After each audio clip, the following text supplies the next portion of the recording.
the camera for IRL because then I'm looking at them. But for VTuber, I just look at the TV. Oh, they are? Yep. Hello? They like to trick us. Every single time I go live, they think that I'm muted, or they say I'm muted, and I go like, "Oh God, I'm so sorry, everybody," and then it's completely sorry. I had it, and then I went to the washroom, and I don't know where I. We almost started with your mask off. Dude, I was like, I'm ready, and then Shadow was like, your mask, and I was like, oh, my bad. Sorry, we were just girl talking. The girl talking got out of control. So yeah, we were talking about who we hate, who we love. No, we did not. Don't lie to them. She hates everybody. No, I don't. Don't show the stash. No, Emily already saw my mustache. But we have a special guest. Hello. Collab partner. Yay! Yippee! Now Emily hates us too. Oh yeah. Listen, when you come on, don't even be nice to them. They suck. If anything, they like it. Yeah, they like it. The more that you like dog on them and tell them that your mom is ugly and listen, and they like it. Disrespectful. Yes. Right. They like to be disrespectful. What are we doing today, Geary? Wait. Did you introduce yourself already? I'm so sorry. YouTube primarily, and I like to make videos about anime cafes. Yeah, and is that like your niche now, though? Do you think that's actually more of your niche, just like food that you do, that you have when you're like visiting? Well, I think my main content is like focused on like oshikatsu. Yeah. And anime cafes and like I guess food in general. It's very food focused, which was not the intention. Yeah. But the video I'm working on right now is actually my next anime cafe video. I think it's the 7th one. Really? But they're so good though. Oh, thank you. Like they're business. It also does really good, but I just like looking at it because I'm just like, yeah, it's so cute. Like I want to see what you did. I want to see which ones you want to go to. So I have an idea where I might want to go to. I do. I not tired of them yet. No, I think if I had to go to them alone, I'd be tired of them. But they're such a nice way to, I guess, like connect with people. Yeah. So that's one of my main motivations for going. Because like, if you guys have noticed, I never go by myself to these Collab cafes. But also, I like to draw, and I also have a second art channel with Ditus called Spilled Ink, where we focus on drawing traditionally and trying new mediums. So yeah, very art and food focused. Yeah, I can't quite. I remember watching you from a long time ago though, but I can't remember what videos you used to do before. I feel like my recent memory has now just been all collab cafes. This is everything I ate in Korea. Everything I ate in years ago. Yeah. Okay. So pre-Japan, it was like storytime content. Oh. Yeah, it was storytime content, and then also I would draw like I would illustrate. Done is like my childhood crushes series, where it was like pre-Hear Me Out. Yeah. It was and I actually have been wanting to like bring it back, but not childhood crushes. I want to talk about like I feel like they're very. Wait, what's one example? Like oh my god, a little leak. Gordon Ramsay. Yeah. Oh. Do you see it? I mean. Okay, never mind. No, sorry. I didn't say nothing. I didn't say anything. Okay, sorry. I was like, whoa. Okay. Like I thought she was gonna say like Brad Pitt or something. Okay, or like here's one. I'm already spoiling like dream. Some of my friends clown on me for this one. Steve Carell. Who's Steve? Oh, he's hot. Wait, Steve Carell from The Office? He's not hot as Michael from The Office, but him as the actor is hot. Hello? Oh, hello? like with his chat, like salt and pepper beard. Hello, chat. Okay. Oh, okay. Never mind. I can see it. Okay. I would prefer that over Gordon Ramsay. Okay. I just feel like his face kind of looks like a walnut. Gordon Ramsay. They're so deep. Okay. What about? Have you read the manga Yotsubato? No. Okay. All right. Yotsuba's dad. Her adoptive dad. Yes. It's one of those where like the kid, but you felt nothing for it because you were a kid, and then now that you're older and you reread it, you're like. I mean, I feel that way for like Cardcaptor Sakura's like dad, I guess. When I like like that. Before it'll be like, oh my god, UA, or like shout out. But then like recently I've been looking at Cardcaptor Sakura stuff, and then I was like, is his dad? I'm like, dad. I or, like, know. Cloud Reed. And Yeah, I'm like, yeah, exactly. So, and, I mean, they're objectively very handsome, but when you're like 8, you just don't look at like the dad figure like that at all. I don't know that anime. Oh no, it's a show. I don't know that show either. Okay. Never mind. I'm gonna stop talking. Simba from Lion King. That's I'm gonna stop different. talking. We already went through this. Okay, yes. The way that he drew him with Nala when they were like rolling down that hill. Did you like and Spirit? everything. I did. I get it. I understand. Yeah, like a spirit, a stallion to Cimarron. Yeah. I was talking to them about it, but none of these uneducated a-holes knew what I was talking about. And they were like, "Yeah, that's a horse." And I was like, freedom and finding yourself and friendship. Oh my God! Someone said Gil from Nemo. I forgot about that. Oh yeah, that's the one. I remember when I said that. Both you and Hime were like, huh? I really thought you guys were gonna be on my side for the Gil thing. No, I get it. I do. It's the voice. Oh no, it's everything for me. Like, not the fact that he's literally like a fish. I don't go like, not so tang. He's a little bit broken. He wants to trust, but he can't because he's kind of like betrayed with a rough life. And the voice too. And like he's like he loves really deeply, but it takes him a long time to kind of like finally trust you. But once he does trust you, like he's got you, you know. And I'm just like, no, I understand. Don't let like I feel like it makes sense. It's warranted. And they just don't understand. They're like, "Yeah, that's a fish." I'm like, that's not the point. He's more than that. He's embodiment of a man, but he just happens to be excited. You get to see beyond it. I don't need to fix him. He can fix me. It's like, I'm scared to put my hear me outs out though. Okay, what is your worst hear me out, chat? And then Emily and I will rate it. Their worst hear me out? Yeah, I feel like ours so far is not that crazy. No, I feel like Ramsay, mine are pretty normal. I feel like even the Gordon Ramsay thing is. Yeah, like Steve Carell. Okay, I get it. Someone said like Nicolas Cage. Nicolas Cage. Oh yeah, that's a pretty common one. Yeah, that's not even a hear me out. That's a very common hear me out. That's just to like hear me. Yeah. Nala. How is Nala a crazy hear me out? I literally said Simba. Sally from Cars. Who's Sally? From Cars? I guess it's one of the female characters. Geary Sand Mixer. Mine was pretty cool. The stand mixer. Sometimes when you're like hour 2 into baking and you're just looking at your stand mixer and it's just thrashing that dough around and you're just looking, it's not my fault. I go with the Didessa. Who's Didessa? Oh, that's Didessa's female persona. Which is hot though. That's not a hear me out. That's normal. Yeah, how's that a bad Didessa is Didessa's hear me out.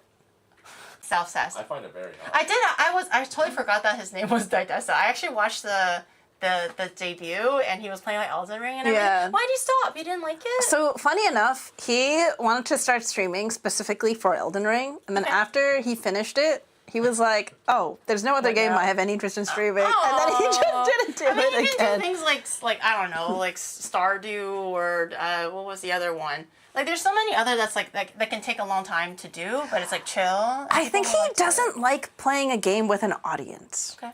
It's not for everyone. Yeah, I get it. Especially when it's like your comfy cozy game or like Animal Crossing or something. You don't want to be explaining your thoughts to everything. And you just want to like farm your carrots and just be done with it. Or whatever.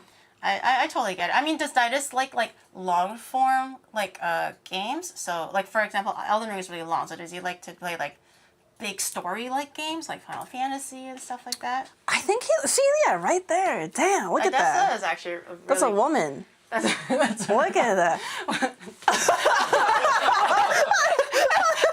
Emily's like, I haven't seen that one in a while. I'm a lucky woman.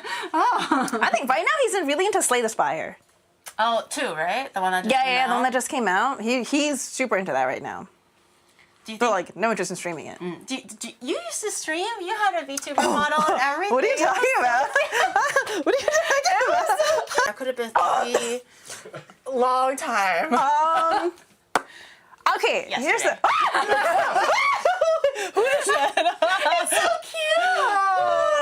cute. Oh, she's so cute. Yeah. I want to say I love this persona design. Yeah. Very cute. And like, okay, here's the thing, right? So okay, the concept was my lore was what is it? My lore was like, oh, I opened up a cafe because like I have like a lonely job of just sitting at home and drawing. So I opened up a cafe so I can like talk to people and talk to my chat. And then after a while, I came to the realization that I do not enjoy being perceived in real time. Oh. It's the same reason why I don't like doing panels at conventions. Oh, really? Yeah. Oh. And I do them quite a bit. No? I haven't. Do you? I haven't guested at a con in a while, I think. But it's just like I get very nervous. I just don't like the feeling of like having. I think it's. I don't. I'm wondering if it's because I've done YouTube for so long that I'm so used to like the format of like I work on a video until it's perfect, and then or at least accept and like whatever people think about it, I don't have to know in the moment. Yeah. But I think for like, I think when it comes to like panels or like streaming, I don't. Also do?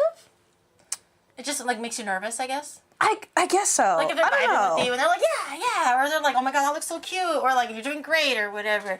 Not even the positive. It's very uncomfortable. Right That's not true. Like, okay, no, even right now, I'm just like, I'm a little nervous.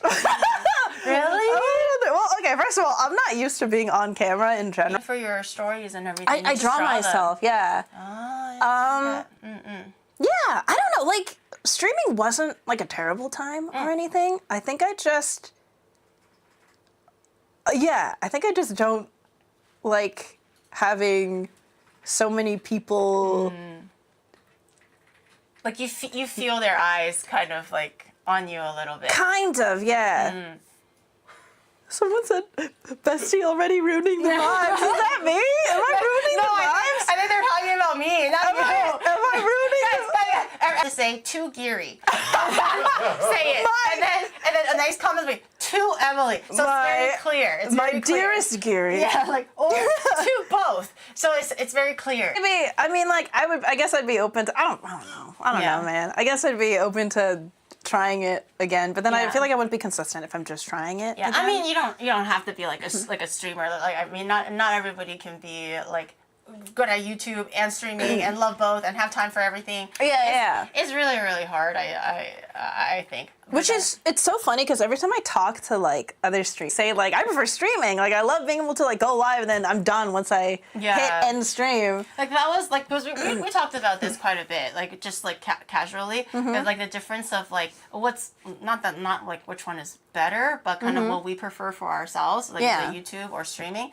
And then like for me, I prefer streaming just because, well, I actually like the real life feed or not. Because I feel like for YouTube, you put it out into the world, the algorithm could hate you. Maybe they hate you. But you can't really tell and discern exactly what it is that you're doing wrong or right. Because everything has like a 1 day lag or whatever, right? I feel like for stream, it's like if I say something, people are laughing, or I'm doing something and they look like they're enjoying it and they stay. I'm like, okay, so that is actually a real life, like real time feedback of they're enjoying it, so they're staying.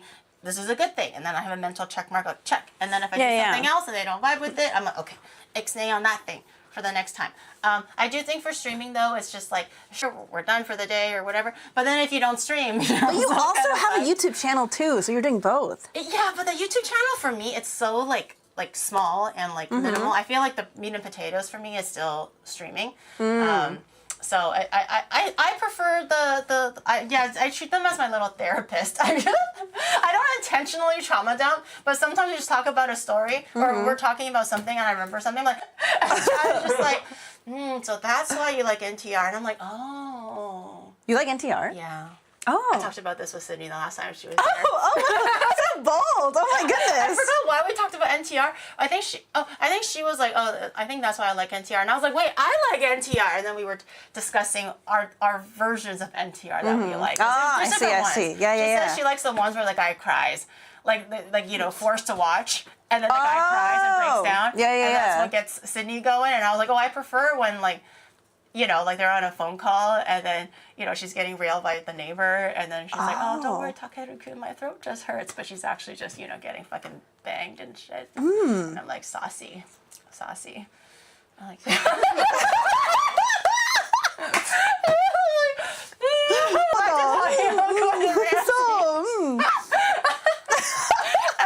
Emily is too sweet for this. I do find that you're probably one of the more outgoing Geeks Post girls. You really think so? I think so. Do you mean that? Yeah. Do you not think so? Okay, I'm gonna be feel like you're not? My turn to dump. I feel like the past few years, a few years ago, I like felt a huge dip in my self-confidence. Really? Where I was like, what if I'm like really boring to hang out with? No. Or like, what if? I don't know what was wrong with me, but like I got into my head of like, you are tolerated. Huh? No one said that to you? You just said that to yourself?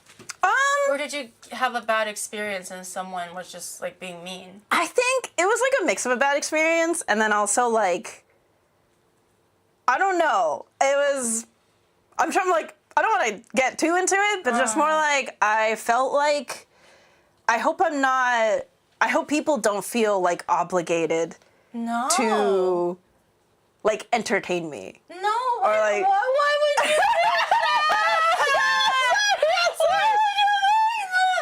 Vulnerable always equates to like trauma dumping chat. I feel like Yeah. there is some a kind of a subtle difference there, but that makes me sad. No, oh no! Oh no, my poor baby. Because I was gonna say, like, I feel like out of all the girls, especially when I joined, or even like leading up to when I was joining, Emily was one of the few that actually was very eager to reach out and be like, yeah, let's hang out, let's go eat. Thank you. That makes me so happy. And like I feel like I feel like she's like you're very easy to talk to, and I feel like there's a lot less pressure to kind of be like a certain way. I think. Around you, so it makes me sad that you feel that way, or some bitch made you feel that way. It's fine. Anyways, Me and Sydney are gonna get her. What I was meaning to say was more confident this year, even though it may not seem that way. Yeah, that's really good, because I was thinking, I was like, I just feel like as far as like all of the girls go or whatever, I feel like you're like I'm hanging out with that person, and I'm just like, what? She's so outgoing, man. Oh. I just stay home and do nothing. I just stay home and like, I mean, if I get invited, I'm like, yeah, okay, I'll go. But then, like if it's like a regular weekend, I'm like, I'm just chilling. Yeah. But it looks like you're always like doing something, whatever. And And like, that's why I got a cafe so much. Yeah. Yeah. Did Gary make Emily cry? No. No. Gary I'm sorry. From the I yell it. No, dude. I think I do way worse. We have to admit, it's not me. But that makes me feel sad. It's always just to say like, oh, I feel very touched that you. To make, well, especially when I just joined, I think you reached out to like, hey, you want to hang out? Do you want to go to a cafe? Do you want to go have a drink? I feel like you didn't have to do that, but you did go out of your way to do that. I think that was really sweet. And also for Sydney, when she invited a bunch of the girls, hang out, it was really nice. Like, none of you had to do that for me, because I was just like I'm just like a talent that's got signed, right? Like, I'm not anything specific, but it's really nice that you guys kind of like chose to include, like seeing you go like, oh my god, I have this thing and I have that thing, and I'm like, shucks, that's really nice. Yeah. I think it's nice, but I'm glad that you're feeling more confident later. Who that? Tell me later who that is. I swear to God. You find on Twitter that I suddenly followed on somebody. No. Rewind to today's stream, and you're gonna be like, drama. No. It's just that feeling of like, oh, I feel like I'm losing my spark too. And like things are always moving so quickly around you. Yeah. But I do feel like living in Japan though, either like you kind of keep to yourself and nothing really happens. Yeah. Because it's also a foreign country. You don't really speak the language as well, unless you have like friends who also speak English with you to do things with you. So you tend to either keep to yourself and nothing really happens outside of your own personal safe space, or you go outside and then you just see everyone is always doing this project, that project, and like going here, going there, and traveling, eating, and trying new things and new clothes or whatever, and you're just like, God damn. Am I doing enough? Yeah, it definitely feels that way sometimes. Even for me, like, not that we're like competitive with each other at all, but but you can still kind of like see. I'm like, oh man, maybe I should do more projects. Like, should I do a cyclothon? Like, you know what I mean? You know what? I'm gonna do a mountain-thon. You know, like, stick it to the. That feeling of like, oh my god, it's just like, this is therapy, huh?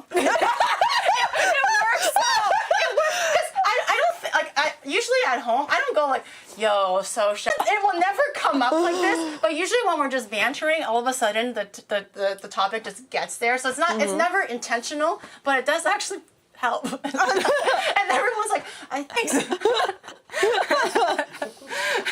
I think you're right though. That feeling of like, there's that slight fear of like, if I'm not doing the most at all times, like my friends will lose interest in me. Yeah. Sort of thing. But also like, the thing is, you shouldn't have to feel that way. The thing is, no one ever feels like that. Like as a friend, not once that I go like, oh, she doesn't even have no projects going on. Oh, like same dress as last time. Dude, I already went to that cafe. Like no one ever will think that. Yeah, it's all like in your or it's yourself, like, when you're like talking to another person and they're like, oh, what like big things have you got going on? And you don't have anything to mention. And they're like, oh my God, they're going to think I'm so fucking lame. It's like, I don't have anything like super cool in the works. I'm just doing the same shit as always. Yeah.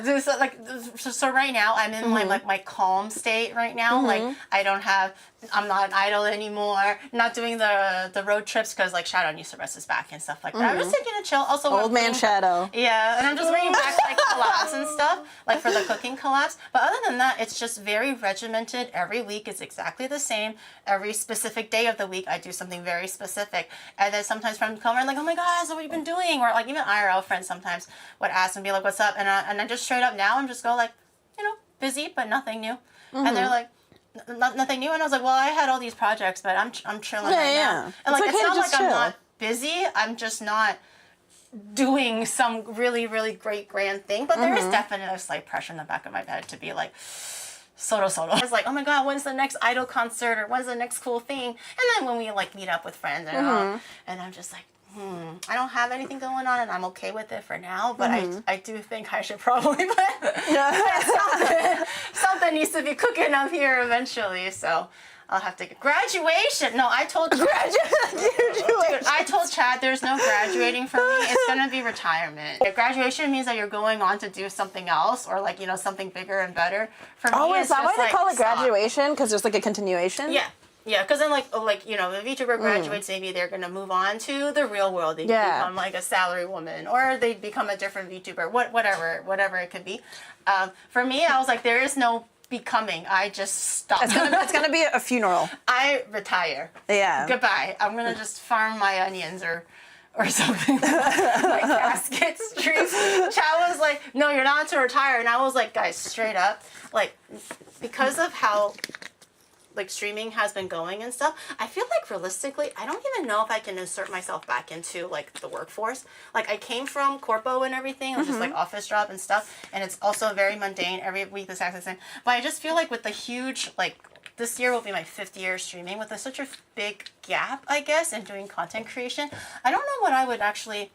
Like, which company would hire me in this economy to actually do it? Let's, like something, I don't know if I want to graduate or something like that. Like, I don't know what I would do. So I was like, guys, realistically, like, if I want to slow down, I might just still stream, but I might just, like, fucking move to the countryside and grow onions and have dogs. Like, do you want to see that? And they'll be like, yeah, we'll just grow old with you. And I'm like, shit.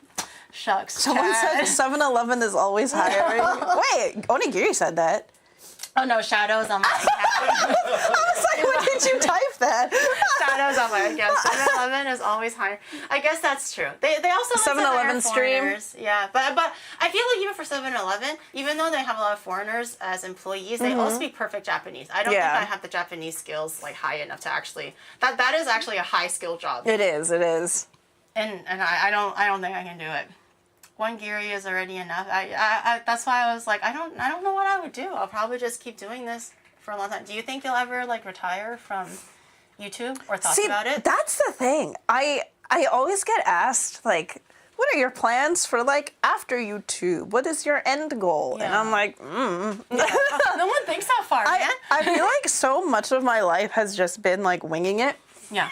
And why are you laughing? What's so funny? Did you kind of wing it into YouTube? Yeah, that was an accident. Oh, that was a pure accident. Really? It was, yeah. I'll do like TLDR. Basically, I graduated college, realized, okay, no, halfway through almost graduating college, I was like, I don't think I want to be a teacher. Like, I don't think this is my... you were studying for a teacher? Yeah. I had no idea. Oh, that's so cute. I was like, I don't think this is what I want to do in life. Okay. But like, I made it this, I may as well graduate. Yeah. So I graduated, and then I was like, okay, now I gotta like work on getting my teaching credentials. Yeah. And then one of my friends gifted me a tablet, because they were like, you always like to draw. I'd like you to draw again. And I'm like, you know what? While I try to figure my life out, I guess I'll draw for fun. Yeah. I was visiting my parents in Korea. I drew a bunch of like shitty little YouTube videos. Like I didn't know what I was doing. Yeah. My earliest videos still have the black bars on the side because I didn't know the sizing. The sizing. Oh, I didn't know anything. But it was just like, no, I'll just draw it for fun. Why not? And then it somehow got picked up by the algorithm. The almighty, oh Lord Daddy algorithm picked it up. So I have the original video. Please Was don't. that one Please. first? I will physically leave the house if you play any of my older videos. I ended up getting a bunch of people watching, Yeah. and they were like, "Please keep posting." And I'm like, "Oh, people actually want to see my stuff. Okay, yeah, why not?" And it became like a good creative outlet. Yeah. Because for me, I didn't really draw for most of college because I'm like, I'm not gonna draw Make for a anything living. out of Like, it, yeah, yeah. it's I don't have the chutzpah for it. Yeah. And then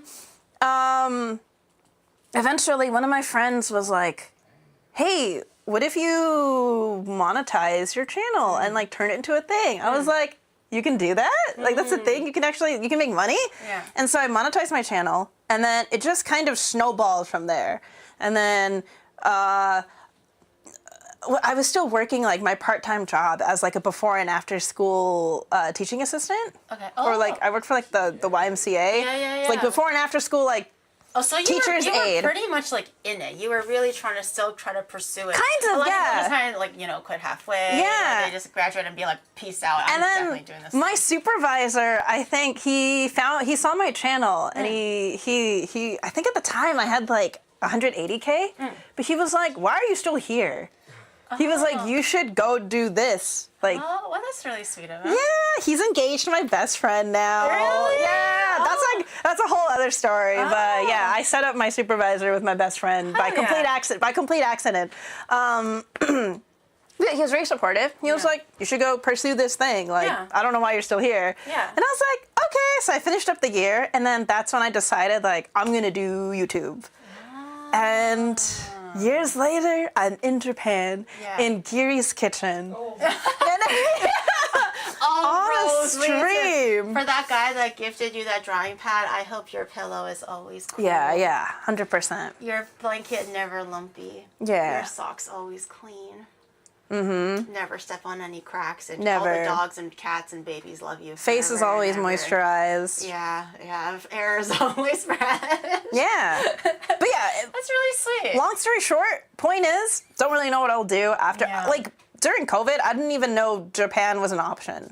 That was also a very spontaneous, like... Yeah, to me, to be fair, yeah. Yeah, you too, It was right? always the dream to move to Japan. It was just like I will get there eventually. I just don't know how. But I Exactly, never yeah, thought yeah, that yeah. streaming would lead me to, and that was never the entire goal. That I will stream and move to Japan. It kind of serendipitously happened that way. Yeah.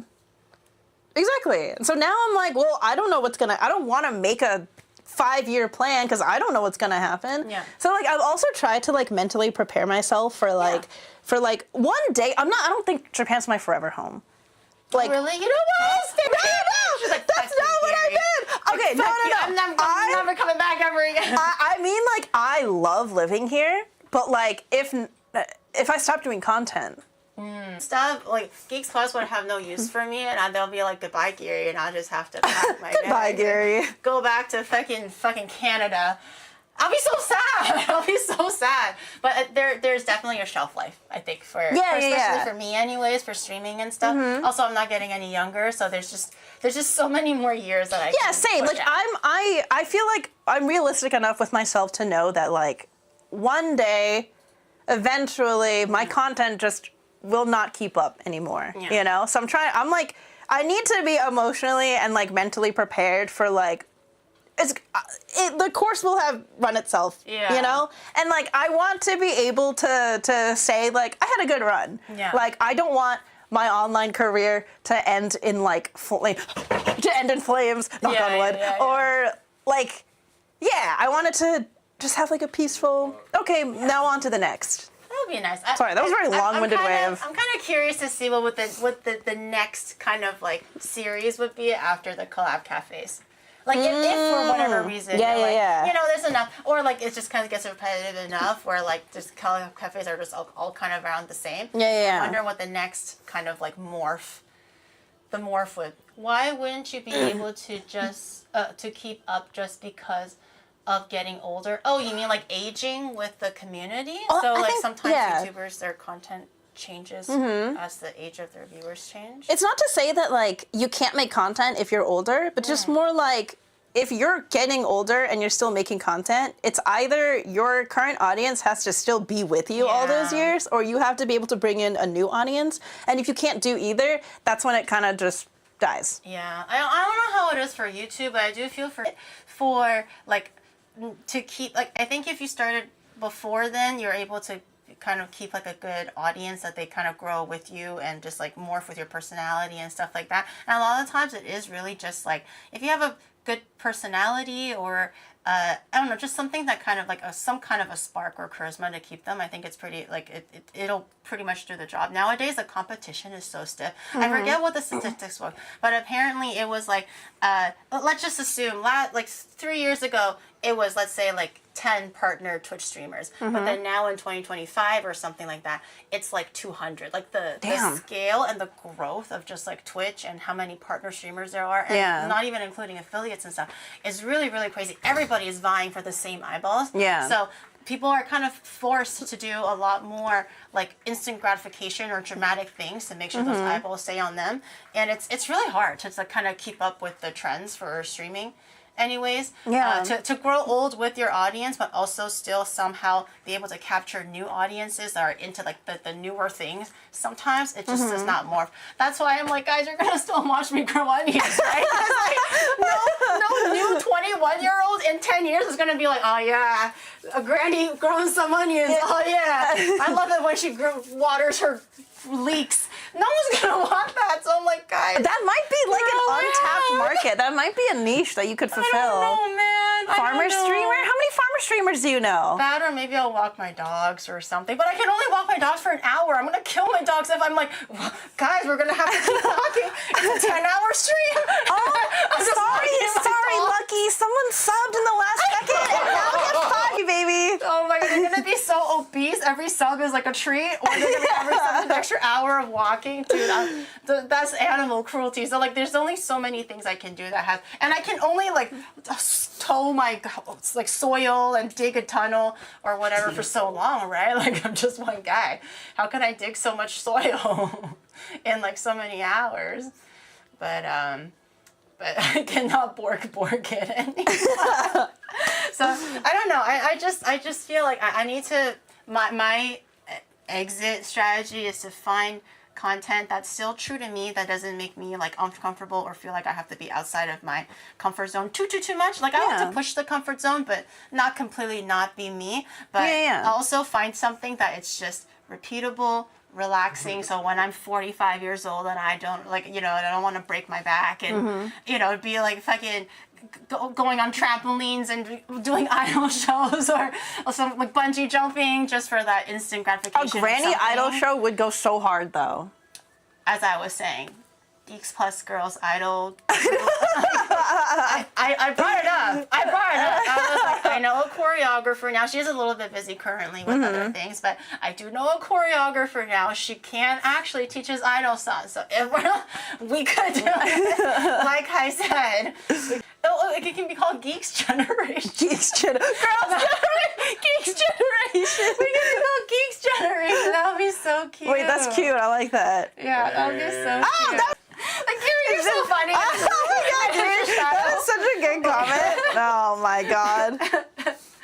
GG's for sure. Geek Scam Gam edition. I don't know. I think it'll be, I mean, it could be like a little side project thing. But I just feel like there's definitely ways to make streaming last a while, but you do have to kind of like plan for the pivot or somehow slowly change with everyone else and the I don't know. Content creation is a weird thing, man. It's so always weird. Like I know right now, like short form content is really popular. I don't want to.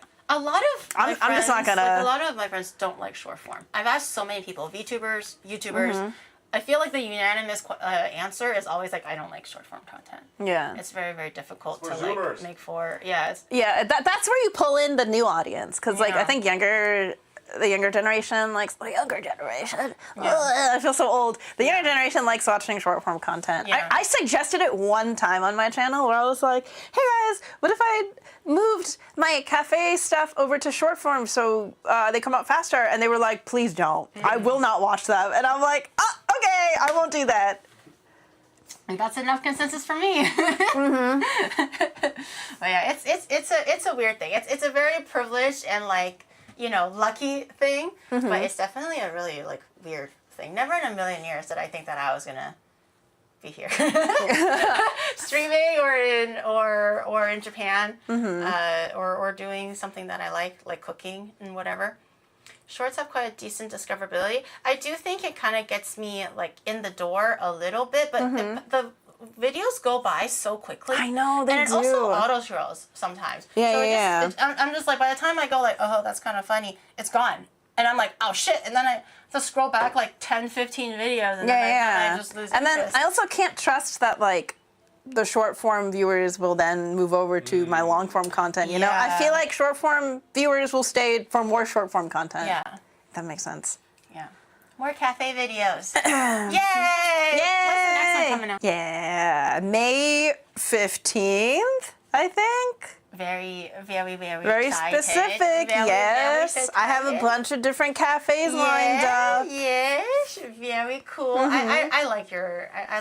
Honestly, I actually really like the ones where you go to the different expos. So it's like Design Fest, I think. you Oh, did one. really? And also this one you went to the stationery con. I don't remember the name of Yes, it. Bungo Joshi. Like, I don't personally have an interest in stationery, but I like to like see what you got and to like talk about it. And I'm like, Yeah, oh, it's nice. yeah, There's that's a cool way so many, like- for myself, but I have the same satisfaction and gratification when I see you post about things that you got for yourself, and I'm like, yeah, that was really cool. I like those stickers. They're like, Yeah, oh, yeah. So I actually really like those too. I think they're really chill. I think they're really fun. Mm-hmm. Yes, Japan stationery is definitely very like unique and pretty creative. I would say a lot more than like the American stuff. I think that's why I like to like peruse like Tokyo Hands. I don't get anything. It's I a lot like cheaper looking at too. it. Here. Yeah, I think it's really cool. In any case, okay, cooking. Oh yes, let me wash my hands. Yay. Just two, however, it does actually come with quite a bit of components. I hope I didn't pick anything like too complicated. So, one of them actually, I wouldn't say from a technical standpoint it's very complicated, but it does take time Okay. to make and rest and cool and chill and all that stuff. And that particular one dish is the only dish, is the most steps, which is the strawberry tart daifuku. Really? I thought it would be the yukijang. No, the yukijang is actually literally the easiest. Oh, Yukijang is like you just cut the vegetables, toss it in the... So excited. I love yukijang. I actually did not know what a yukijang was or ordered it at all in Japan, because Japan loves yukijang, which is basically... Do you want to tell them what a yukijang is for those who don't know? Oh my god. I feel like you might have a better... Okay, sure. So yukijang, from how I ate it when I was a kid, is like a spicy beef glass noodle soup that's packed with vegetables. Huh? Oh, I didn't know it had glass noodles. The recipe that I found didn't have it. Oh, I mean, it can. take a It's not a requirement. I can go get it. No. I mean, if we don't have it, it's okay, but I just didn't know that I had it. Okay, go on. It's a very like hearty stew whenever I get sick. Yeah. Or if I'm sick, if it's a cold day or I just need something comfy, my go-to is yukijang, except I have never made it before. And I would love to learn from you. Yeah. But from looking at the recipe, it's very simple. It's Oh, just okay. wash, cut, prep, saute, water, put the lid on. Wait 30 Okay. minutes. So complicated. I do think that daifuku actually will be the most complicated. It's not actually a daifuku though. Not like not a literal one that you're thinking of. Do you want to tell them about the one that you had? Yes, The one we're okay. gonna try to recreate. So I was Tart that I bought like last year. I tried it last year during strawberry season. It was from this dessert place called Amsterdam Graham. Very strange name, but it's delicious. And their seasonal tart was this like ichigo dye, a layer of mochi, and then strawberries on top. And it was so fucking good. It was delicious. It has not left my mind since. And so when Gary was like, do you want to make like a strawberry? This tart that I had at one time that I really like. Yeah. It hasn't come back.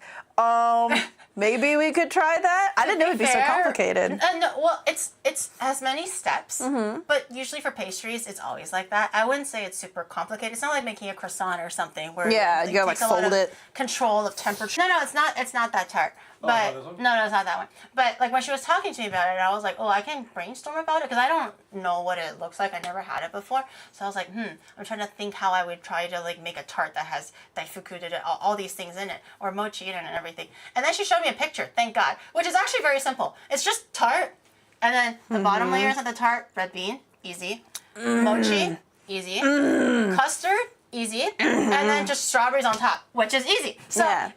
Actually, when I actually had the diagram, takes the most time. I would say the custard and the dough together will take quite a bit of time because all of those require time to chill. Okay. So they're not technically very difficult. The dough you just mix with the temperature to not scramble the egg. But if you're kind of like on low heat and everything, should be very good. The only thing is a little bit time consuming because you have to wait for things to chill. And then you bake it, and then you fill it, or whatever. The red bean, honestly, just get it from the grocery store. I thought about. Yeah. You don't have to. I do like to make everything from scratch if I can, within reason. But I was like, I'm not gonna make her sit here. Oh yeah. No, we don't have to do. We don't have to do any of that. I did get the store-bought red bean, but we're gonna make our own mochi. Because I think for the mochi skin, it's a bit more fun to do it yourself. Also, I think that in the grocery stores, they don't really sell you the skin like that. That's usually like little dongo balls, not really like the mochi skin thing. So I do think you kind of have to make it yourself. But I do think we'll have extra mochi, so I thought it would be fun if we can actually just make some actual daifuku. Okay, yeah. Or like mochi with like the cream. Yeah. And then with the red bean filling, with some extra strawberries if we have some. And then you can bring some back to Daitis and stuff if we have extras and stuff like that. I think it'll be fun. Did you tell? We were actually talking about that offline about how I ate 50 strawberries. Oh, you were telling me about that like right before stream too. That's partially why we were kind of late because I lost track of time. But I was asking her about like the all you can eat experience. How many did you ever count? How many you ate before? No, I don't count. I just go. Max? I just black out and then I wake up with like strawberry stems and like juice all over. I feel like I do love mangoes. I just feel like the mangoes. Not from Canada, but usually Canada imports from Thailand and the Philippines. Those ones are juicier and sweeter than I love Miyazaki mangoes. ones that you get in Japan. So I don't really love the mangoes here as much, I think. But the strawberries are really, really good. So good. I'm so excited! Yay! I'm looking forward to it. Eat the tart shell. Do you want to do just the savory first and then just do the sweet? Whatever is most efficient. I trust your judgment. Okay, because we might be bobbing back and forth a little bit. Because that takes a little bit more time to chill. Not difficult, but just takes a little bit more time to chill. Okay. So we can grab, what do you need me to do? Have you been cooking at home recently? I have, but I haven't been making anything fancy like this stuff. Wait, what have you been making? Because I did hear from Daitis all the things that you have been making, and he's always like, dude. You gotta try Emily's XYZ. It's actually so good. What, my chicken and vegetables? I swear to God, he's been hyping. Like at the restaurant, he's like, yo, dude, my comfort meal, my little cheat meal, dude. When Emily makes me that shrimp wrap, bro. Oh my God. Oh my God. It's literally just taco night. And I was just like, what is it? It's nothing crazy. It's like, you know what? Guacamole, and then you like make a bunch of like. Yeah. It's literally just that. But that's like his favorite. He loves taco night. To be fair, what was his favorite food when he goes back to Maine? It was that macaroni hot dog thing that he liked. What was one of his favorite childhood meals is, it's very American. It's hot and baked beans. Wait, the hot dog is in the rice, or is no. It's like just hot dogs, and then you have white rice, and then you have a potato salad, and then you have peas, and then you have baked beans. It's actually quite good. It is a very mishmash. I mean, I did actually see you talk about it in one of your videos. You were telling me that you were excited to eat it, and I didn't know what it was. And then I saw the follow video when you came back, and then I was like, oh, that's what. Yeah. It tastes very like childhood-like. You know what I mean? It kind of tastes like a struggle meal, but not really. Yeah. It just tastes like a kid grew up with like a very limited with the hot dog prices these days, I saw how much like a 6-pack of like Nathan's 100% beef franks were. Yeah. It was so no, in America. Okay, I was like, in no way to sell it in America. Japan. Oh! Wait, for a pack of how many? Like 6? Like 6. I swear. Or like, I don't know, groceries are kind of crazy. Like price Hot dogs wise. used to actually be like a poor meal, like the hot dog wiener with hot There dog are bun. cheap versions, but Yeah. And then oh my god, I think last time I was in the States, I went to the grocery store and they were selling like a pack of grapes for like $7.99. Oh my god, that's more expensive than Japan for like the basic quality grapes. Yeah. Like that price would be like mid-tier-ish fancy grapes at a grocery store. Obviously, you can get $100 grapes, but you know that's no one's buying crazy. $100 grapes. Yeah, I the one thing that I really wanted to try in America, but I just never got the chance to because I also didn't know where to get it, was the $25 strawberry from Erewhon. Oh my god, that's not worth. Don't they import those like from Japan? Am I crazy? I think that's the thing. Like I think they're literally just like a pretty good quality Japanese strawberry. It's not even top them out in America. They put it like individual wrapping and they go $25. So stupid, dude. Everything I hear about Erewhon sounds like a scam. but I really wanted to try it. I was like scared. That's how they get you, Gary. That's why they. I was at AX or something. I don't think there was an Erewhon. I didn't know that it wasn't a very everywhere grocery store. Maybe you have to be very specific parts of the city. But every time I go to TwitchCon or the AX time that I went last year, I didn't see any Erewhon, so I just kind of never. Thank God for that. I want to. Hell no. Go to a Whole Foods. Go to a Whole Foods. I mean, but there's Whole Foods in Canada though. Like it's considered a fancy grocery store in Canada, but Erewhon is supposed to be like for the rich, and I just want to watch. Probably expensive. Like, probably scammy. I just want to see. A local supermarket is selling 4 corn cobs for $10. If corn is Japan, I refuse to buy it when it's like, like 200 yen or something for 1 corn. I'm like, what the fuck is this shit? But for like 100 yen or like 128 yen is kind of average for my grocery store, I'll buy it. But if it's more than like $1 something, you can't get me. You can't get me. All right, so we're weighing the butter. Yes, I'm gonna ask this Yay! today. Yay! So we have 75 grams of soft butter. So usually with this kind of a tart shell, I know the picture that you sent me, it looked more like a crispy, a crunchier. Oh, I'm not picky. So I just feel like for temperature, I'm gonna do a more of a cookie, like a sturdy cookie-based shell. So we're gonna need 75 and then 2 tablespoons of sugar. Okay. So I'm just gonna eyeball the sugar. Oh, okay. Just for the sweetness. Oh, is that not a tablespoon? Spoons equals to 1 tablespoon actually, but they were like pretty full teaspoons. Okay, and then I'm gonna ask you to cream the butter. Cool. Sure thing. What that means is to just everything is nice and like absorbed, and the sugar is nice and incorporated into the butter. And you can also just like stir it and whip it a little bit. But I'm gonna ask you to do some creaming. Oh yeah, I'll cream the sugar butter. Cream it nice. Here we go. How is that? Am I creaming it okay? Yeah. Okay. It'll take a little bit of time, and then once it kind of gets to the upper edges, you can use the spatula to kind of like scrape the sides a little bit. Yeah, just to make it a little bit more. After a certain point, you can probably just like start like kind of like whipping it a little bit just to make sure everything It's like getting stuck on the spatula. In the meantime, I'm gonna separate an egg. We're gonna need 1 egg yolk. A lot of egg yolks today for the different recipes. Definitely not very carb. Not very carb good.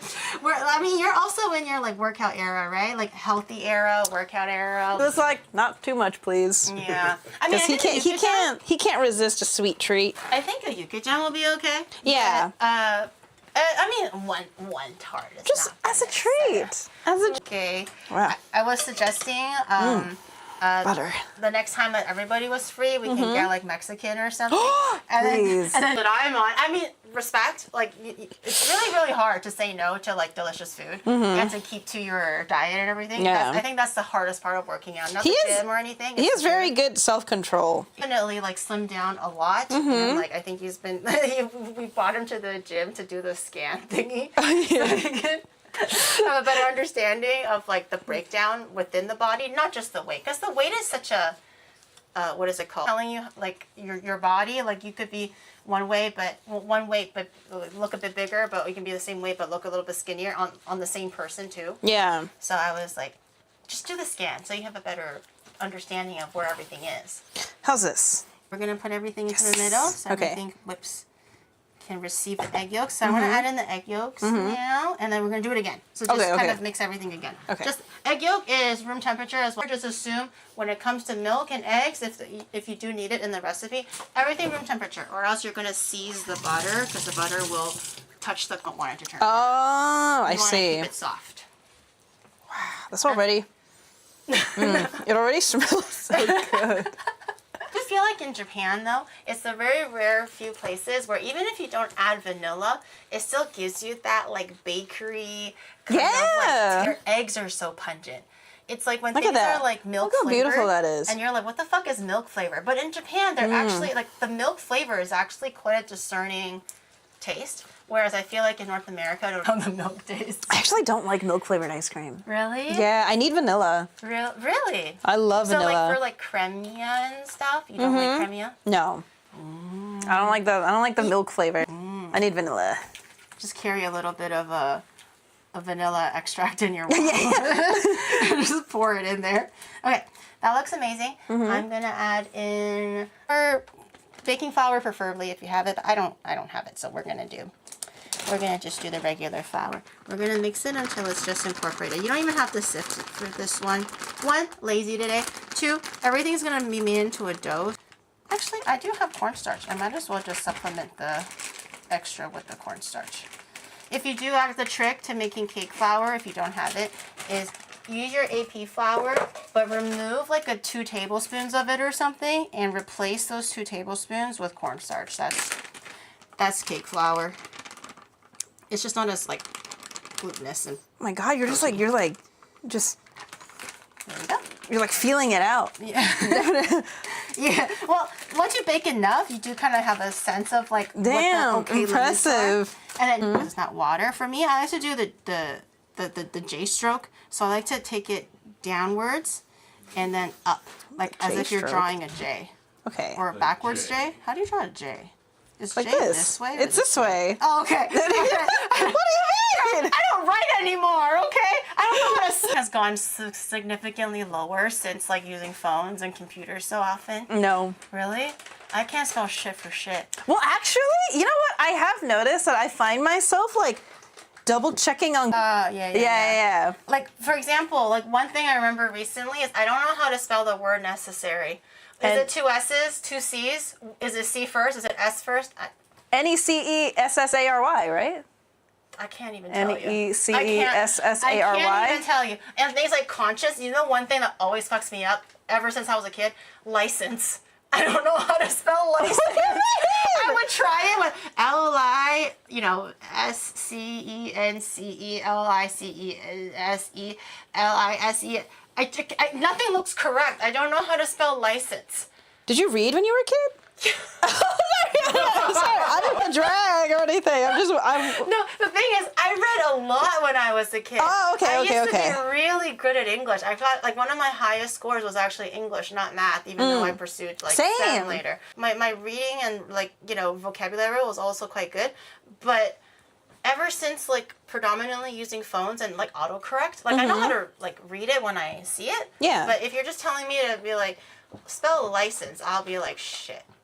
You got me there. I'm trying to wonder, like, what's the last word that I had to, like, Google how to spell because I wasn't sure. Let me think. I mean, exercise. Huh? Exercise? I don't know. Is it E? I always think it's EXCERI. Stop. You're gonna make me think that's how it's spelled. I don't know how to spell exercise without autocorrect. Like, actually. Oh, there's no C. EXERC. I always do Exercise. exercise. Not exercise. Exercise. Once it gets a little bit crumbly, I think we can start kind of like packing it down a little bit. Okay. We want it to become like. Okay. Oh, you know what? Me too. Who cares? I can just wash it.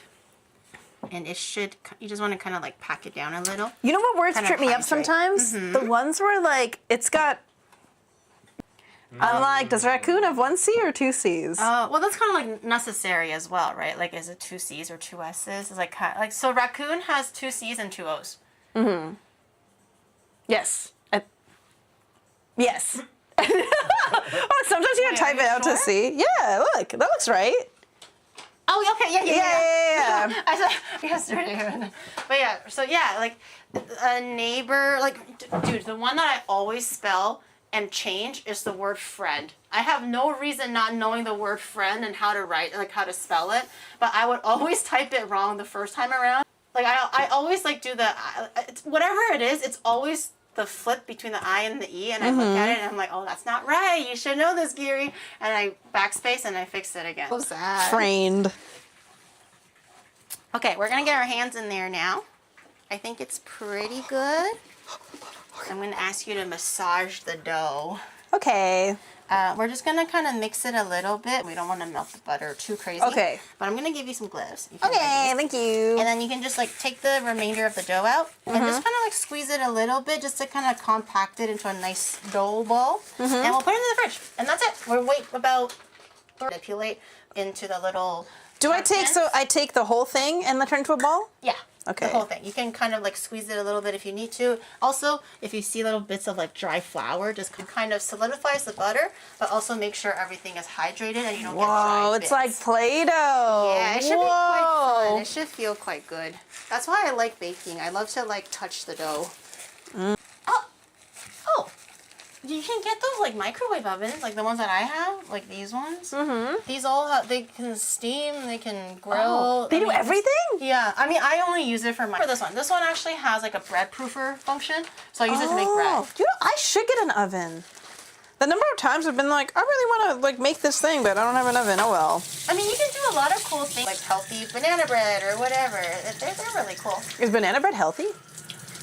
It can be. I mean, it's not going to taste as good as the unhealthy. Oh, well, yeah, of course. But it can. A lot of like salty things, the potassium in bananas, sweet potatoes. Do I roll this like into a ball? Yeah, we're going to just keep it into a ball. And you can use things like yogurt and stuff instead of like butter to kind of make the dough. It won't be as good though. Smells so good. The Emmy sniff? Yeah, like habit, I guess. It's a cute habit, though. One of my habits is like I really like sniffing like food before I eat it. I'm not eating this yet, but just I like smelling it. I like, especially like baking smells. Like the smell. Yeah, of it's nice. Yeasted dough. Okay, I'm gonna put the little dough ball in the middle there. Okay. And then we're gonna actually flatten it a little bit. When we flatten it quicker, a little more even. If it's like a dough, obviously the center might still be not as penetrated through. Yeah. Unless you're doing it overnight, then you have all the time in the world. But not for us, so we're gonna flatten it a little. Little rolling pin. I'm gonna ask you to roll it just gently into the corners. So it fills out all the corners like this. So it's like a nice little envelope. But I noticed before she takes any bite, she'll always like sniff it a little bit. Well, because I thought it was kind of cute. like smell is like a huge part of taste, right? I feel like it just elevates the eating experience. Yeah, like for me, because like usually if the savory food is like, typically they're pretty pungent enough that you can kind of smell it already as you're putting. But I like how you like deliberately take a pause to kind of smell it a little bit. I have to take a moment of silence for each bite. To be fair though, before I knew that this was like your habit, when I first saw you do it, I thought that you didn't like the food. So I thought you were like sniffing it to check if it was like still good or something. Obviously, I'm not gonna make a comment on it because I didn't know you that well. That's like rude, right? But I was like, oh, I was thinking like, is the food okay? Because you were like, kind of like really serious. No, dude, I got called out for that once in like a sushi restaurant once. Oh, because I was sniffing it and they were like, it's fresh, and I'm like, I know, I'm appreciating how fresh it smells. I know it's fresh. I'm trying to show you that I know. She's a critic. Yeah, smell. Oh, do you like durian? You know what?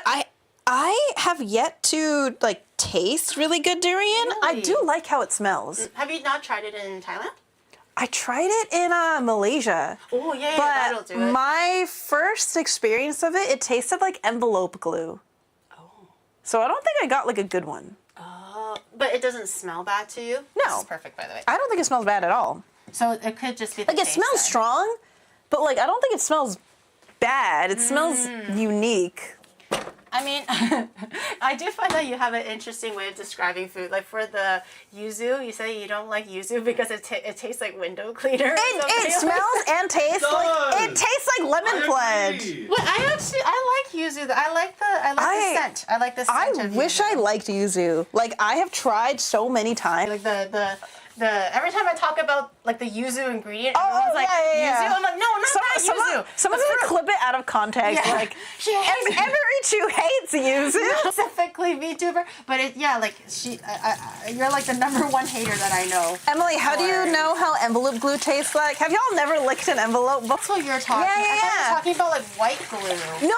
You know in the envelope when you're like, that one? I don't know if they still make them like that. It tasted like. Oh, that might be a really shitty durian then, because it should be quite sweet. Yeah. I feel like for the #1 reason people don't like durian, I think it's the smell. They can't get over the smell. So then when you taste it, you don't mind the smell, and the taste doesn't really match, then it's probably just like a faulty I feel like durian would make like a really good ice cream, right? Like durian gelato, because it's already that consistency. It's delicious. The smell is the texture. I don't like it at room temperature because I think it's a little bit too soft and mushy. Also, it's naturally a little bit fibrous, just a little around like the seed area. So you like it frozen, huh? Yeah, but when it's frozen, it's just straight up ice cream. Ooh. And you don't really need to add anything to make it the ice cream consistency. Durian pastries, because it's so pungently sweet and such a discerning taste. So it tastes delicious in pastries, but just like to crack open the fruit at room temperature, that's my only issue. I see. Okay. Here, I think they sell like the Musan King. They do sell it in Japan, but it's frozen. I do think fresh is, if you can get it fresh, it's probably the best. But they offer it frozen too. Okay. Durian is the only mushy food that I like. I mean, do you find that you like mushy food or like crunchy food? Do you have a preference? I like crunch. Well, it depends, I think. But okay, I like crunchy food. What do you mean by mushy food? Give me an example. So like things like congee or like ochazuke. Yes. Or like, baked beans. Yes. Sauce, Okay, right? Or I like soupy, noodly things. Yeah, I like mushy food. Yeah. But I also like crunchy food. I mean, I like crunchy too. Like, I like the texture, but I think there's something comforting with something that's wet and sloppy.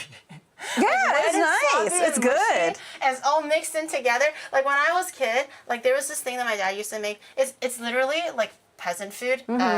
It's when you're really poor and you have leftovers and you want to stretch like the rice because you don't have enough and you don't want to waste any food. Basically, it's called like stone soup? My dad called kind of like that. So she just grabs everything from the kitchen and just puts water in it so the rice soaks it up a little bit. Not really as loose as congee, but it's like a stodgy rice, mushy type of a thing. I used to hate it because I didn't actually like the texture, but growing up afterwards, I fucking loved that shit. I was just like, as thick and sticky as possible. The only texture I don't like is slimy.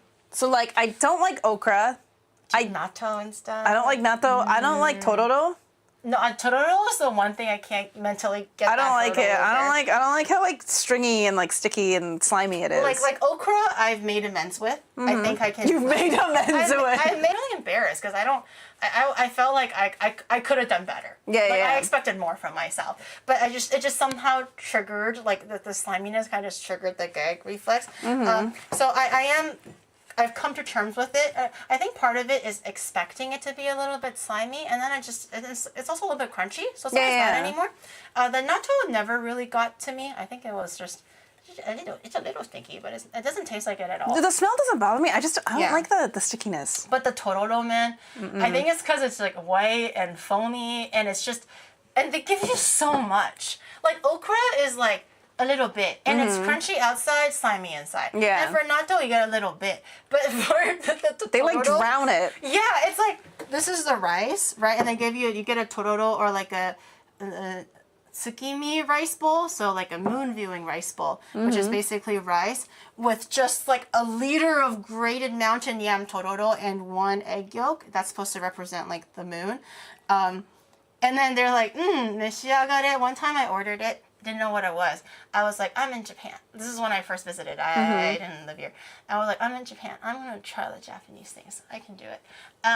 And then I ordered it, and I could not eat the rice because it was just all covered in the rice. And when you pick it up with your chopsticks, there's like it's so gross. And I don't like raw egg white. I like it when it's if it's whipped up with egg yolk with like a splash of soy sauce. It's fine.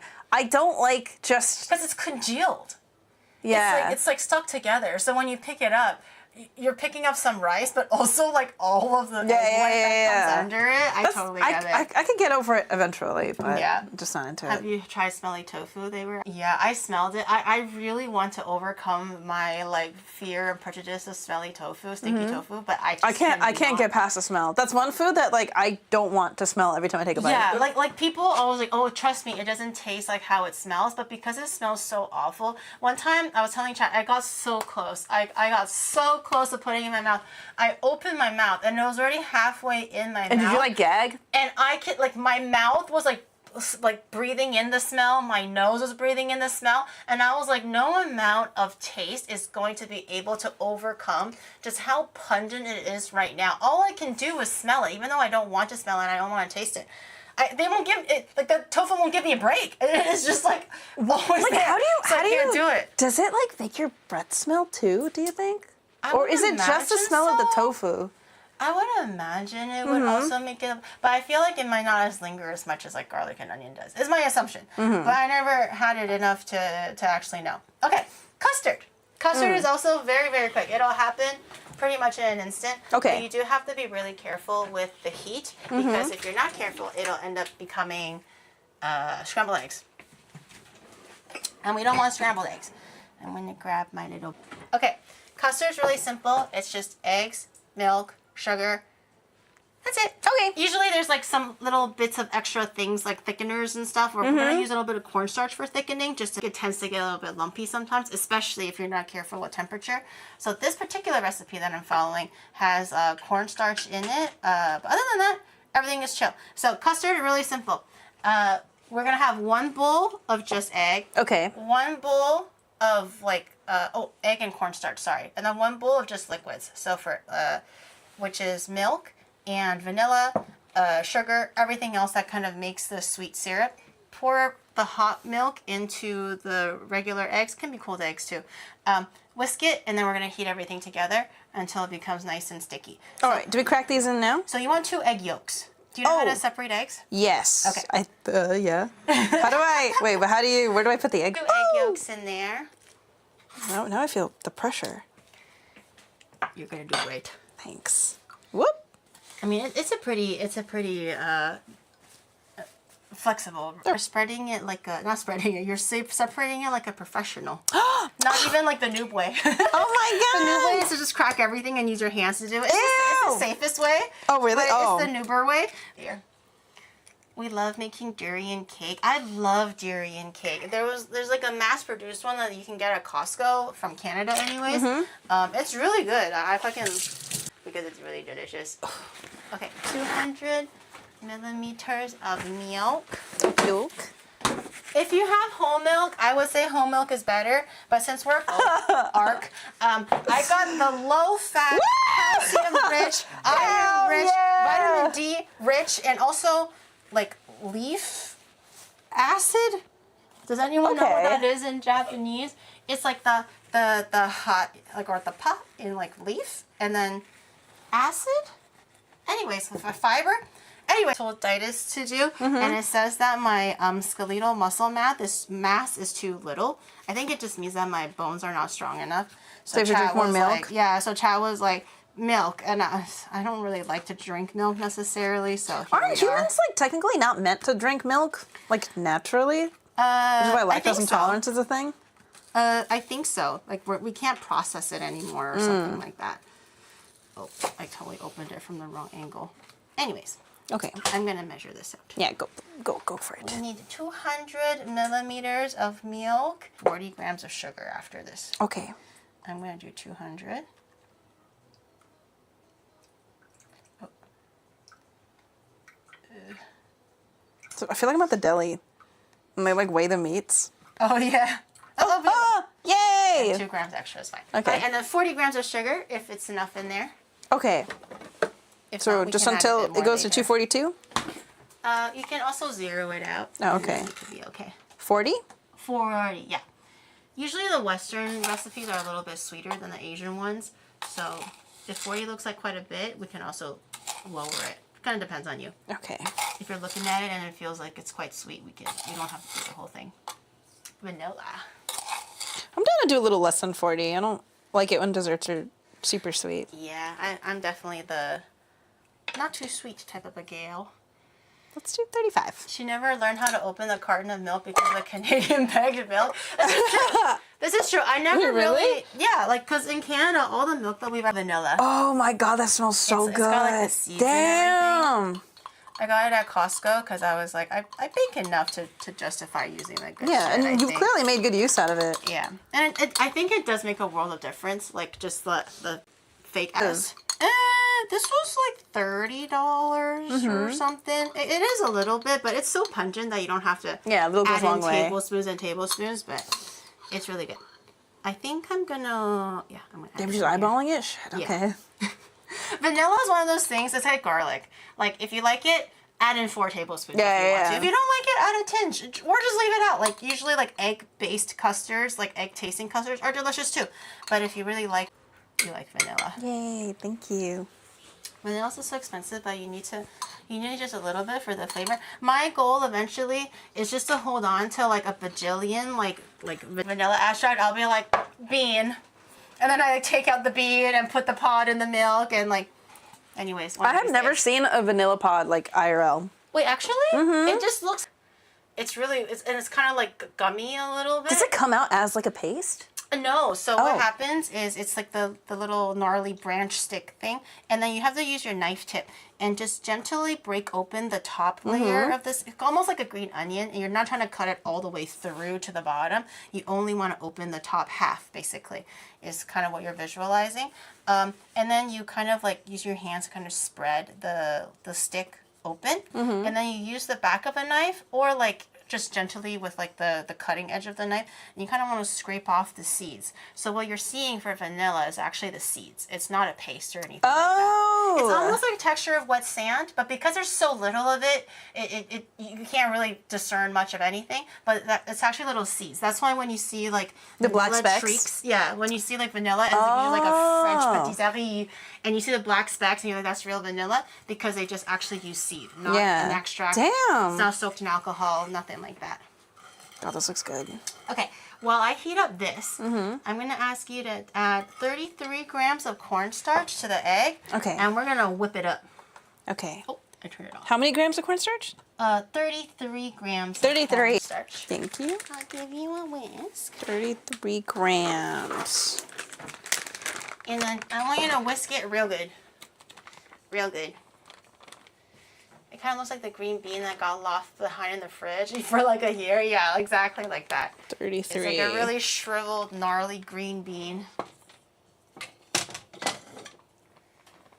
But it smells really great. Like I think just like the one pod can cost you like $20. Bam, 33. Hell yeah. I think the one pod can cost you like $30 sometimes. One? Or whatever. It can cost quite a bit. Like $10 to $30 depending on how big the pod is and like where the pod hails from, I suppose. But I like getting it like this. So you can still see the seeds and it still feels really like... What do you do when like everything gets stuck in the whisk? Oh, you just kind of like... Oh, sometimes I just like to just like shake it out. Oh. Violence. Or you can like beat like kind of like knock it out a little bit and then just... My God, this thing is thick. Jesus Christ. I think the cornstarch is making it quite thick. I think it's this step, but if it's not this step, oh well. It'll taste good. We can either just keep going and see if it's okay. If it's really not okay, I do have enough ingredient to try it again. But this time we're just basically heating up the hot milk. So you want to heat up the milk before it gets to boiling point. If it starts to boil, I think the fat starts to separate from the milk, and that's where you get like the skin. You know how sometimes it doesn't really goes away fully either. Even if you skim it off, it'll make more. So to prevent that, you kind of want to heat it until it's like steaming a little bit, but not boiling. Or if you're going to leave it alone, if there's like little bubbles on the edges, it's good. Don't too much. When you scrape the inside of the bean and you use, you can, yeah, you can also put the, so once you take I didn't know that. Yeah, once you can make vanilla sugar, which is really an efficient way of like reusing the vanilla. You can also just like put the whole pod in the milk. We definitely went a little bit crazy with the vanilla, but I think it'll be really good. It'll taste so rich without having all that sugar in there. Just don't tell Titus how much butter it was. Everything else is actually pretty good. Just tell him it's low fat milk fortified with calcium and vitamin Ignore D. the 5 grams protein, of sugar. Right? Good proteins, good Don't watch the fats. VOD, honey. Don't watch it. Yeah. You don't need to see that. I think it'll be cute. Heating soy milk until the film turns out. Although that's like. Okay. How's it looking? I do see steam. You see steam too, right? Am I going crazy? Yes, I do. I think I see steam. Okay. No, I see. I definitely see it now. Okay. Crazy or anything. Okay, so we're gonna temper the chocolate. What that is? Chocolate. So temper the eggs. Oh. Okay. I mean, you can temper chocolate in a similar way. Okay. But what tempering means is if you were to put hot milk. Think about that. Yeah. The chocolate, the heat will, because eggs cook so easily. Yeah. It touches the pan and for a little bit, it's already ready to like seize up. So to prevent it from doing so, tempering is what we do. So I'm gonna ask you to whisk slowly, and I'm going to only add in a little bit of hot milk, and I'm going to wait for the egg yolks to kind of absorb the milk and the temperature a little bit until it's kind of a bit even between the two, and then we can put in the rest of the milk. So never put in all of it and mix. 1, it's not going to mix. 2, it'll be too hot. If you're doing this by yourself, literally the same thing. You can just pour a little bit and then start mixing. Yeah. And then oh my God, it smells incredible. it's all good. You can just mix it all the way down. Hopefully I'm not wasting any. Once you've added like, I don't know, half a cup even, it should be pretty good. And then we can just add the rest of it in. Scraping the sides to get on those little bit. It's all like foamy now. Well, Yeah. good. The scent investigator. Okay, and then just add the rest of it in. And just to make sure everything is as less clumpy as possible, we'll strain it as well. Just to strain any residual cornstarch lumps or egg lumps that somehow got in there. Is it okay if it's getting foamy? Oh yeah, that's totally fine. Usually just like with whisking, it kind of puts it like this. Is this manual labor? Oh, I didn't even ask her to make whipped cream yet. I will though. No. Don't worry. Can we get an electric mixer for that? No. Well, actually, butter is actually really easy to make at home too. It's just whipping cream that's like room temperature, and then you can just use a stand mixer and just whip it until the fat separates from the milk. Whisk introduces air to the mixture, so it's not slightly foamy. You are not whisking it. If it's not slightly foamy, you're not whisking it right. Oh, is it okay? I think so. Foamy? Okay, and then we're going to strain it just in case there's any extra like egg lumps or cornstarch lumps.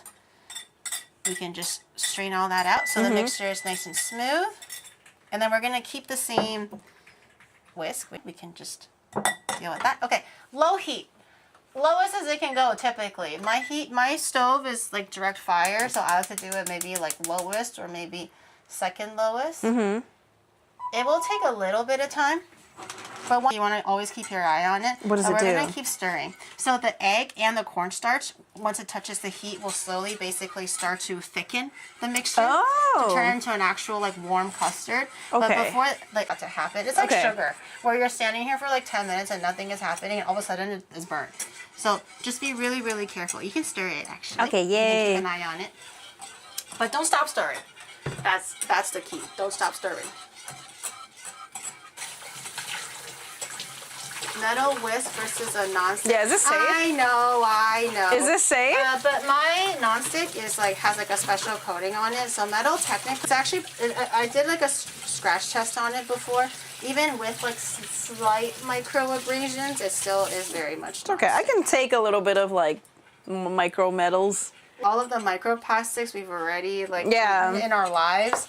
I feel like this is such a What's a little Teflon gonna do to you, eh? I think I can. Oh my god, I see it thickening. Probably lower the heat. Oh my god. Probably lower the heat a little bit. It's getting a little crazy. Whoa, whoa, whoa, whoa. See, it happens really fast. Oh my god. Yeah. Custard. We're gonna keep whisking it a little bit. I want to whisk out all of the lumps that accidentally, not really the egg. I think we've kept it at a pretty low temperature. Okay, I have this bowl ready. She burned it by leaving the handle over another pot and the range close together. You can taste it and grab a little looky look. Isn't that unhygienic? Oh no, well, you're not gonna like that. A little bit. Is it good? Something too thick, it might not cool down evenly enough. So I'm gonna grab, usually with custards and stuff, I like to cool it down on a plate if you have it. So I'm gonna grab a plate. This is nice and thick too, which is so it perfect. like cools down evenly? Yeah. That is nice and thick, wow. This is a nice thick custard. I think like for custards, I actually prefer a thicker over a looser, especially when we're making things that's like filling for tart. If it's too loose, it kind of turns a bit soupy. And then it'll be kind of hard to fill, I think. So I think having it be a little bit thicker is pretty good. Okay, just spread it to all the corners. So it's more or less like this. And we're gonna cover it up with saran wrap. Okay, we're gonna cover it with saran wrap. That's one thing with custard, chat, when you're processing it in the fridge. Custard will form a skin over it because we're using hot milk. So you want to actually press everything down completely into the custard. Oh. You can try it, yeah. It's a little bit hot, so be careful. But you want to make sure every single surface that has custard is covered with saran wrap. So when you lift it off, it just lifts everything off completely off the custard or with the custard, so it doesn't have a chance for the film to form, which is very important, or else you're gonna get like really hard, chewy, kind of like a weird mixture of textures in your custard, and nobody likes that in their custard. Eat the skin, it won't taste good, trust me. The pudding skin is like pudding jerky. It won't taste good. Pudding jerky, ew. I don't think that'll taste very delicious. Custard on molten lava cake is such a nice, I haven't tried it like that. Do you have like a favorite dessert that you've ever tried? Or is this tart that we're making? Yeah. Or is this tart like the one? My favorite dessert I've ever tried. Huh. What is my favorite dessert I've ever tried? Honestly, that tart was kind of up there. Or like, I love fruit tarts in general. Yeah, me too, actually. They're so good. Like, it looks so, like, I guess not that crazy, but when you taste one, it never disappoints, I find. If it's one of those things where if you see it at like a buffet plate, you're kind of like, oh, it's just a fruit tart, whatever. I'll go for like the cake. But when you do eat one, it always hits. What about you? What's the best dessert you've ever had? That's a great question. I was only asking you. I didn't think about myself. Because I'm sure you've had a lot, huh?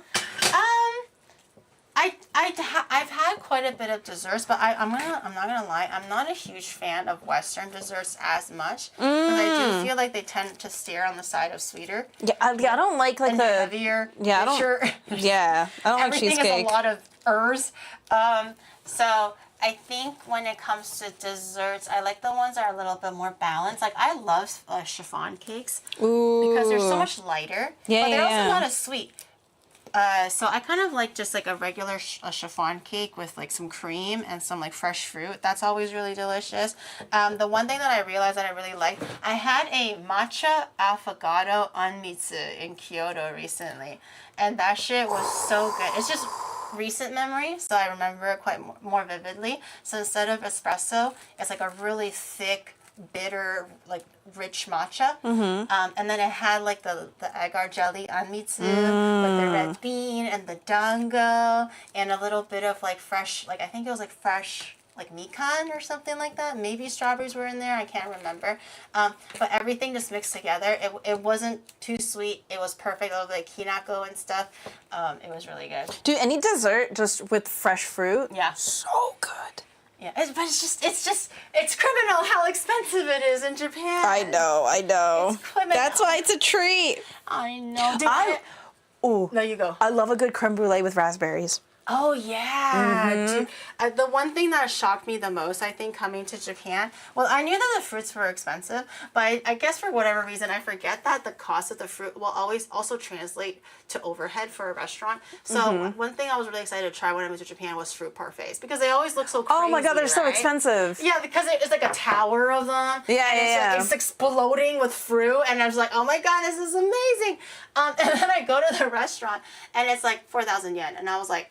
Yeah. But they're so... Is that the same one? They're so good. And like the cheapest one was like 2,000. If you want like any 2,500, yeah. like a whole fruit in there, I was like, holy shit! Like a parfait is not for the weak and not for the poor. Like that's kind of crazy. That's why it's like a date dessert. Yeah, so you get your date to pay for you. You can share it and everything. It's quite nice. Okay, custard goes in the fridge. Okay, I hope I wrapped it okay. I think it'll be good. Yeah, I think it'll be perfectly fine. Okay, so that's pretty good. We already got most of the stuff done. If we're gonna wait for everything else to chill, mochi we can make a little bit later. Once we probably get the yukijan going. But I think we're making pretty good progress. Yeah, I'm so excited. I made sure to eat a light lunch, so I'm looking forward to feasting. Yeah, the light lunch was also very like health coded. Onigiri, yogurt, eggs, Greek yogurt, just protein. Yeah. We've all been there. Pure protein and lean. Giri has a rolling pin. You know, beat people in the chat with. Exactly. But they probably like it too. Y'all better be. Oh. Light lunch. Emily's gonna be starving by 11 p.m. I actually think we're making pretty good time. So I think we're chilling. Also, we're gonna be making like the daifuku and stuff, just a little bit of extra stuff on the side. But I did tell her, I was like, if you would like, I would recommend maybe a small snack before dinner. No, I'm glad I did. For whatever reason, I have a lot of friends come over, and my stream starts at 7, and they're just, and I'm like, oh, you're okay, like kind of like eating around like 11 or something, right? They're shocked, like 11.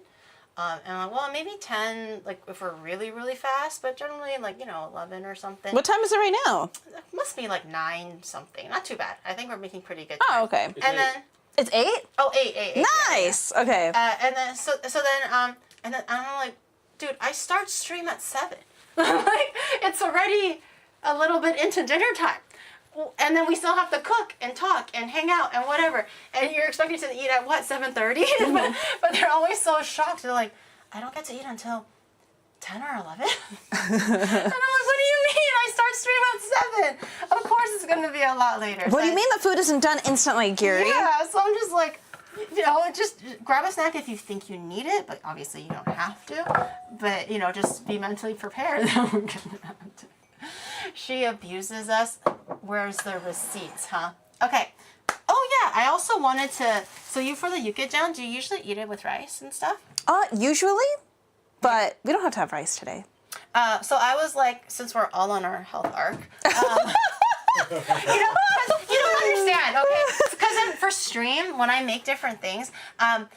there are times where I try to supplement things or substitute things that are like, instead of chicken thigh, it's chicken breast, or instead of pork, it's chicken breast, right? Yeah. Because I'm like, oh, well, it's like a leaner protein. Yeah. I want to be a little bit healthy, even when I'm streaming, I can still substitute things for a healthy option. I think Dennis would appreciate that too. Yeah, and then Chad is like, oh, more fat, more flavor, and I totally get it. I 100% agree, because that's 100% true. But I'm just like, I understand, but I'm also the one eating it. Yeah. At midnight, like, and it shows your skills if you can still make it delicious, even with the healthy substitutions. Exactly. So right now I'm kind of on my low carb arc. So I figured if we do want a little bit of carb to go with the yukijan, we can maybe get gokuma. Gokuma is like Korean for sweet potato, right? So we got some gokuma, which is sweet potato. This is the haruka, beni haruka, which is one of my favorite sweet potatoes. I like beni tenshi and beni haruka. How would we eat this with the yukijan? I figured it would just be like a side dish. So we can have it, so we can we like, bite it. We get to like bite it. Up, like the 1 foot up, and you like the traditional Asian style. But I mean, it'll still be delicious and also good potassium. Like Shadow's been really enjoying sweet potato because apparently it's like the potassium offsets the sodium that you eat a lot of the times. Oh, okay. Like, or the sodium potassium pump or whatever it is in the body. But he can't eat that much sodium. So to offset sometimes when you pre-order things that has more sodium, he's like, I gotta eat a banana now or a sweet potato thing now. So, but I also like sweet potato. It's just really good. So I have no complaints about sweet potato. So I thought we can maybe make some roasted sweet potatoes to go on the side. How shall we do this? It's actually really easy. It just takes about an hour. Have you roasted potatoes before? Nope. At all? It's so simple. It just takes a bit of time, but it's so simple. Expose his eating habits. I mean, it's healthy. What's wrong with it? I stopped eating rice. I have rice purely for stream, but I don't eat rice at home anymore. Like, at all. I just eat sweet potato as my carb source. Sometimes. Not even all the time. Look at a funny looking carrot. I'm one of those people now, chat. I try to be good. Okay, we'll give it a quick little wash. I like using my little scrub daddy. Use a new one! Oh, a new one? I like to use a scrub daddy because it's really, really good at taking off a lot of the extra dirt and debris on the potatoes. So Oh my god, this is so organized. I need to take some notes. We have like underneath my drawer, underneath my sink, there's like a bunch of shit in it. Really? And I have to dig through to find new sponges. Oh well, I mean, at least it's all cleaning supplies. Oh yeah. We're like, it's okay. It's okay. Rose said extra butter, please. Dude, Shadow will never say no to extra butter. But like, he'll want to say yes, obviously, okay? He's not crazy. He still understands that fats and butters are good. Like, he's trying to be a good boy. He wants to look like Trindamere, Chad, okay? Why Trindamere specifically? Yeah, why Trindamere? Then you have to make your right arm bigger than your left arm. Exactly. Trindamere has a gooning arm? He has a line where he says, "My right arm is a lot stronger than my left." I think that's the line. He has a gooning arm? Canonically, yes. Oh my god! Big sword. Oh, that's because he carries. Oh yeah. What did you think it was? His sword. He carries a sword. His sword. A really big sword. Dude, I was telling Chad how like Shadow just suddenly randomly since last week decided to be like, Gary, no carbs, low fats, high protein, calorie deficit. I'm gonna get abs. And I'm like, okay, well that's fair, but like why all of a sudden? I think he's been watching those like character champion music videos. Oh, I'm watching the cinematics again. Yeah, the cinematics? Yeah, that's what it's called, the cinematics. And apparently he just suddenly fell in love with like Trindamere, I guess, or like. I always loved Trindamere. Well, but like now you're like seeing yourself in him. So That could be me. Trindamere, that could be me. Trindamere, by the way, chat. He looks like a fucking muscular Dorito. Okay. Anyways, and then in the morning time, he like when I'm like brushing my teeth or I'm like fixing my hair or something, it's like I was telling like you know how it's like an open space upstairs, yeah, right? yeah, Like the hand washing part. So then when I'm trying to mind my own business, he comes in front of the mirror beside me and he's like, should I get chest hair? Half serious, okay? He looks in the mirror and he's like, Who are you trying to impress, you little hoe? right? And he was like, can you see my ab lines yet? And I'm literally like, bitch, what the fuck, man? I'm trying to like brush my teeth. And then he's like, Gary, what do you think? Should I get chest hair? Bro, shut the fuck up. He's like, am I Trindamere yet? And I'm like, yes, Shadow, you're just like him. He's like, really? And I'm like, 100% to the T. He's like, really? Okay. And then, God forbid, I want to eat an apple as a sweet treat. And he's like, no, you have to lean down It's a sugar too. ball. It's an apple. Anyways. Shadow, I don't want you to get like an eating disorder. You shouldn't be scared of apples. I'm kind of low-key a little bit concerned now. Like, he's never been this crazy about calories and like sugar bombs and carbs and stuff. What happened? This last week. This is the fucking cinematic. I'm gonna send a very strongly worded email to fucking Lord of the Rings. Not Lord of the Rings. League of Legends. Lord of the Rings. Lord of the Rings. We'll hear about League of Legends. I was like, stop putting out these really cool cinematics. You're giving one of your players a fucking body disorder.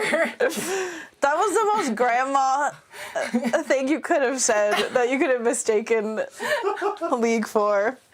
Close enough. Close enough. Okay. I'm just wiping down my sweet potatoes, just so it because ideally for roasting, we want them kind of dry. If it's a little bit wet and then we put them in the foil, it kind of sort of accidentally steams them, which is not bad. Yeah. But if you want the dry roast with like the extra sugar crystals kind of coming out, when like the dark syrup kind of starts to like bust out of the side and everything. Oh, the smell. I know. It's so fucking good. Like the Benny Tenshi is the one that does that a little bit more. These are like the softer, mushier, sweeter ones. There's like dry and sweet, dry and not sweet, soft and not sweet. But I like it like extra soft and mushy and extra sweet.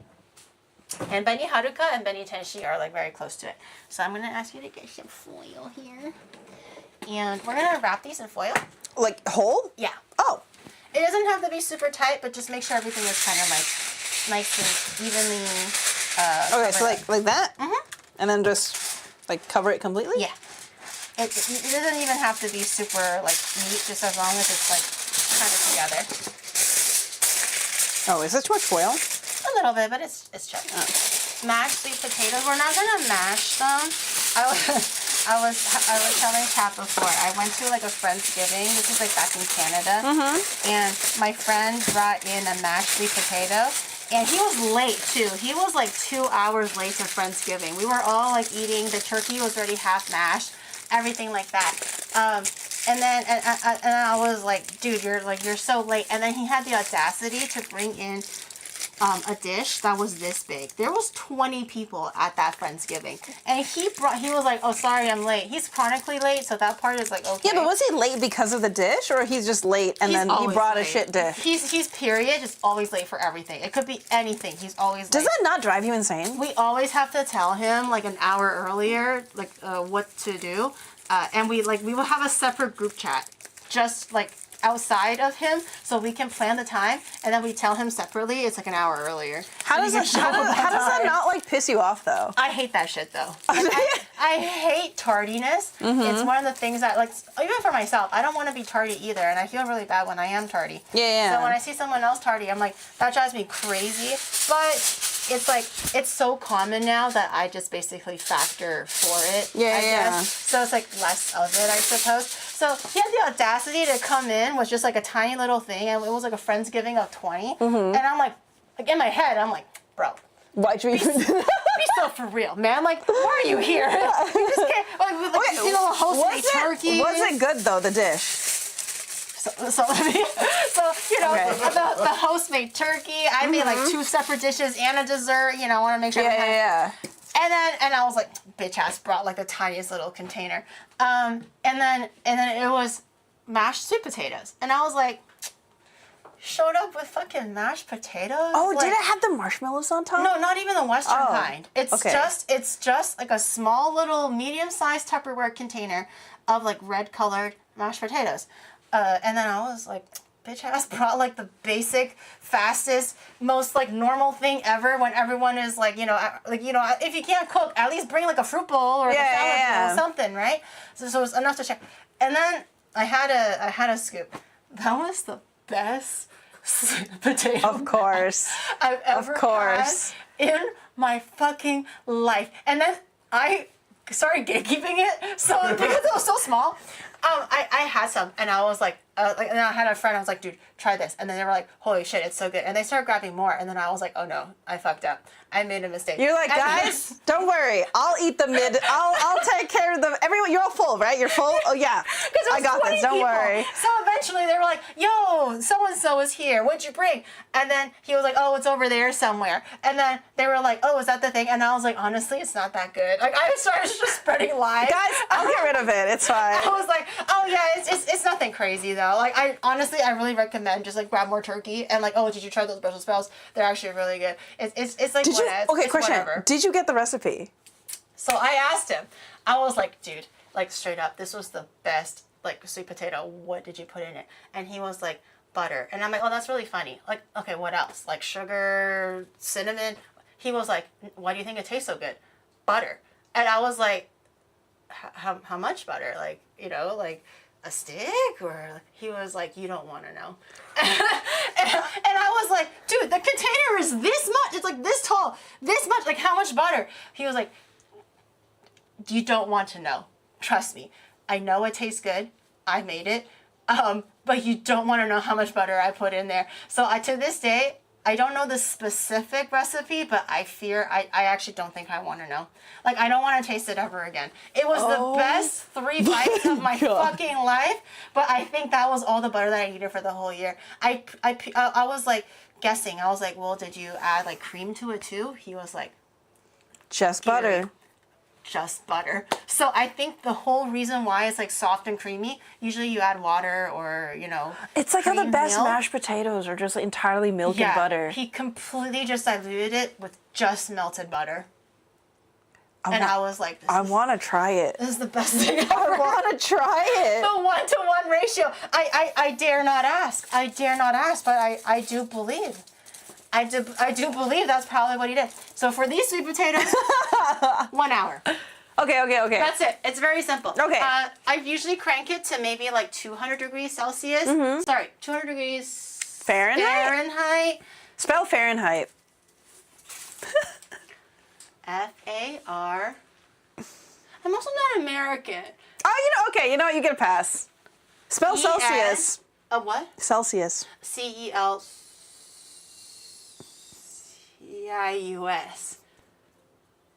I think it's Celsius. Hello, chat? Wait, what did I say? Wait, what did I say? You said CELC. It's CELS. This is what I mean. I don't know how to spell anymore. Like, I'm not proud of it.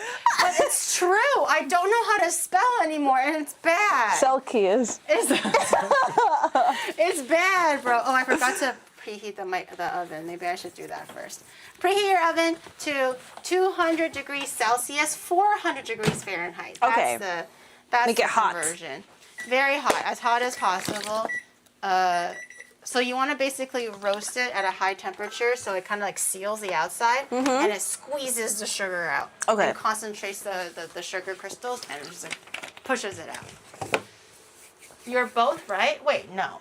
Huh? There should be only one way of spelling Celsius. I don't think we're both right. Only one of us is right. CELS. Oh, how did I spell Fahrenheit? F-A-R. Oh, it's an H. F-A-H-R. The one thing that pisses me off about Fahrenheit is how there is no constant way of converting Fahrenheit to Celsius. I know. You know how everything is like... I still have to like... I've been living here 4 years. I still have to convert it. I'll be like, oh, it's 17 degrees. Oh, I don't know what that feels like. Let me switch it over real quick. I have no idea either.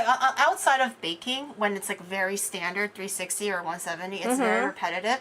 And when it comes to regular weather, I have no freaking clue. But it just pisses me off, which is like, oh, divide by 2, but also add by 3.65. And I'm like, why is there an add?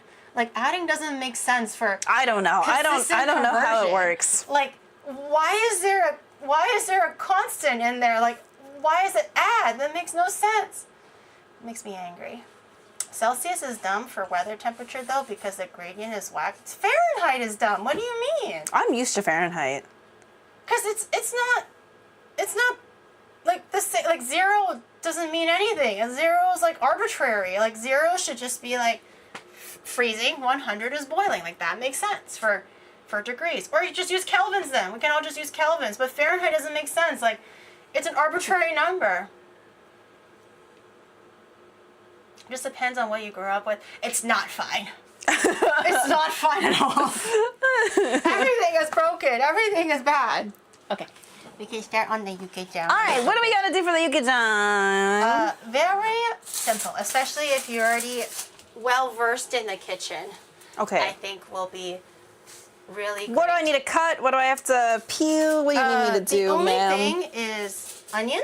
A little bit of onion for our yukgaejang. A little bit of daikon. Okay. I'm trying to find my little skin peeler. I have this. You probably don't need all of this. Just as Okay. much as you would like in the soup. Okay. If you love daikon. And then you'll be the mushroom. Ooh, yummy. It's They on look sale. meaty. I know, it was like 100 yen. Damn. sale. That's nice. Okay. Japan loves shimeji. They hate button mushrooms. Button mushrooms are really I expensive. can never find button mushrooms. It's really hard to find them, and if you do, they're very expensive. Whereas in Canada, that is like the cheapest mushroom. Yeah. But in Japan, it's like a lot more expensive. There's a 1 degree, there's 1 degree in which the same in both cells. Like, why? Why is it somehow there's a big gap somewhere in the continuum of temperature, and all of a sudden on the other side of the continuum, it's a 1 number difference? Like, it doesn't make sense. Like, it needs to be consistently always with the same gap. That's what conversions mean. That's how I feel whenever Americans. I'm trying to cook something and I get the measurements in like grams. Yeah. And then I have to be like, how many grams is, or how many cups is in this many grams? And it's always like a little off. Yeah, well, I feel like for cups and grams, though, I would always measure if I can, because obviously On a food scale? Yeah. Ah, obviously a lot more yeah. Exact.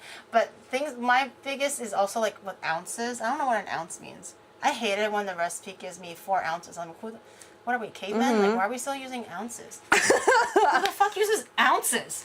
Just grams, man. Grams.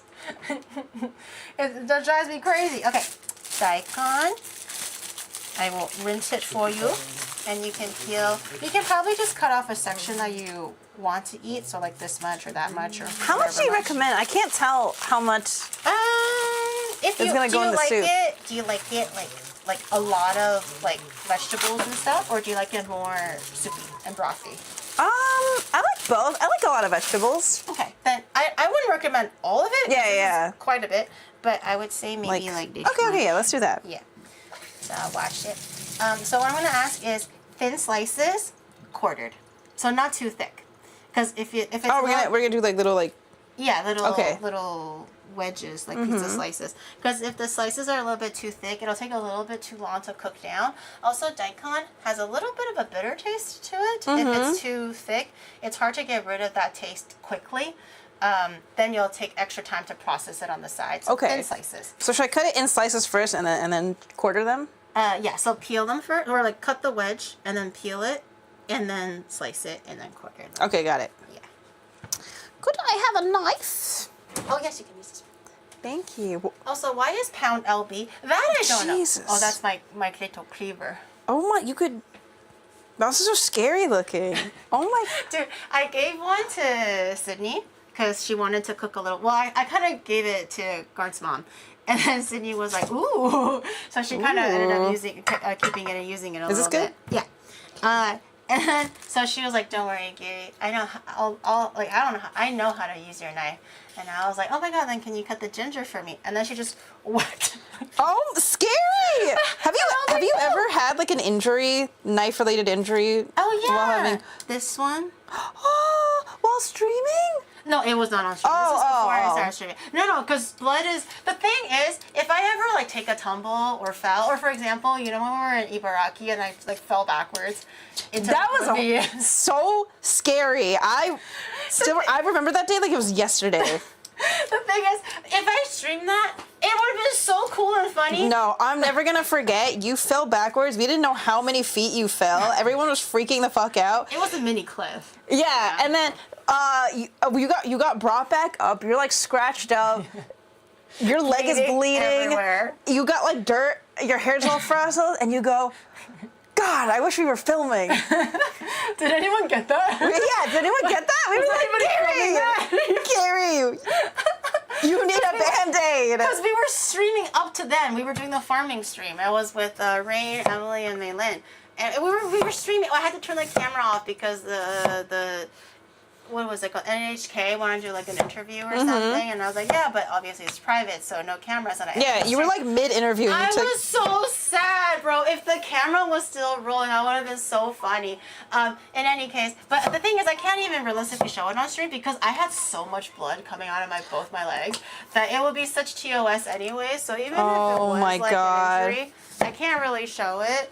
But This knife is scaring me. do you want a smaller one for more No, comfort? I can do this. I'm strong. Oh, it's not even the right. Silly me. Pop, It's not even the right one. pop, pop, pop, pop, Where'd the pop, other one pop, go? pop. But yeah, this particular what is this, scar on my little hand thing? It was when I was using a mandolin. Everyone, be very careful with mandolins. I was making a birthday cake for a friend. This is like before streaming. I used to bake a lot. That was like my hobby. I loved it. And for all of my friends' birthdays, I would offer to make them birthday cakes. So I wanted to do like a pineapple one. And then if you like cut the pineapple slices real thin, and then you dry it in the oven, like you make it at a lower temperature, it'll turn into like basically like chips. Basically. It'll start dehydrating and curling a little bit. And you put it over like the little muffin cups, so when it starts to dry and curl, it'll go downwards, make a little flour. So I was getting towards the end, and I was like, I didn't have the hand guard, so I was like, I should be really careful, like it's getting to like a dangerous moment. And then I was going very slowly, but because I was holding just the pineapple all peeled and everything's a little bit slippery, so I was going so slowly.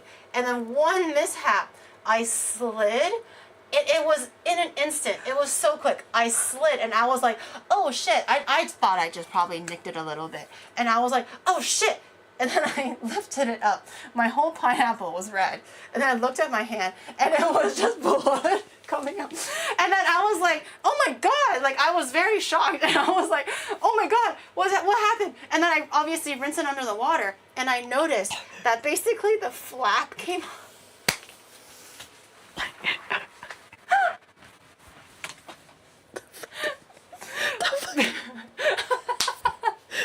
It was like open. I get it.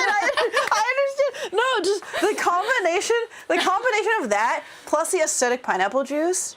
Oh, it was actually really sweet. So I feel like it was just the actual shock of it. I didn't feel anything. Yeah, that's good. Okay. Anyways, so it happened, and obviously bleeding. And then Shadow was downstairs playing League. So I was like, I think Shadow understands my different voices. It's very subtle. Yeah. But when I do need him, he does react. So I was like, Shadow, and usually you gotta wait 5 minutes. Like he does not give a shit. And I was like, this time I was just like, I was like, Shadow, and he instantly sprang upstairs. He's like, what happened? And I was like, no, I know I'm dumb. Just don't yell at me right now. But I need you to help me with something. And I showed him my hand, and he was like, ah! Did he pass it? So he has the thing where he gets lightheaded, but this is what he did. So this is like pretend-year me, right? Okay. He goes like, ah! Oh. Oh. He kept on going back. Did you have to get like stitches? I got 9 stitches. That was my first ever time getting but that was like the funniest thing. Like I was already trying to keep calm because it happened. Like there's freaking out, not gonna do anything. But he just made it so much funnier because he kept on going, and I'm just like, bitch, make a decision, okay? Like, obviously it's bleeding. Don't look at it 5 times and go like, I don't feel so good. Can you like maybe call the hospital? Can you maybe get some Band-Aids?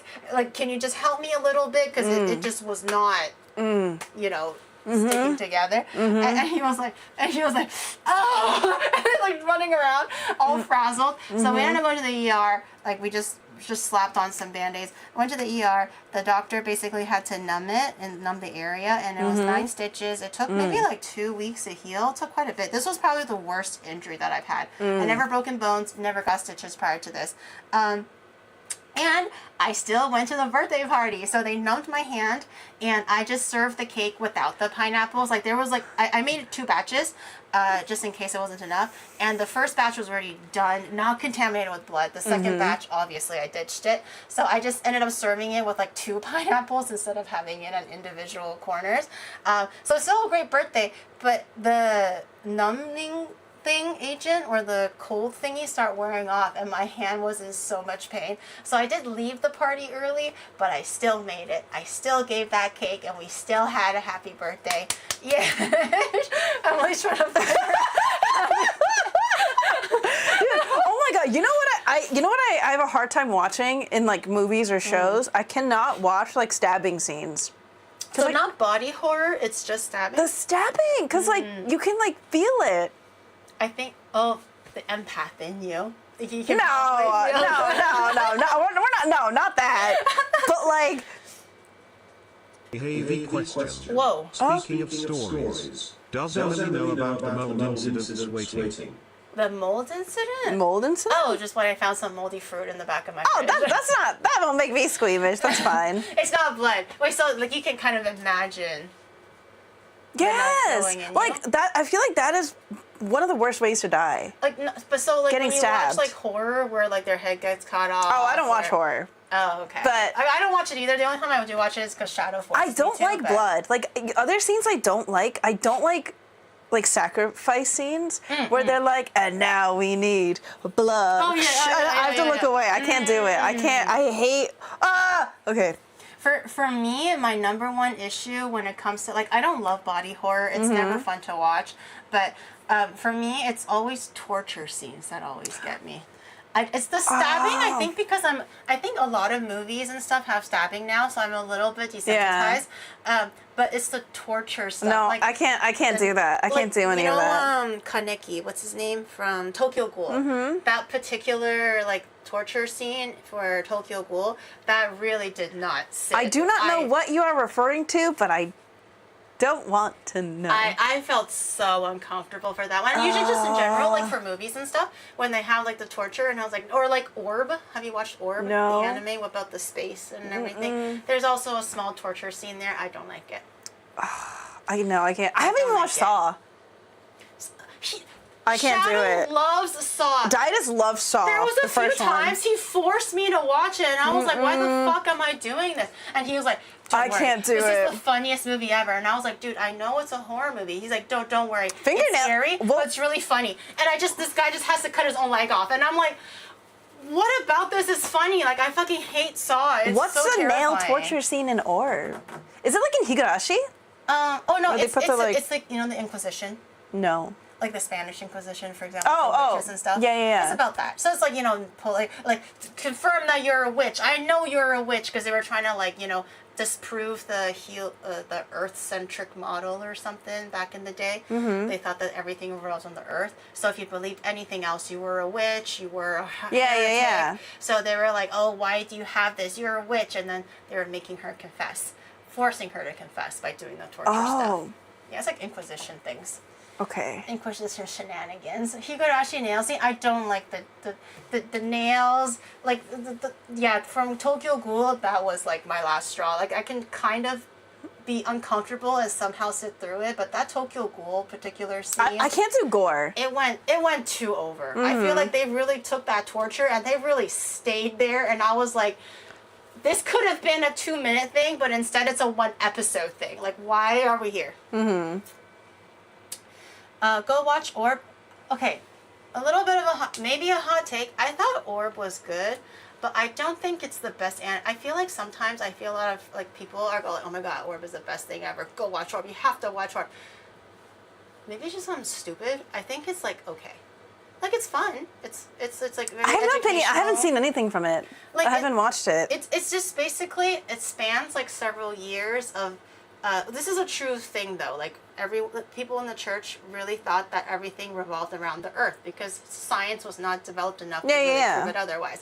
And then and it was like a very long-standing belief for everybody. They just and then I think some astronomers or just stargazers realized that there's some discrepancies between how the stars actually move versus the actual model. So they were like, maybe it doesn't revolve the earth. But back then they were like, God, Earth, we are center of everything. No way, we are part of a gear. We are the gear, you know? So anyone that believes otherwise is like death, Inquisition, witch, you know? So it's just kind of an over a long period of time, the fight of trying to like right the wrongs of like science and like, hey, this church belief is not correct. God is not the center of everything. We actually revolve around the sun. And that's basically the story, but it's very dramatic, it's very touching, it's very intense, and very real. But like, I just think it's fine. I don't think it's the best anime ever. A lot of talking, a lot of like you know, theorizing and stuff. But I feel like the way people react to Orb is a little like I mean, watch it now. I don't think you. It's okay. Okay. Maybe I'll check it. Well, now that I know that those are torture scenes, maybe not. It's so small. It's so small. Blasphemy. She doesn't get Orb. It's like trying, you know, leaving a legacy, or for the future generations to like, you know, find out and discover for themselves. I like what people theorize. Theorize.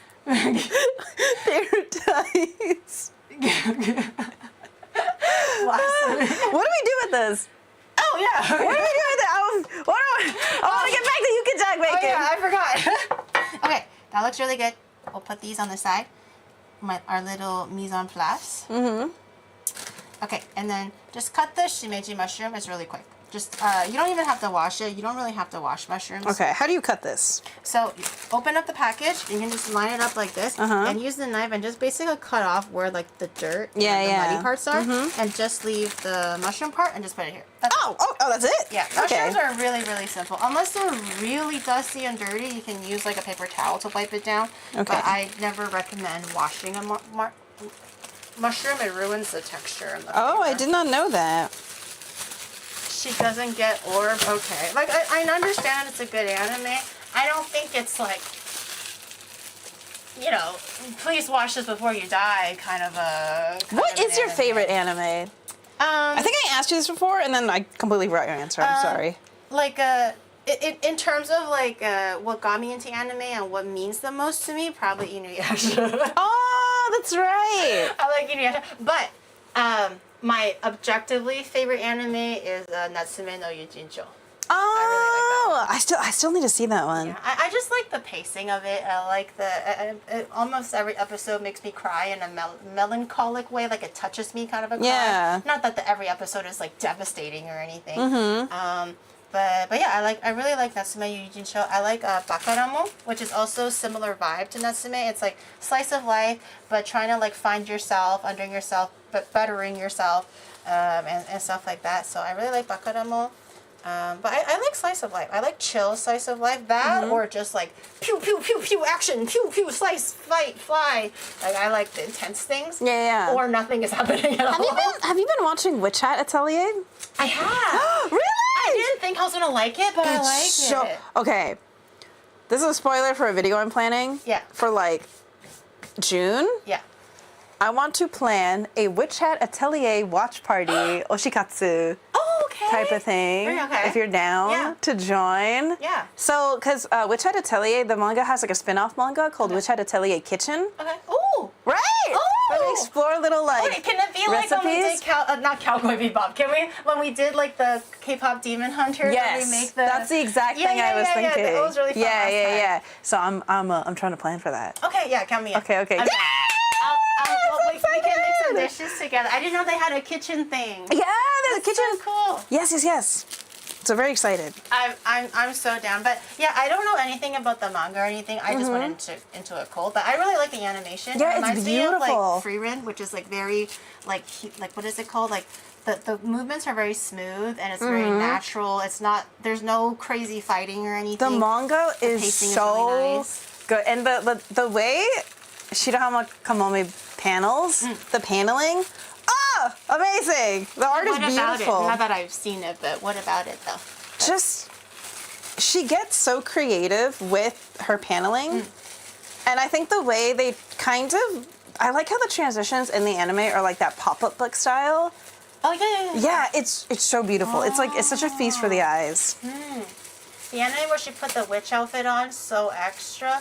But I feel like it adds a lot to kind of what is it called? The tension of like she finally was able to become like an apprentice, like the particular. Also, all the anime. cosplayers taking notes. Yeah. Like, okay. Oh, those are how the pieces of the outfit look like. I mean, to be fair, it has been kind of going crazy and viral on Twitter, so maybe like everyone and their grandmas have seen that clip for out of context or whatever. But it's like free written, where it's like it's really beautiful animations, but they don't have to be doing much. Yeah. They could be getting off a chair, putting on a The jacket. focus on like the world building. Yeah, and I think it's really sweet. But I think the story is very intriguing, so I'm very eager to learn more about like the problem or the issue or whatever. I think it's really it kind of has like a Violet Evergarden type of a not as emotionally sad I think as Violet Evergarden. I feel like so far, but I don't know anything about the story, so How do you want this cut? I don't know much. Sliced. Okay. So you can cut it in half and cut the little butts off and the little head off and Okay. So they're all about like, equal slices Okay. and thicknesses. Do you like to cut off the end parts first, or do you cut it in half first? What's your style? It's up to you. I prefer to cut the asses off first. Yeah, me It's too. a little bit like harder. It's easier to cut later. But up to The asses. I don't like the Little onion asses. booty holes. Have you been watching any like recent animes right now? I have actually been lately not rewatching, but watching FMA Brotherhood. Oh, wait, you haven't watched it before then? So I tried reading it back in middle school when I was like 11. Am I allowed to say like spoilers? Everyone knows what happens, It's right? FMA, bro. Well, okay, one of the characters dies. Everyone knows which one. And I dropped it because it was too sad for little Emily. Okay. So I ended up revisiting it years later. Because Didus was like, "Oh, you never actually like finished the FMA manga, right?" And I'm like, "No, I didn't. I dropped it." Because I think I was too young for it. I did the same thing with Nana. Yeah. Because I was too young for it at the Nana's time. very heavy. It's very heavy. I feel like a lot of friends and girls got into Nana, but they're like 9, and I'm like, I never really got into it I'm because like- it seems very depressing. But I'm like, no 9-year-old should be reading Nana. I'm like, how did you guys stay with it? Yeah, it's very heavy. It's So- very sad. Yeah, I ended up dropping it as a kid. Yeah. And then I think like 2 years ago, I actually read Nana. I reread it, and I loved it. Now because I'm an adult woman who can like kind of understand the relationships better. Yeah. And I really enjoyed it. So I did the same for FMA Brotherhood, where I was like, okay, I feel like I should watch it. And I've been really enjoying it so far. But newer anime right now is just Witch Hat. I can't remember. I feel like I'm watching a lot right now, but I can't remember what it is. I mean, for FMA, the same manga author, has a lot of original works. So they have one that's currently in anime form right now. I don't even remember the name, but it's like 2 episodes in. So all the characters look very like reminiscent of FMA characters, but it's about twins, and the twins are separated, and then the brother is trying to basically find out why his world is falling apart. Yeah. And just trying to live through the life and stuff like that. Oh, I love Silver Spoon, Gino Saji, also from the same author as Full Metal Alchemist. Oh, I haven't it's a seen slice of any life. of her other works. The slice of life one, Gino Saji, fucking delicious. It's Okay. so good. I'll have to check it out. It's so chill, but it's so touching. It also made me cry. But other than that, like there's a current action based shonen type that's airing right now. It seems pretty good. It seems quite promising. So we're gonna stick with it and see how it goes. Okay. And also Inuyasha, Rumiko Takahashi sensei, the creator of Inuyasha, has a new series called Mao.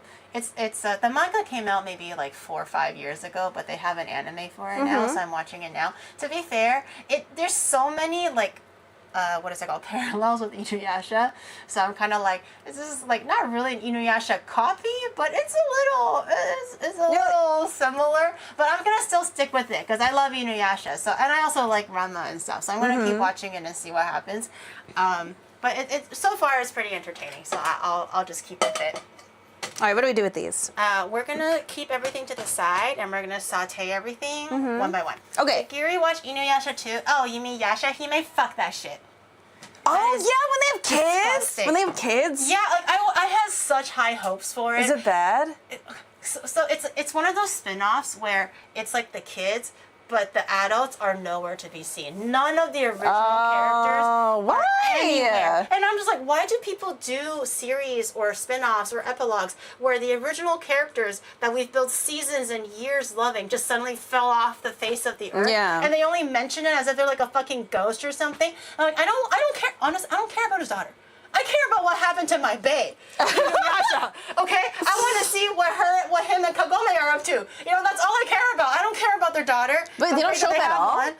So they don't really meet each other until like way later into the series. But a lot of it is just like fucking daddy issues and like I gotta find my parents or prove it to my parents or trying to find myself. And I'm like, just give me Inuyasha. That's all I ask Does for. Sesshomaru get with anyone? Do you want me to spoil it? I mean, it's kind of makes sense. But maybe. do you want me to spoil it? I might. You know, I feel like I won't even know. Have you watched Inuyasha at No. all, even remotely? No, when I was 9, I tried reading the manga and I didn't like it. Oh, really? The manga was really good too. I mean, I watched the anime first, but I did really enjoy the manga as well. I mean, I feel like if you did watch it or read it, who he ends up with is kind of obvious, but if you don't know anything about it, then I guess it wouldn't really matter. Okay. You know what? I'll see. Maybe I'll reread it. I gotta find out who killed my dad. Shh, I don't give a shit. I just want to know what happened to the main characters, like, after the fact, you know? Oh my god, you have like a giant like barrel of oil. I got it at Costco. Oh my god. It was so cheap. It's so funny. It's like 4 liters. I couldn't resist. I was like, from now on, every time I use like, because I'm also cutting down on oil because it's fat. So every time I just use like a teaspoon, I gotta be like, okay. I think. Is this for the onions? It's gonna be for. Let me see what we're gonna stir fry first. I actually can't remember exactly what we're stir frying. Oh, we forgot to slice the beef actually before we do any of that. Let's process our proteins. Okay. Too. So let me put this in. Open that big ass oil just to pour a microscopic amount. I mean, if this was still like when I was eating like regular amounts of food and not super crazy about my diet, I would have, you know, it would have been a bit more worthwhile. But it's a little less worthwhile when I just use a teaspoon of this and a teaspoon of that. Okay, mise en place is all good. So for the beef, any beef will do. Usually things like steaks or like what is it called? Steaks or beef's meant for like curry or for stews. If you cut it against the grain, so the muscle fiber is a little bit shorter, it'll make the beef a little bit tender. Ooh, okay. I kind of got what I was available in Japan. I realized that Japan does not like big cuts of anything. Yeah. Everything is so processed. They love pork though. They do love pork, but everything is so like cut down to smaller pieces and stuff. It's really hard to. Oh, and leeks. I forgot about the leeks. Ooh, yummy. We're gonna actually. We can cut the leeks first. Okay, how should I cut them? We don't get the contamination and everything. For leeks, because Just it's gonna in go chunks? into the soup, I would say slices, but diagonally. Ah, okay. So today they're pretty. And I would say cut up until like here before it gets too green, because when it gets green, it's a little bit tougher to eat. Okay. I've always realized, not always realized, this is a recent trend, but I think it's very funny. I know you don't go on Twitter too much, but are you aware of like the trend right now where like Japan has somehow discovered American food and now vice versa, America is trying to like teach Japan is trying to teach America about Japanese food. It's kind of a really interesting and wholesome culture. No, I change. have not. Is that why I keep seeing posts about like steak? Not steak. So for whatever Okay, then I have reason, not. Yeah. For whatever reason, everyone in Japan now, especially on Twitter, is now at America-boo. Okay, like kind of like a weeaboo, but America-boo. So they just love everything about America, Texas, cowboy. Like it's very like stereotypical surface level America. They don't like love all the details, obviously. And then they suddenly discovered barbecue. So right now. Barbecue is like all the rage in terms of restaurants here in Japan. Does that mean we're gonna get more barbecue restaurants? I hope, dude. I have a really good barbecue restaurant to recommend do? you guys. Okay. When you guys are ready to like eat some more meat. Okay. Because I went to the one that everyone recommends. I did not like it. Which one is it? The one in Harajuku? No, not that one. Oh, No. Okay, no, okay, no, okay, that okay. one. Not They that had one. they had a terrible chili. Well, I guess chili for a barbecue is. But I feel like a barbecue place has to make good To chili. be fair, that one that you did, it's like the food truck one. I actually tried it on stream. It was good, but I don't think it was like blow my mind. Oh, food truck? Amazing. It's kind of a food truck, right? No, it's a restaurant. Oh, that's right. Anyways, the one that I was thinking of is not in Harajuku. So it was a barbecue. Everyone in Japan all of a sudden likes barbecue. And then on Twitter, it was Coca-Cola and peanuts. Have you had Coca-Cola and peanuts? No. Apparently, this is a very long-standing American culture of like full sugar, regular Coca-Cola, and salted peanuts. And then you'll just put it into the Coca-Cola jar or Why? cup of Coke. And then you let it just kind of sit there to kind of like all the flavors mingle a little bit. And then you just eat it / drink it together. And apparently it's a very American thing, but Japan somehow found that out. And everybody and their mothers has this picture of Coca-Cola and peanuts and saying, oh, this is really good. Why didn't I try this earlier? What is this amazing witchcraft that America has? And then people were doing like, rum and Coke and trying it. Ginger ale and Coke, Dr. Pepper. They were like, I will try all of the American flavors. I'm American and I've never heard of Coca-Cola and peanuts. It was my first time too, and I had a collab last time. And I tried it with my friends, and it was just okay. I was kind of expecting to get my socks completely rocked off, but it was actually just kind of okay. Like, it's pleasant. No, okay. But I don't know why it was like, every person that posts it has like 10K likes on Twitter, like guaranteed. Like, it wasn't that The new good. engagement farming. Yeah. It's Coke and peanuts. Yeah, and then it's ranch sauce. I think you'll be happy about ranch sauce. Oh, of course. So apparently Japan doesn't know ranch sauce. Yeah. And someone was like, on Twitter was like, oh, to all of the American, to all my Japanese friends, please try ranch sauce. This is a national, like, treasure delicacy.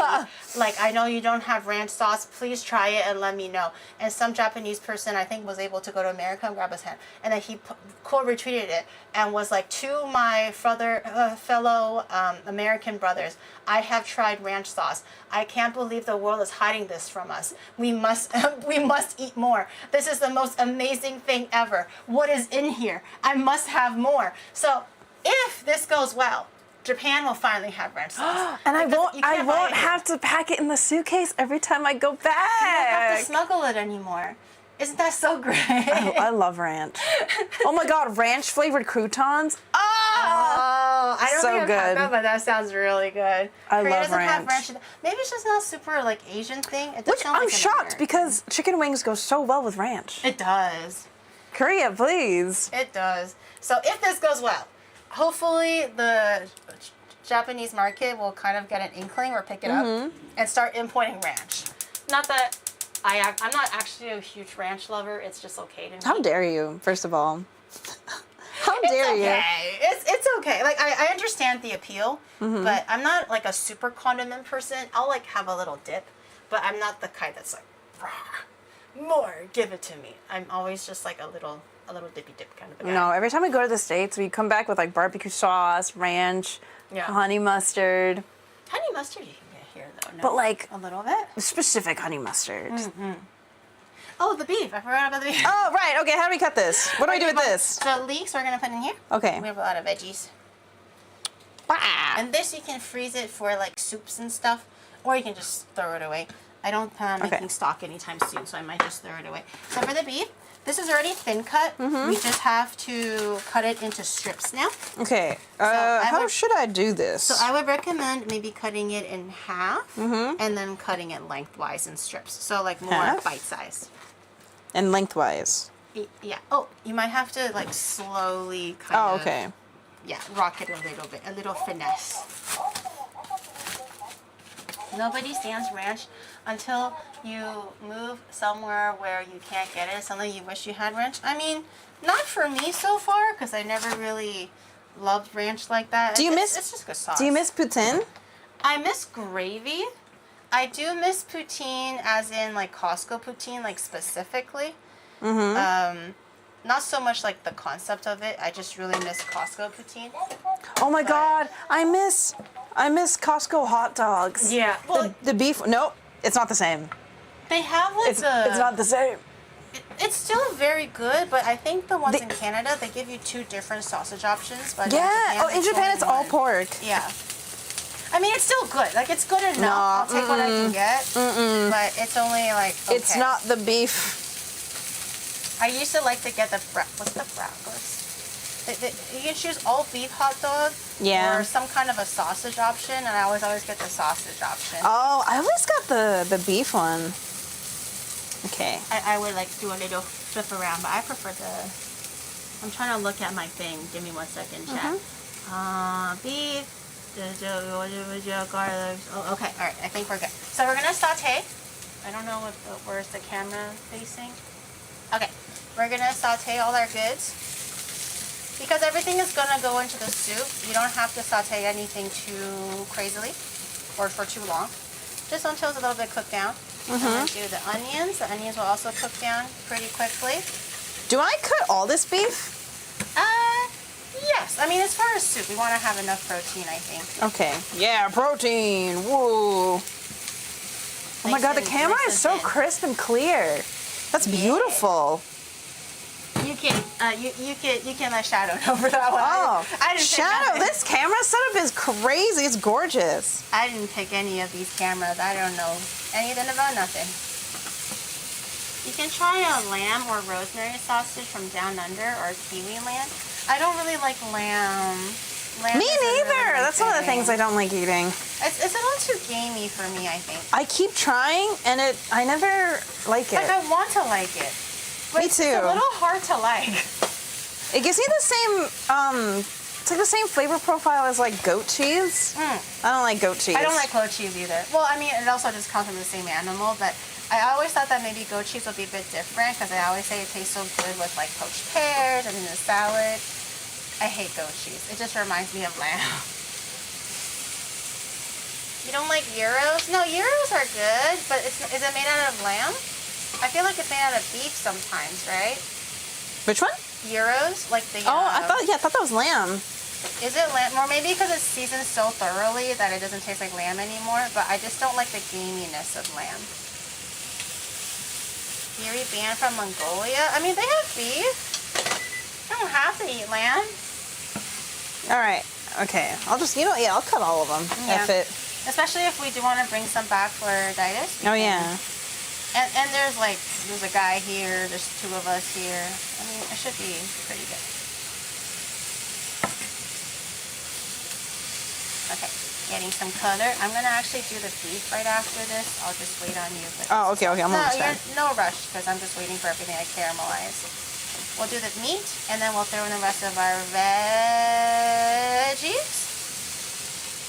Have you had Genghis Khan, or Genghis Khan, the one in Hokkaido. Because Shadow really hates lamb. Oh, he does? Like, for me, I don't like lamb, but I'm still willing to try things if it's like a delicacy there, right? Or if it's like that is the thing that you try, I'll do it. But Shadow really doesn't like lamb. So I wanted to try Genghis Khan, the lamb barbecue basically in Hokkaido, but he says no. So I didn't actually try it. I was like, we're already here, we should try it. He's like, hell no. And I was like, okay. We'll just eat something else then. Okay, gonna wash my hands again. If you overcook lamb, the fat is really gross. I mean, lamb racks are okay. I feel like as far as lamb goes, lamb racks has like the least pronounced lamb taste, even though it's still kind of there. But anything else beyond a lamb rack, it's a bit difficult for me. Okay, onions are browning pretty nicely, so I will take this time to put in the meat. Ooh, I do love the smell of caramelized It smells onions. so good. We didn't even do anything yet. It's just literally onion. It's like when you start cooking garlic over like butter. Yeah. And then everyone around is like, oh. Yeah, what you making? What are you making? And it's literally just some garlic and onion. But we're gonna saute the beef a little bit. Again, just a little cook, so it's like a little bit more like seared and sealed. And then we'll just add in water and everything else to stew it down for the remainder of the time. But a little stir fry. If the thinner you cut the beef, and as the thinner against the grain it is, the more tender it is and the easier it is to cook through, and you don't have to wait as long. But if you're doing like stewing beef, that tends to be a lot leaner and a lot longer in muscle fibers, you might have to stew it for a little bit longer. It's just a time thing. So if you don't have that much time, you want it quick, then I would recommend thinner slices. But if you want to have it be more braised, then you can do thicker slices. Wow, I'm excited. Ooh, ooh. I'm like at a hibachi grill. do some tricks. I do actually want to do a stream eventually one day where I get a little teppanyaki plate. I've seen those in like Yorabashi and Big Camera. Or like an at-home teppanyaki plate. And learn hibachi tricks? And I want to do my own at-home teppanyaki for stream where I throw the egg and I make a little arrow and I throw it in my hat and I do a little like onion volcano. I actually want to try it, but that hibachi grill is like $600. So for a one stream, I know, yeah. It's a little bit like you're gonna have to start doing monthly like hibachi parties. Yeah, but you can only do so many hibachi streams before it gets very repetitive. It's just a flat top. Like I mean, I can make smash burgers, I guess, but I just feel like it's a pretty limited on what I can actually do. Damn, that's a lot of protein. Yeah, nice lean protein too. The beef in Japan is too fatty, which we're spoiled here, chat, okay? The beef marbling is so good. Everything is a little bit too fatty, so it's kind of hard to get lean meat here. So this is nice and like, it has some good fat in it, but it's mostly quite lean. I think it should be quite good. Okay, and then while that's also like searing and everything, we'll put in our daikon. I don't actually know if we'll need all of it. I feel like it might not all fit. We'll take a little gander.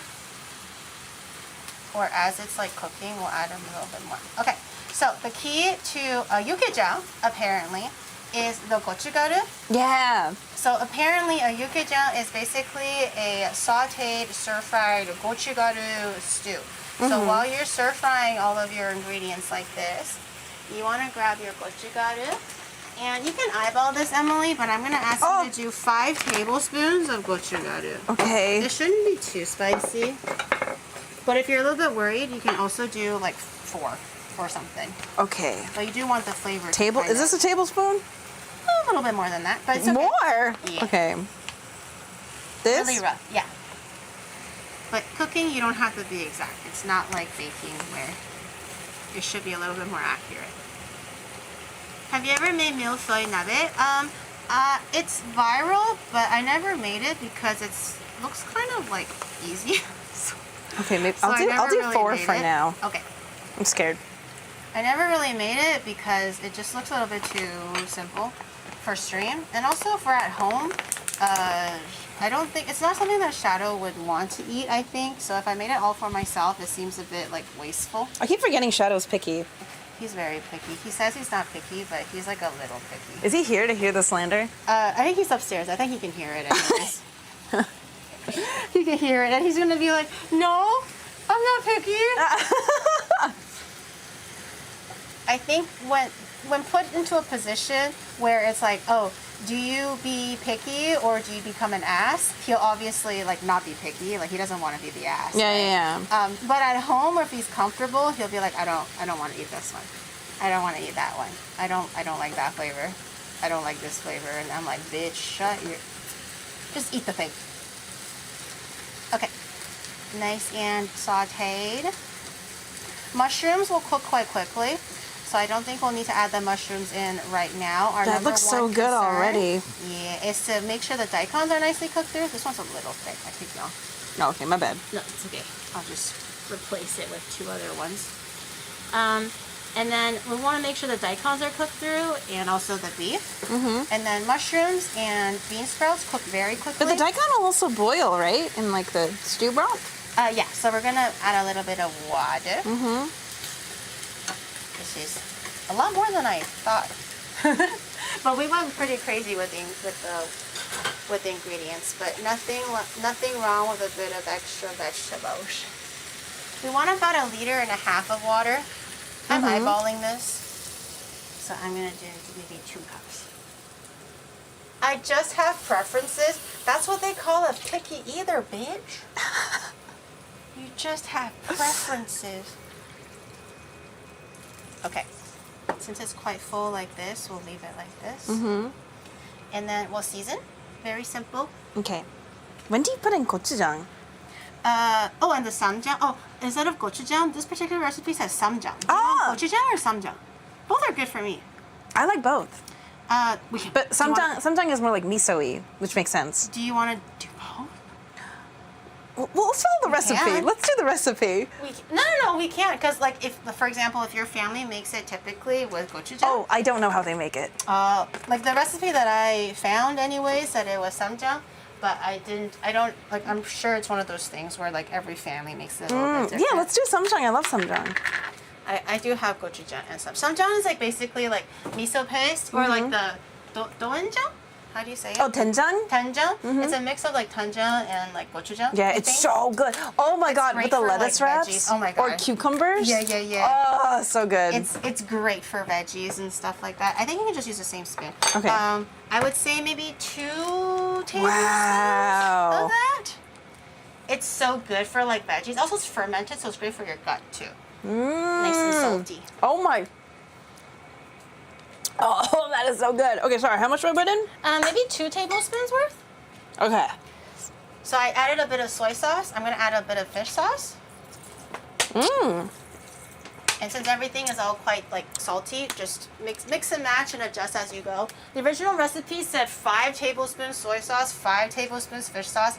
That sounds like a lot of everything that's all quite salty. So I'm just gonna do what I think just eyeball to be close enough. And then as it starts to boil down and the flavors change, we can always add and adjust the flavors later.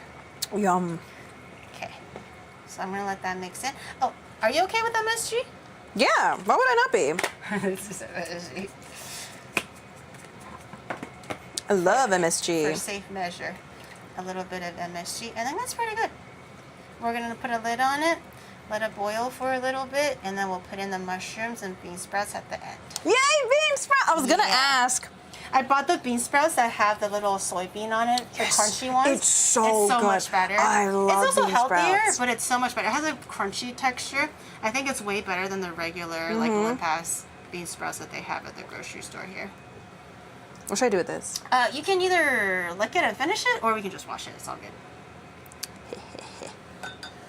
Let me grab my little lid. Okay. Put that lid on. Turn the heat down just a little bit so it doesn't boil over. And I would say roughly 15-20 minutes. Just take a look, check on the meat. If you're using chicken, well, I mean, Yukajang typically is beef. So if you're using like thinner pieces of beef, it won't take as long to cook. If you're using like thicker cuts or knife cuts, then just like adjust for the timing. Sometimes it could take way longer, just depending on what it is. But just always take a little check. Well, the bean has to be put in at the very end, maybe for the last like 10 minutes. You got just like so a it you can got boil you got a through. cucumber, Gary? I don't have a cucumber. Damn it! All right, I'll put this to rest then. Yeah. What do Okay. I have? I mean, I have strawberry. I'm not gonna have strawberries with I don't think that'll be very good. with samjang. Thank you though. All right, now what? What do we do? Okay, we're gonna clean up just a little bit Okay, because we're gonna go back to our baking now. okay. It's time to bake our. Well, almost. It's almost time to bake our tarts. Okay. So I'm gonna How put can these I away. help? What can I do? Let me move this away for a second. Okay, I'll try to have everything prepped for you so you don't have to go move But yeah, around let me too wash my much hands so I don't get like Okay. samjang on while the I pastry. do the dishes. Okay. Okay. Oh, actually, you don't even need this. It's actually going to be really easy. Oh, I forgot. It's going to be really easy. Okay. Let me grab a little clay. Okay. So what's going to happen is I'm going to grab the tart pastry that we made earlier, which is basically almost like a shortbread crust. And what's gonna happen is you can just grab a little bit of like a nub off of it, Okay. off of the little flat piece, Okay. and kind of roll it in your hand a little bit so it's a little bit more pliable. Not so much that it's like melted and warm and soft again, but just a little bit more pliable because Okay. right now it should be quite hard. Yes. And then you're gonna grab the individual tart tins and you're just gonna put the ball into the middle and use your hands to slowly work it up to the surface of the tart. So push it all the way down to the corners, nice and even, as thin as you can get it reasonably, not too thick, or else then you're going to be eating all cookie and not too much fat. It's up to your discretion, and fill it up. And then once you have everything pushed up to the top nice and even, prioritize what's in the tart, in the tin. We can use a knife and just cut off all the extra bits, so don't worry about having it be wasteful. And then you can incorporate it back into the rest of the dough, and then rinse and repeat. So grab another ball, make sure it's a little bit softer, grab another tin, and then just keep doing it until either the dough is done or the tin runs out. I don't actually remember exactly how much it yields. It's a little bit warmer in the kitchen right now, so I'm pretty sure it'll soften pretty quickly. Okay. So it's a race against time a little All right, bit. I'm ready. Let's go. Good. Right? Hungry. It smells so good. All right, you got this. I'm just gonna wash the dishes while you do this. Oh, how big do I make the balls? You can just eyeball it and try, but let's see. I've never done this before. Oh, it does smell so really good. A lot of new experiences for me today. I would say grab something bigger to begin with, because if it's too much, you could just always cut it off. That's true. So Okay. maybe even more than that. Okay. And then just kind of like squish it a little bit. All right. Yeah, so it's a little bit more pliable. Bigger balls. I mean, bigger balls always better than smaller balls, I would say, in this kind of a situation. balls. So, err on the side of bigger, because you can always cut it off. Oh yeah, you could always cut it off. Yeah. Nice. So don't worry. But if it's too small, then you're not going to have enough, and that would be really awkward. And, It's okay sized. it's okay. So it's always bigger, better. Bigger, better. Okay. When it comes to these kind of things, always err on the side of bigger. Cut off the ball. Well, no, you can cut off the extras if the balls are too big. What's a pea shooter? I don't know. Is it just a thing that just Someone said, shoots Emily, peas? pea shooter when? I don't know. Okay. Pea shooter? Is it like a BB gun? I don't know. What's a pea shooter, Chad? All right, so okay, I'm gonna do the first one and then get your opinion on how I did. Okay, that looks good. I know you're not done yet, but that looks pretty good. Oh, Plants vs. Zombies? It looks right. Oh, Plants vs. Zombies. Do you play Plants vs. Zombies? I do not. Are you sure you got the right content correct? Never in my life have I played Plants At all? vs. Zombies. Not No. at all? Oh. I mean, I played it a little bit when it first came out, but then I got bored because I got soft locked because I didn't know how to progress in the game. Pea shooter is a classic Plants vs. Zombies plant. Oh, the little guy that like spits out the balls. Ah. It's a mediocre gun, it's a saying. Oh, so when you say pea shooter, it's a mediocre gun. Oh. Just like your balls, chat. That's what you're saying, right? I didn't say it. You guys mentioned pea shooter. They called me a pea shooter in high school. I bet they did. I bet they did. Yeah, how's that go for you, huh? How's this? That's amazing. Wait, really? That's perfect. No Yeah. notes? Yeah, you don't even have to cut it off. I think that's just really good. Hey, first try, baby. And that's a perfect amount, and it's like a perfect ratio. Okay, Yeah. Artist. and then just the next one. It's only downhill Think from about here. it, baking is also an art. Or It cooking. is. Cooking can also be an art. It is. Using your hands or your skills in a slightly different way. Oh my god. Emily should do a Pokemon game. Dude, your Pokemon cakes, they look better and better every time you post them. Do they? They do! Look, I feel like it some of them goes are like actually this. impressive. I feel like it goes like this a little bit. It's not a consistent up and up. It really goes up and down randomly. Wait, the soup actually looks so fucking good. And it's only been like 5 minutes. 10 minutes. it'll get more concentrated and more flavorful, hopefully. Hopefully not too salty, that's my worry. When's the last time you did a Pokemon cake? It's been a while, because now I'm not supplementing, but I'm kind of like, I'm back on doing like collabs again. I kind of stopped doing collabs for a little bit. Not gonna lie, a little bit burnt out. Not so much burnt out on hanging out with friends, but more so, it's quite a bit of work to make sure there is a new cooking collab partner every single week. And of course. Talk to streamers, make sure they answer your DMs, and you're coordinating and all time zones and everything, and to make sure that every single week is filled in.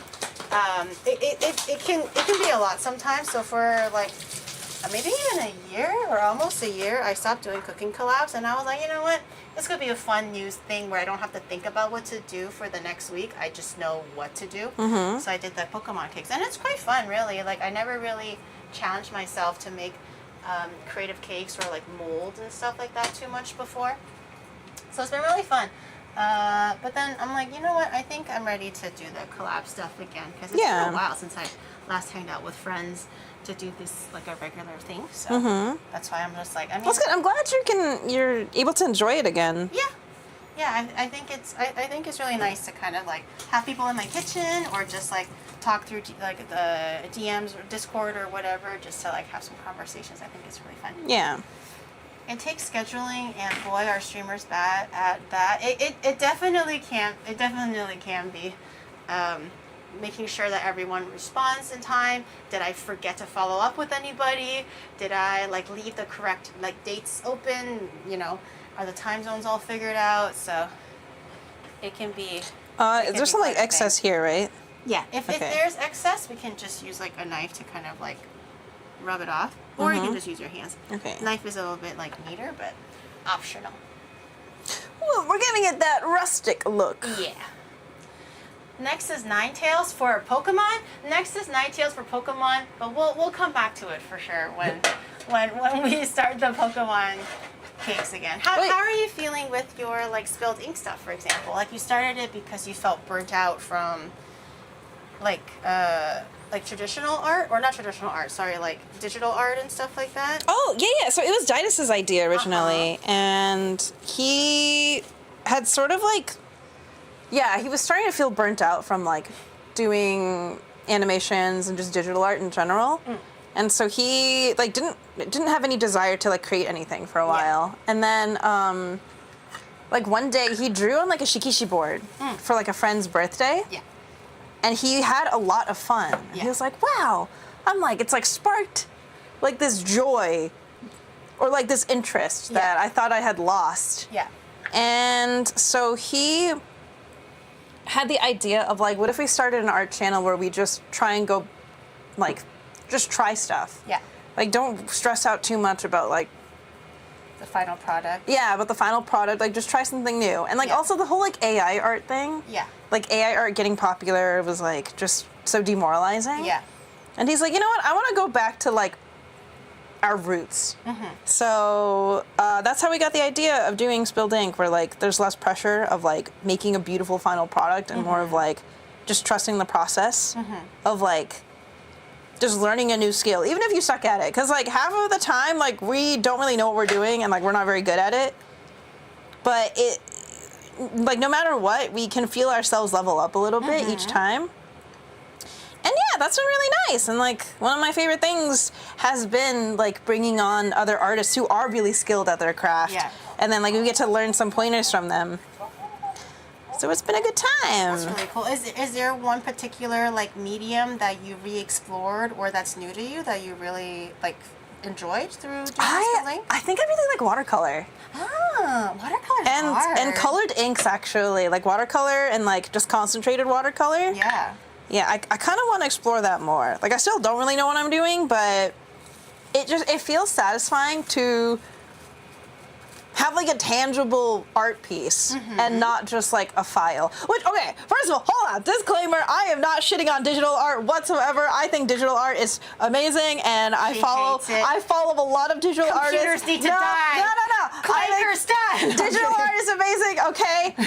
That's not what I'm saying. I'm just saying that like, it does feel different when never mind. I don't know how to it. Keep digging, girl. Keep digging.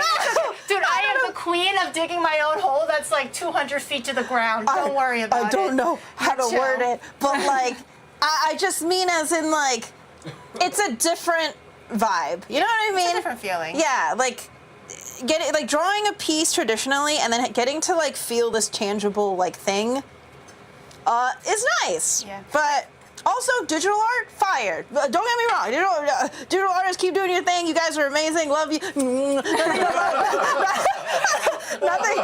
but love for you. Okay. I'm just saying, like, you know, we're Good just good PR practice. we're just trying more traditional art out, and you know, it's been fun. I still draw digitally. I'm still posting on my main channel. I mean, from like a non-artist, like bystander point of view, I do feel like traditional art is cool in that, like, every time you do draw like a stroke or put color down, you can't take that shit back. Exactly. Yeah. Because I have a lot of artist friends for like they draw VTuber models or what have you, and then a lot of times when they're drawing, they like draw stroke, delete it, draw stroke, delete it, draw stroke, because they're trying to get like that perfect line or whatever. Yeah. Or like the symmetry, they have like the mirroring app and everything, which is great. Like technology is like so advanced for these kind of things. Makes artists' life way easier. But it does feel a little bit more different when it's like you can't just draw a stroke and then white it out or erase it with an eraser or whatever, right? Yeah. It's really hard to just erase something. So I can definitely understand when like maybe you do the watercolor and the colors don't turn out exactly how you thought it was going to be, and you just can't really go back from that, and you have to try to like either learn from it or just try to make your best out of whatever you did. It's definitely a different kind of a application, I guess, or different. Yeah, and like Spilled Ink was not created as a way to like pit digital art against traditional art. It just simply is, hey, we've been doing digital for so long, we just want to, you know, the importance of trying new things because we've been so used to doing the same thing for literally like nearly a decade. Yeah. And yeah. I still remember I it. had friends who were really good at drawing, but obviously, like, you know, being like in an Asian school, their parents wouldn't allow them to pursue it or anything, but they do a lot of like sketches and stuff, and like they would draw sketches for me, just like with a ballpoint pen, like on a piece of paper, and they'll be like, oh my god, Gira, you like, I remember I was like watching Bleach at the time, and they're like, oh my god, Gira, you like Bleach? Here, what's your favorite character? And then they drew me a little like Ichigo sketch or whatever, just like on the fly, like that's 10 so minutes, sweet. and I still kept it in one of my portfolios at home because I was like, oh my god, for me, like no one actually drew anything like for me, and it was so good, and it was just in 10 minutes, and just, you know, just a really it probably meant nothing to her because she can just recreate it or do it again because she has the skill, but I don't have the skill, so it actually meant a lot to me. And I was like, holy shit, this is so cool. So yeah, that's really sweet. I hope wherever she is, she's doing well and doing what she loves. I hope so. Do you actually keep in contact with your high school friends as much? High school? Yeah, this was in high school. A couple of them, yeah. Like, my two best friends are friends from, like, one of them, she was my childhood friend from, like, when we were little kids. Wow. And then my other best friend is, like, one of the first friends I made when I moved to California. Oh, wow. I actually, unfortunately, for better or for worse, have pretty much lost contact with all of my high school and, like, middle school, elementary school friends. Like, I feel like, I just never really... Like, they were good friends at the time, but I guess just life kind of took us all in different directions, and we just never really reached back out to each other. Yeah. So it just never really happened. I have a lot of friends who fall into that category too, where it's like they've gone through so many like life changes, and so have I, and you know, naturally drifts apart.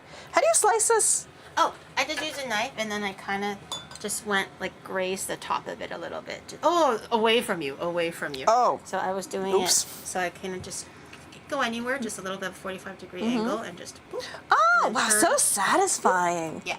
So you just keep turning it and just do a 45-degree angle slice.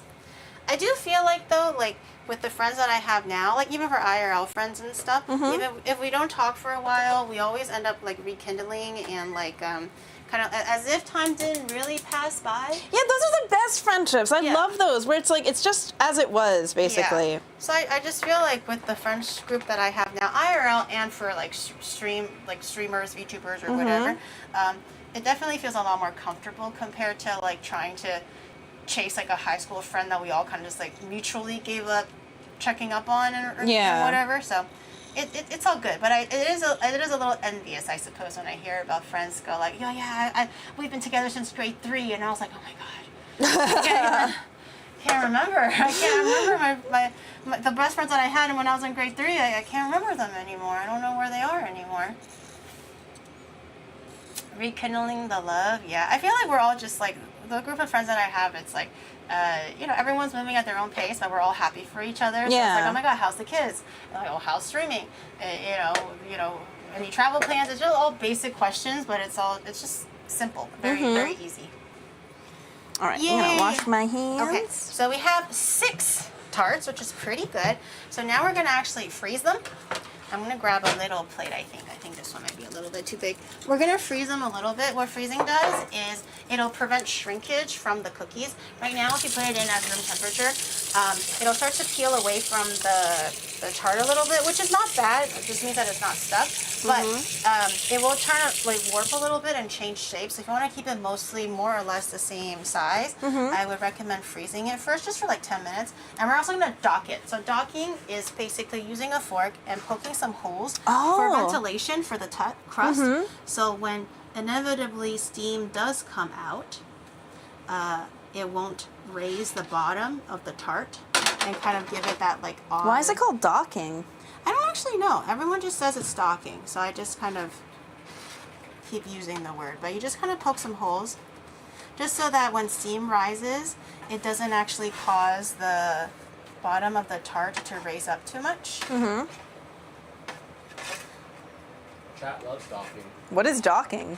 Oh, that's when their like penises like touch each other or something. In the chat perspective. Is it also? Is this actually what it's called? It's actually called docking, but their docking is different from baking docking, obviously. Not quite the same docking. But in any case, so we've docked our tarts. I'm gonna put it into the freezer. Just for like 10 minutes. Hopefully I don't forget about it. And then we'll put them in the oven when they're ready to be baked and fully docked. Yes, they're oh yeah, that emote, they're actually docking. Like apparently docking is like when the tip goes into the foreskin. How is that allowed? I think in this particular image, I think it's like a handshake. Oh! I think they're like putting it through the fly hole. Why are you looking closer so we can see better? Okay, we're old. We can't see as well. Okay. Oh, actually, can we turn the AC back on? It's actually it's getting warm. Actually, I'm gonna pee really quick. Yeah. Do I take this off first? Yes. Okay. No hot mic or else. Sorry. Oh no. No pee noises. I don't actually think it's against TOS. For the longest time, I thought it was against TOS. What, it's pee just, sounds? Yeah, but it's just like a little bit, Kokuma is ready. Pea sounds. Oh, the syrup came out. That's a good sign. Our sweet potatoes are ready. I'll probably just keep them more or less wrapped in here so they don't lose too much heat. Or I'll keep it in the other oven just so it can preserve the heat a little bit. But it's good. And we'll eat this with the yucca. So it's like sweet potato, and then like savory stew. Let them rest. Yeah, I'm gonna let them rest. I'm not gonna touch them. I do have to use that. Actually, I do have to use that pan though. So maybe I'll. Whoa.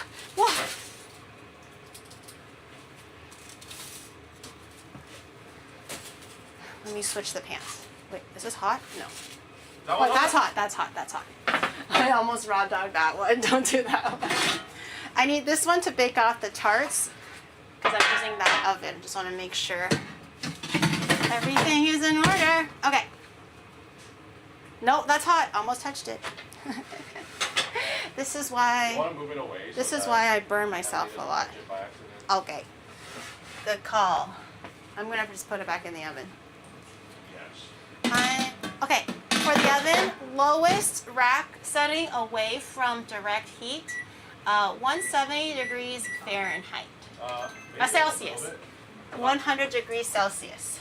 170 degrees Celsius. I know, I'm so hungry, man. I'm gonna preheat the oven back up Oh. while the, Oh. oh, it's evaporated a little bit, so I'm gonna actually add in a little bit more water. I don't actually know if,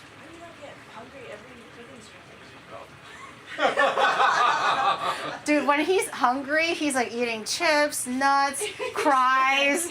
Like it just really depends. Like before we were like doing our health stuff, Whoa, it like he thickens just up. eats chips. Yeah, I'm gonna add a little bit more water though, because I think it's a bit too thick. Also, Yeah. with the bean sprouts later on, it might not be Becoming enough. like a curry.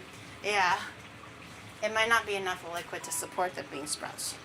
So a little bit more wawa. I've added in the mushroom, so the mushroom has a bit of a chance to. Oh, excuse you. Excuse me, sorry. Do you want to have a bite of the meat and see if it's like tender enough? If it's still quite. Oh, wait, hold on, I pressed it. Did I do something bad? Oh, I think it's just a noise canceling. Press it again. Okay. And I'll have a little taste too. I'm just checking for texture. Oh, hold on, I pressed it again. I'm so sorry. Oh, it's okay. I keep accidentally pressing it. You just press the red button again just once. Okay. Oh. There you go. I try texture Okay. and flavor. I would say it can be a little bit more tender, but we can grab a chopstick here. Oh, I was ready to share chopsticks. Oh, I didn't know if you wanted to. So. I don't care. We can indirect kiss. Oh, it's right here? That's really good. I think another like 15 minutes or whatever. That means it's time to add bean sprouts. Great job cutting the beef. It's perfect. Thank you. It's like perfect meaty texture. Bean sprouts, the ones I recommend by the way, especially for Korean cooking, also just like healthier with better texture, is the bean sprouts with Yeah. Oh my crunchy god. bit, the actual soybean like bit for it. It costs exactly the same. It's not any more. It's not like more expensive or more cheap. But a lot of the bean sprouts, like they take this like bit off. This is where all the health, protein, flavor, texture comes from. This little the bean itself. So keep it with the bean on. Okay, eat the bean. It's a waste to not have the bean. Well, it's too late now. Holy.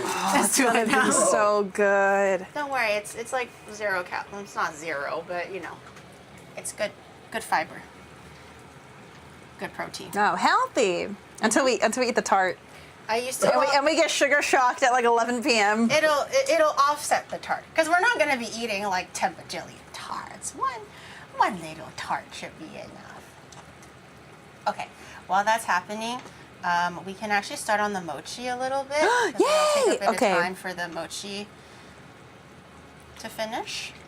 I'm amazed at how you're able to keep the space so clean while cooking like 2 different things at once. 3 different things, I have technically. to clean as I go. That's why I Oh. was like, oh, before we do this, or while you're doing this, I'll clean. Or Should like I dispose of yeah, this? Yeah, yeah. It really is just like clean as you go, or else it will actually. Where does this go? This one over there. Okay, mochi. Mochi is really easy.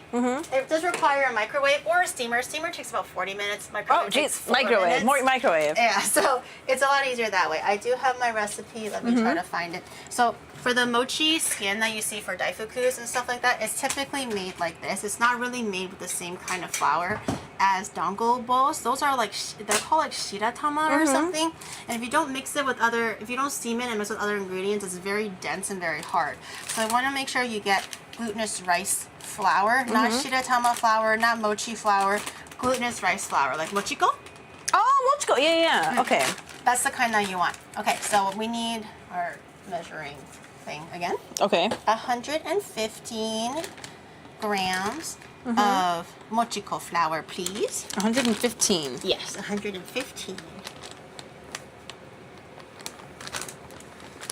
Clean up my little area.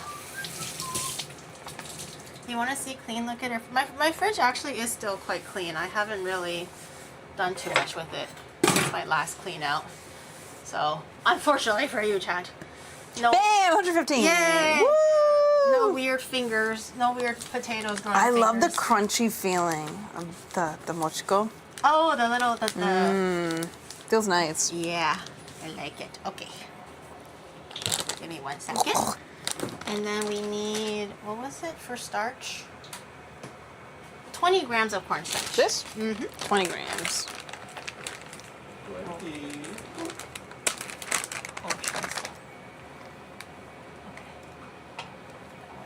Ugh. Okay. I remember the fridge cleaning stream. I feel like the fridge cleaning stream, we'll have to wait a lot longer for the next one. Because I don't cook as much often anymore. And if I do cook, I buy enough for the day. I don't buy too much anymore. Yeah. I don't like to keep things in my fridge anymore. And also, like at the grocery store, you can't buy too much at once because they don't have carts. Yeah. And 20. all the things that I cook now are basically just like veggies because we have like the pre-made like protein workout meals that we have that we buy now. So I just get some veggies on the side that I make really quick. 25 grams of sugar. I don't know if we have enough sugar, but we can try. 25 grams? Yeah. I think we should. 25 grams. And then we give it a little mix. Got it. Mix. And 175 grams. Oh yeah, we definitely have enough. Okay. Amazing.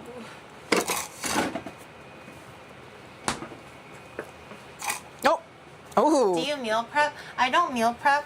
I just buy the meal prep now, but it's actually really good. It's like a workout, like a restaurant thingy that's meant for like bodybuilding, and they actually do like ship to your home pre-made bento boxes with all the macros figured out. Depends on your like How goals. fast do they ship it?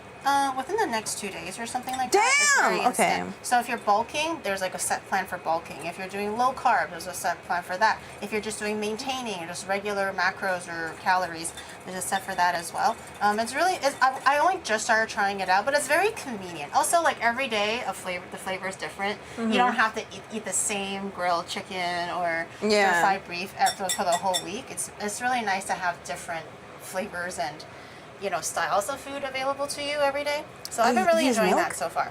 Milk, yeah. Oh. So we need 175 grams of milk, and we're just gonna whisk it until it's nice and smooth. 175? It is very convenient. I only just started using this service, but I've been really enjoying it so far. So we'll see how it goes.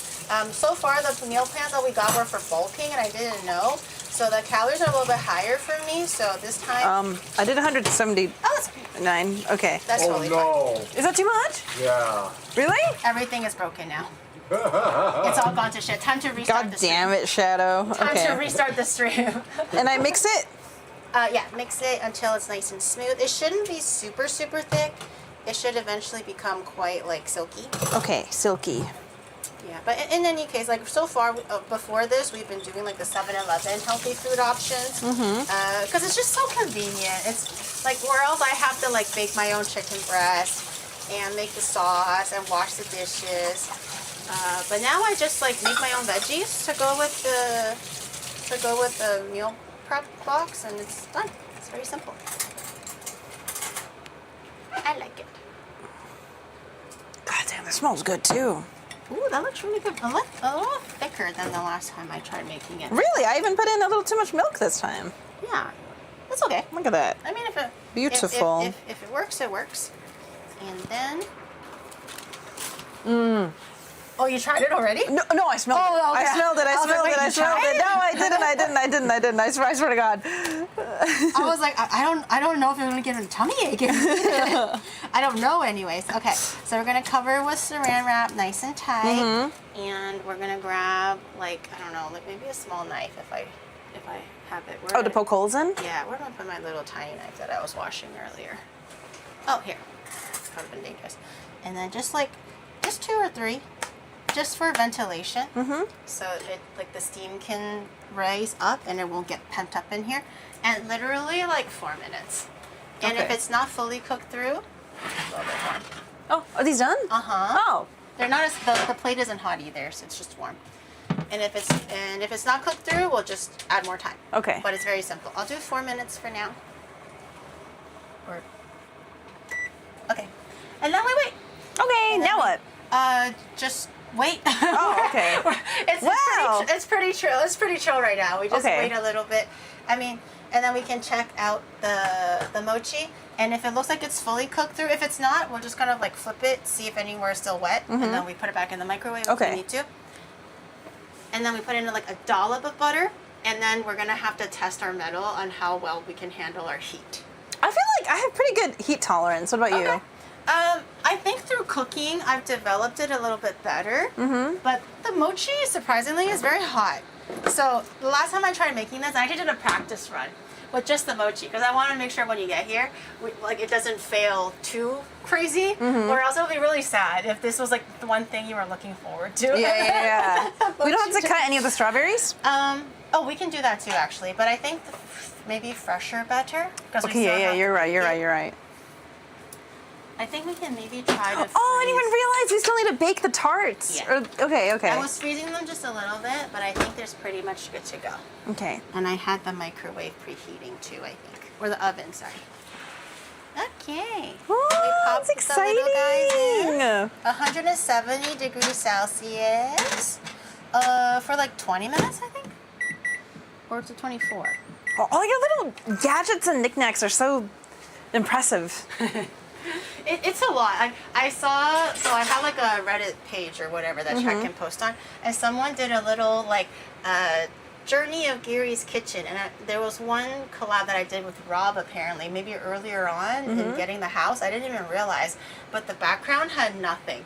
It was like one rice cooker or something, and everything was like non-existent. And then it was like a rice cooker and maybe like an air fryer with some plushies and stuff. And then it's just like a whole slew of things after that. You've come so far.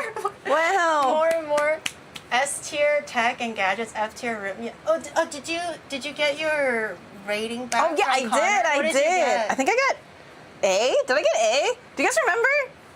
To be fair, your room is really cozy. So I'm not surprised thank if you got an A. Like when you were first when we first saw your place. I was worried the giant Caleb cutout would knock off a few points. Because it's very you. It's very you, thank you. But it's not overly like burdened and crammed with things. I just feel like how you organize the room is like there's a little bit of like designated place for everything, and it's not too. The Caleb thing was a little shocking. I remember going to the washroom, and then I was like, oh yeah, because you see him like in the mirror. Yeah, and I was like, oh, who is that?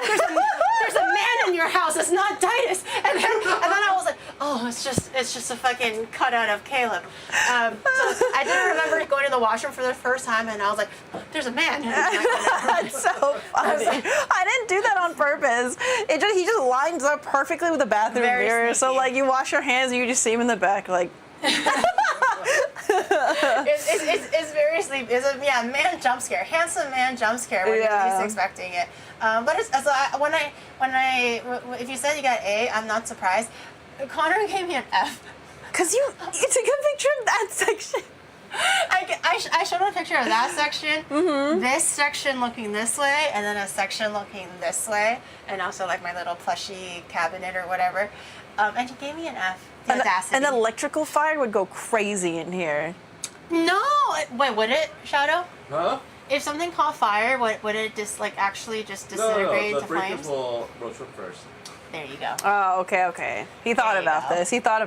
There you go. So my argument is Connor needs glasses.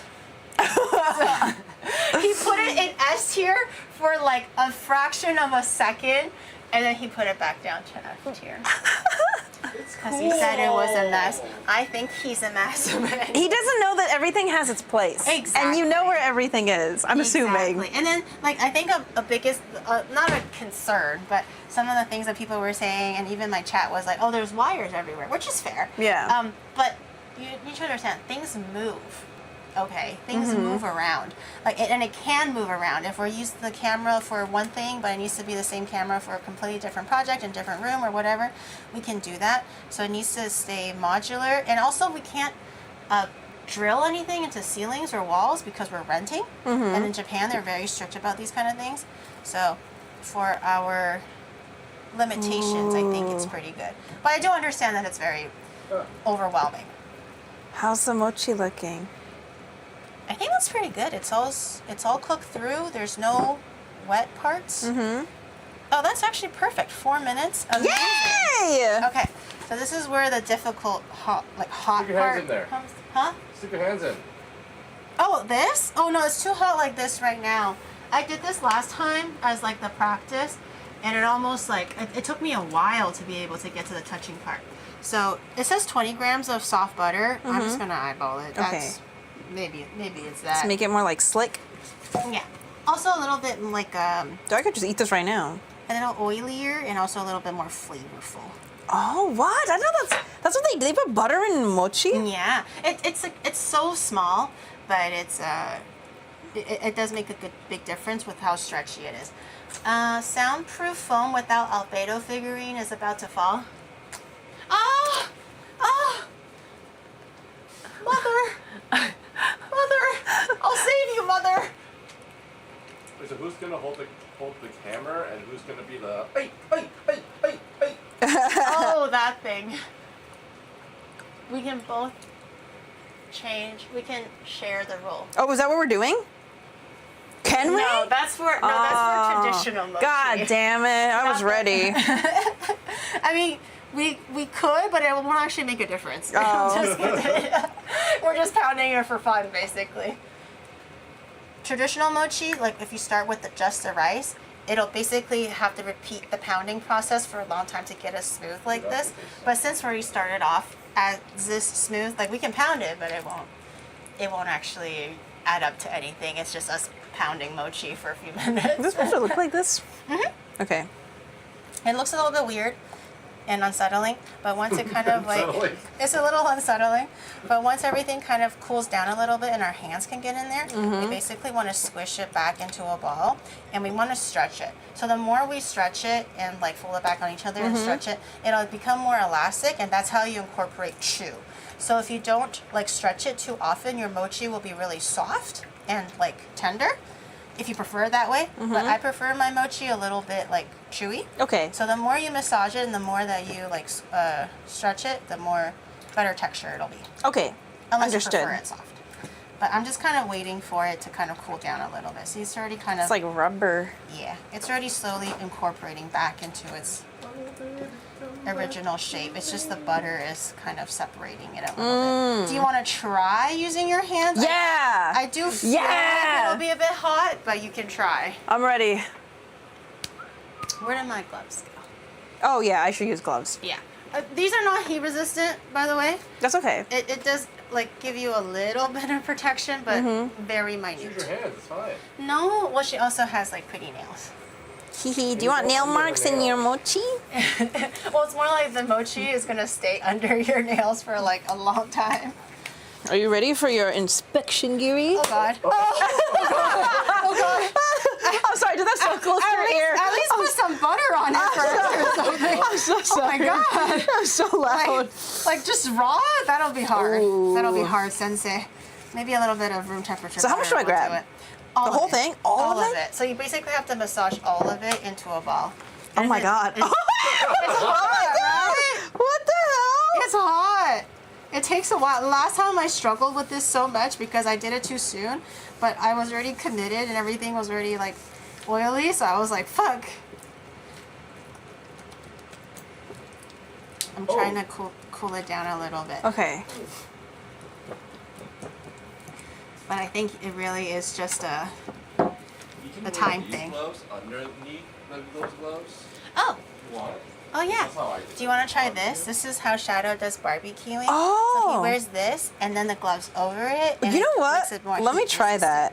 that. I can give you new gloves. You can Oh, throw are you those sure? away. It feels like a waste. No, they're Okay. replaceable. They're meant to be disposable. Oh, no, those are washable. We just wash them. No, you don't have to wash them. Dried out mochi under the nails is the worst feeling. Wait, you've done that before? I know, it's so specific. Yeah, you've had dried So mochi. wait, you have to like stretch it out like pizza dough or? A little bit, yeah. Okay. All right, I'm ready. Give me black gloves. Okay. And then layer it over. If it'll fit. Oh, it looks like those Chinese waffle places. Chinese waffle. Oh, the egg not waffles. The egg waffles. The bowl is not as hot anymore, so I reckon the mochi should be a bit better. My hands look so big now. I got big lumpy hands. Hug hands. Oh, Nice and strong hug hands. you gotta like fit them over my fingies. I use those gloves when I'm tending firewood. We use it for camping a lot too. Okay, you know what? I feel unstoppable now. You won't understand what heat means after this. Yeah. Fire Lord Emery. It's me. What do we got in here? Okay. Whoa, that looks thick. Yeah, we're gonna add more water. Don't worry. Okay. All right, I'm ready. I feel nothing. This feels like slime. You want to pick it up as much as you can from the bowl, I guess, so we don't waste it. And then you just basically pull it on two ends until it gets nice and long. Pull it on each other, and then pull it on two ends, and then just stretch it until it's nice and long, and then just repeat. Okay. Very, very shampoo. Oh my god, I want to eat this now. Stop thinking about I mean, you definitely can. Okay.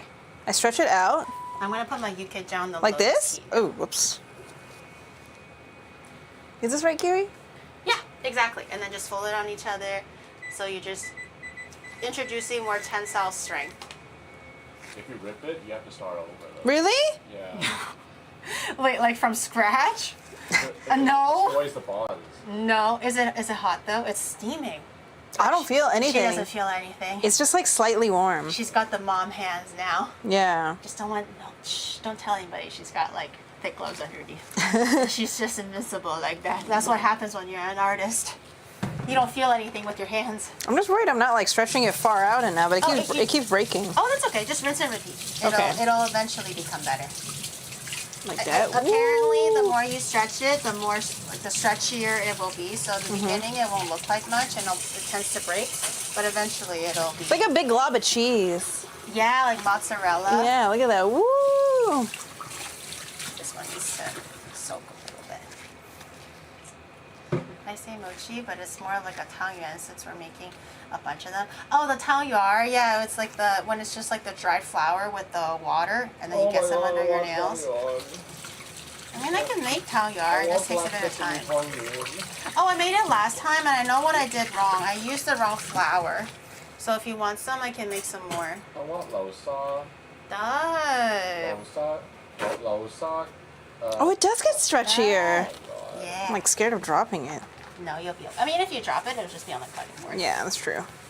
This cutting board's huge. I just noticed. This is actually like the work surface, not really the literal cutting board. Oh. I still cut on the. I did this so that it kind of like blocks a bit of the reflective light from the stainless steel. Oh, I Also, see. for one time, it was a VTuber that like didn't want to have like potential doxing. And with kitchens, it's a little bit hard to control sometimes. So I was just trying to eliminate as many factors as possible. So I just went out to get a whole ass wooden board. Damn. Just to slap it there. Stole a parquet sample, dude. We actually had to grab like those big boards and cut it down to size and oiled it. Wait for the oil to sink through.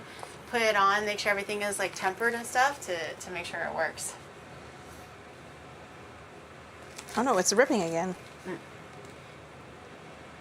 have to feel the mochi. How fast do I have to go? Oh, you can do it pretty fast. You don't have to do it really? that slow. Yeah. Okay. It's just like a little massage. Wait, really? Yeah, it was when Kiara was here. And they have pretty strict like rules and Oh, yeah, of stuff, course. understandably so. So I was like, I'm not fucking with that. I am not looking to make be an in, like, the enemy. black lace or Like a something. corpo enemy. Yeah, I was like, don't go over there. You're gonna, So I just wanted to make sure I was covering all of my corners and stuff. So I got this thing instead, just to make sure everything was Feels okay. like a workout. So diligent. I Well, did arm day today too. Yeah. My arms are weak. you can do it. You can do it. It'll be okay. How do you know when you're done? Huh? How do you know when you're done? You can do it for as long as you want, but ideally it should be when you stretch it, it doesn't break. Oh. You should be able to stretch it nice and long without breaking, but it's within reason. Like obviously, if nothing is really happening within 20 minutes, we can like move on to the next step. But while you're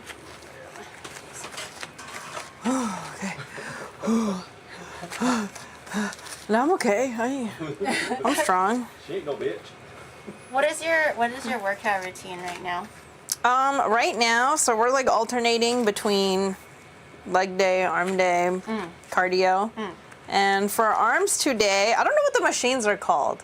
The one where like I don't know what they're called. what's the machine where you like Shoulder press.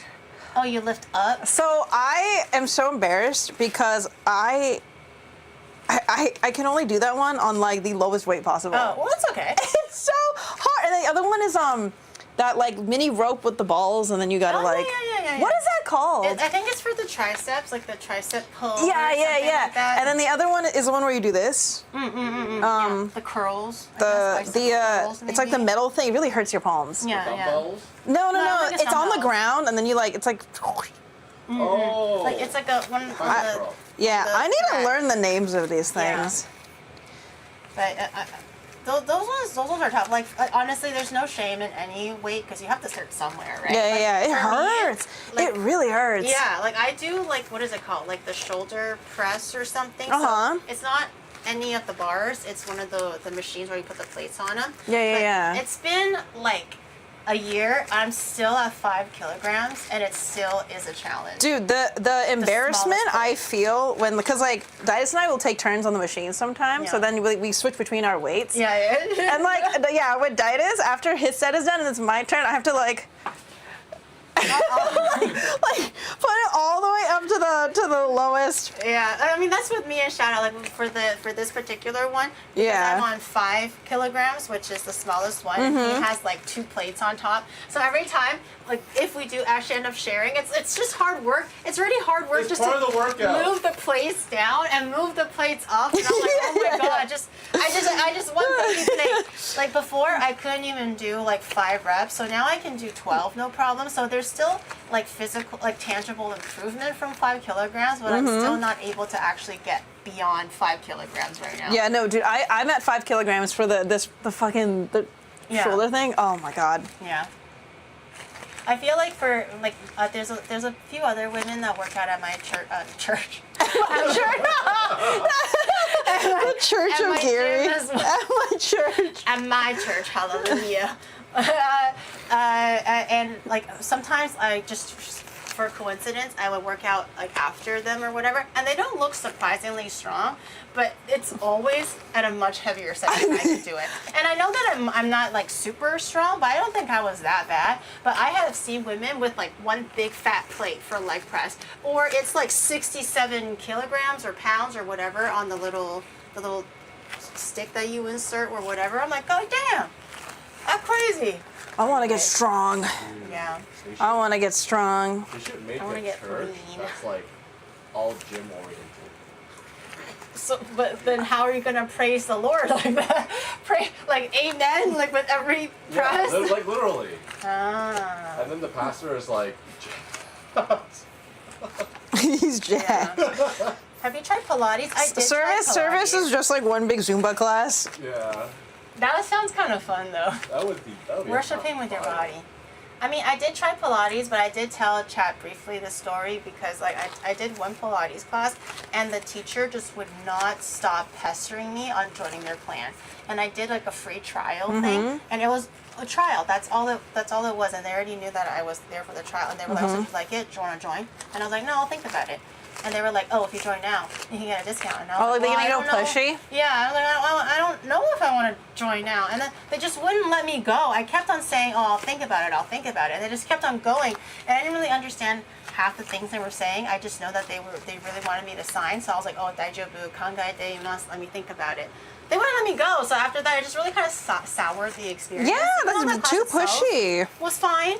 I was like, I kind of don't want to do it anymore. So, but I kind of feel like weight training is pretty fun for me right now. So I'm really enjoying it. See, it doesn't break. Yeah! I'm just Wow. gonna keep doing And it's the getting weight training. stickier too. Yeah. Oh, that could literally be smart. It's like edible style. It's really good. That's some good shit. Okay. Wait, does it make the ASMR sound? No.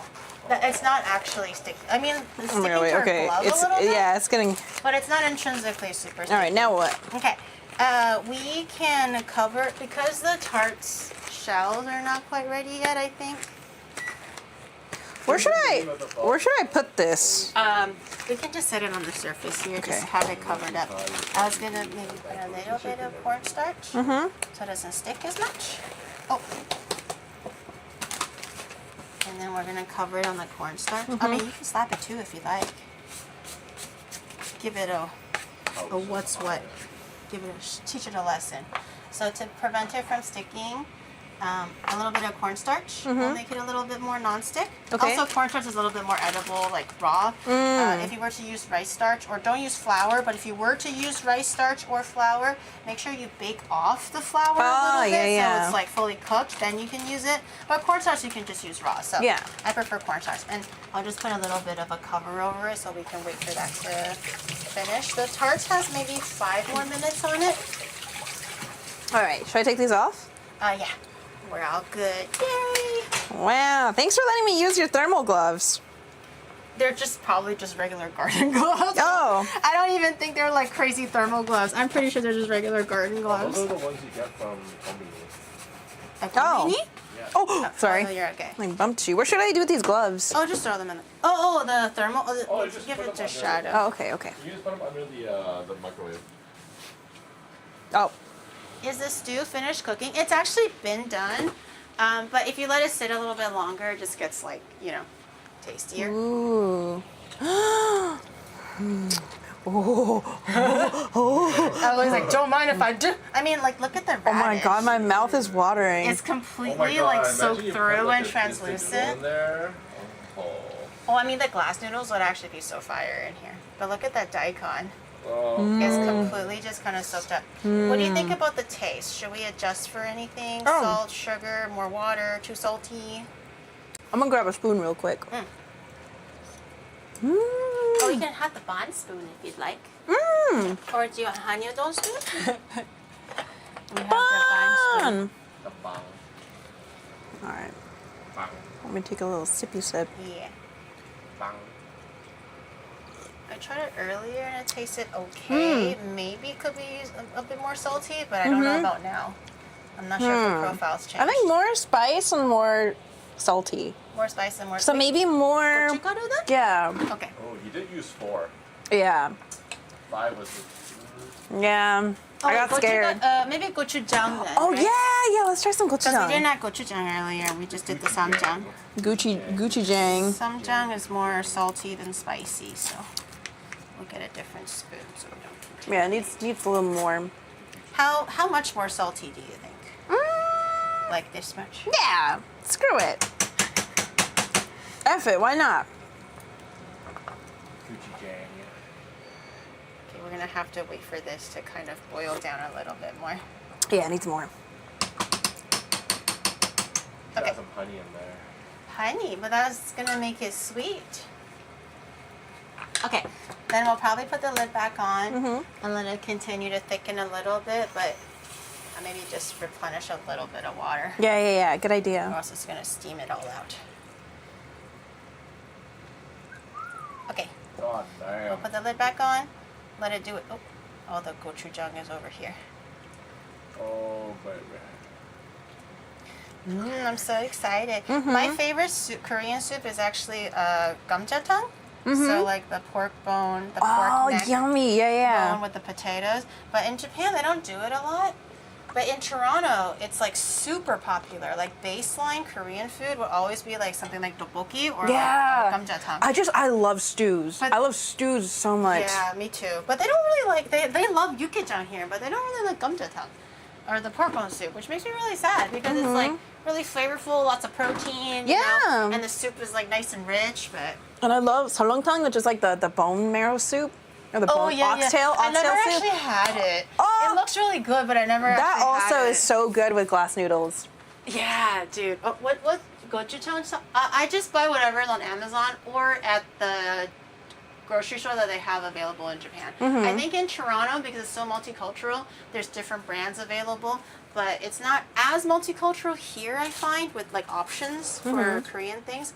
So I just get whichever one is available. I'm not super picky about the brand. Oh, Emily hasn't tried your dak galbi. I do make it a little bit spicy though, but I can tone it down. No, I can handle She it. has a secret I just put enough cheese on it, I can handle it. My dak galbi, I usually don't brag about a lot of things, but my dak galbi is actually really good. Fuck, I need to try it. Ah! The secret recipe. I mean, we can do it for the viewing for your movie. For what was it called? Oh wait, that's different. Oh yeah. I was still thinking of K-pop Demon Hunter. K-pop Demon Hunters rewatch. Yeah.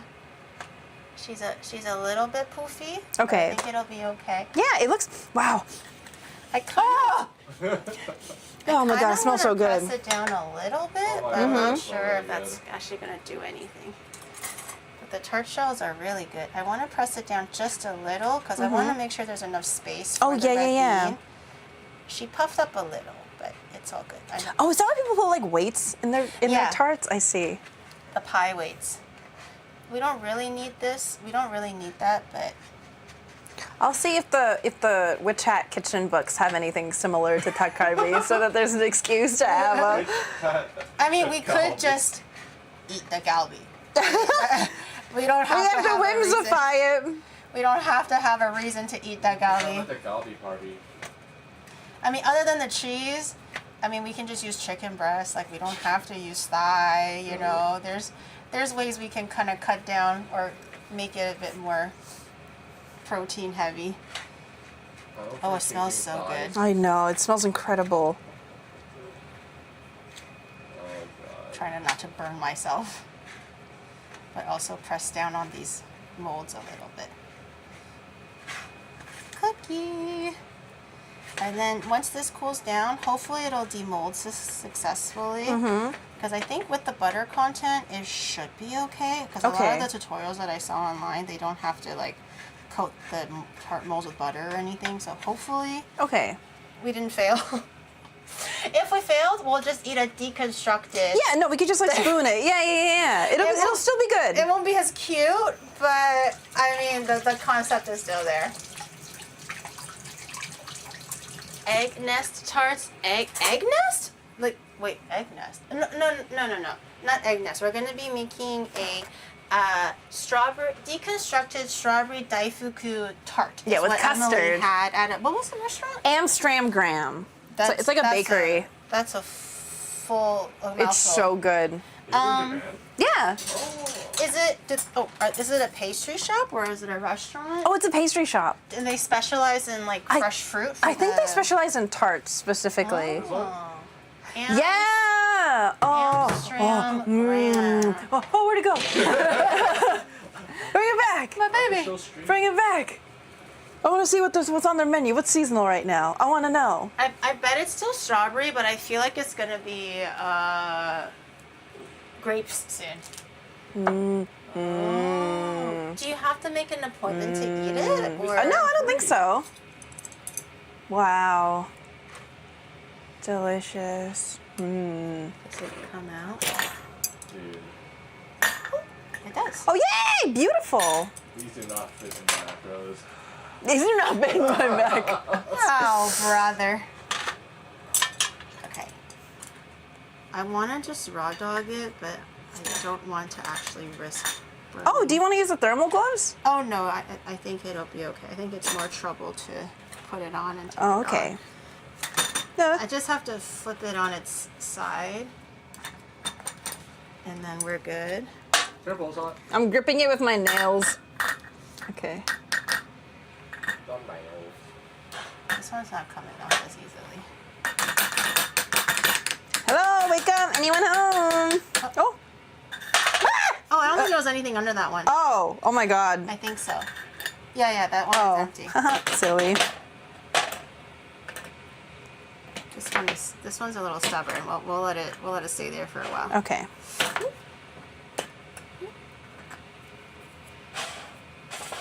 It looks so cute. I'm gonna try one.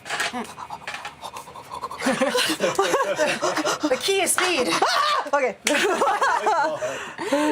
and a little bit of screaming does. Oh, hey, it worked. Yay! Cute. I won't eat these now. I mean, you could eat one, but we only have 6. Oh. So it'll be good too. Now, why is this one having such a hard time? I don't think I need these anymore. Okay. Might have to use like a knife We later. might have to use like a knife. Yeah, to pry it open. It could be a little bit extra stuck. Wow.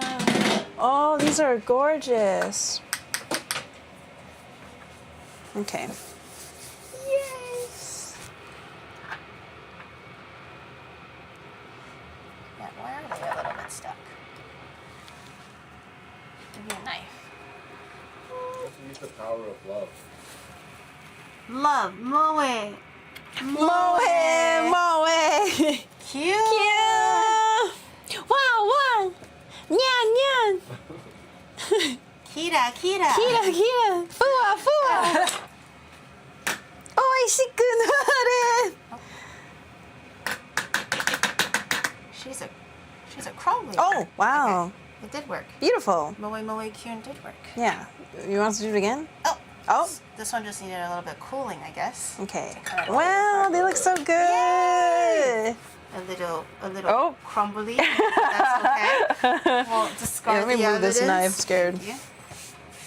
Discard the evidence a little bit. Definitely no mess has been made in Bossing Stay. Okay. Wow. Ah, thank you so much for agreeing to make this. If you're only making this, I don't think it'll actually take as long as we did because we've been doing a bunch of other things and we've been like talking halfway through and all Yeah. that stuff. So just by itself, it's actually, oh, it's really hot. Be Oh, careful. okay. When you lift it, make sure you lift it from a corner so the steam doesn't burn your eyeballs out. Oh my god, I almost Yeah. died. You But saved my life. But Okay. it will be a little bit. I've had that before where I was like, ooh. You want to be really careful with it. Okay, All right, what next? we can do the custard because Okay. strawberries can be at the very end. Once Yeah, yeah, everything yeah. is assembled, we put on the custard. It's very easy. I want to eat this now too.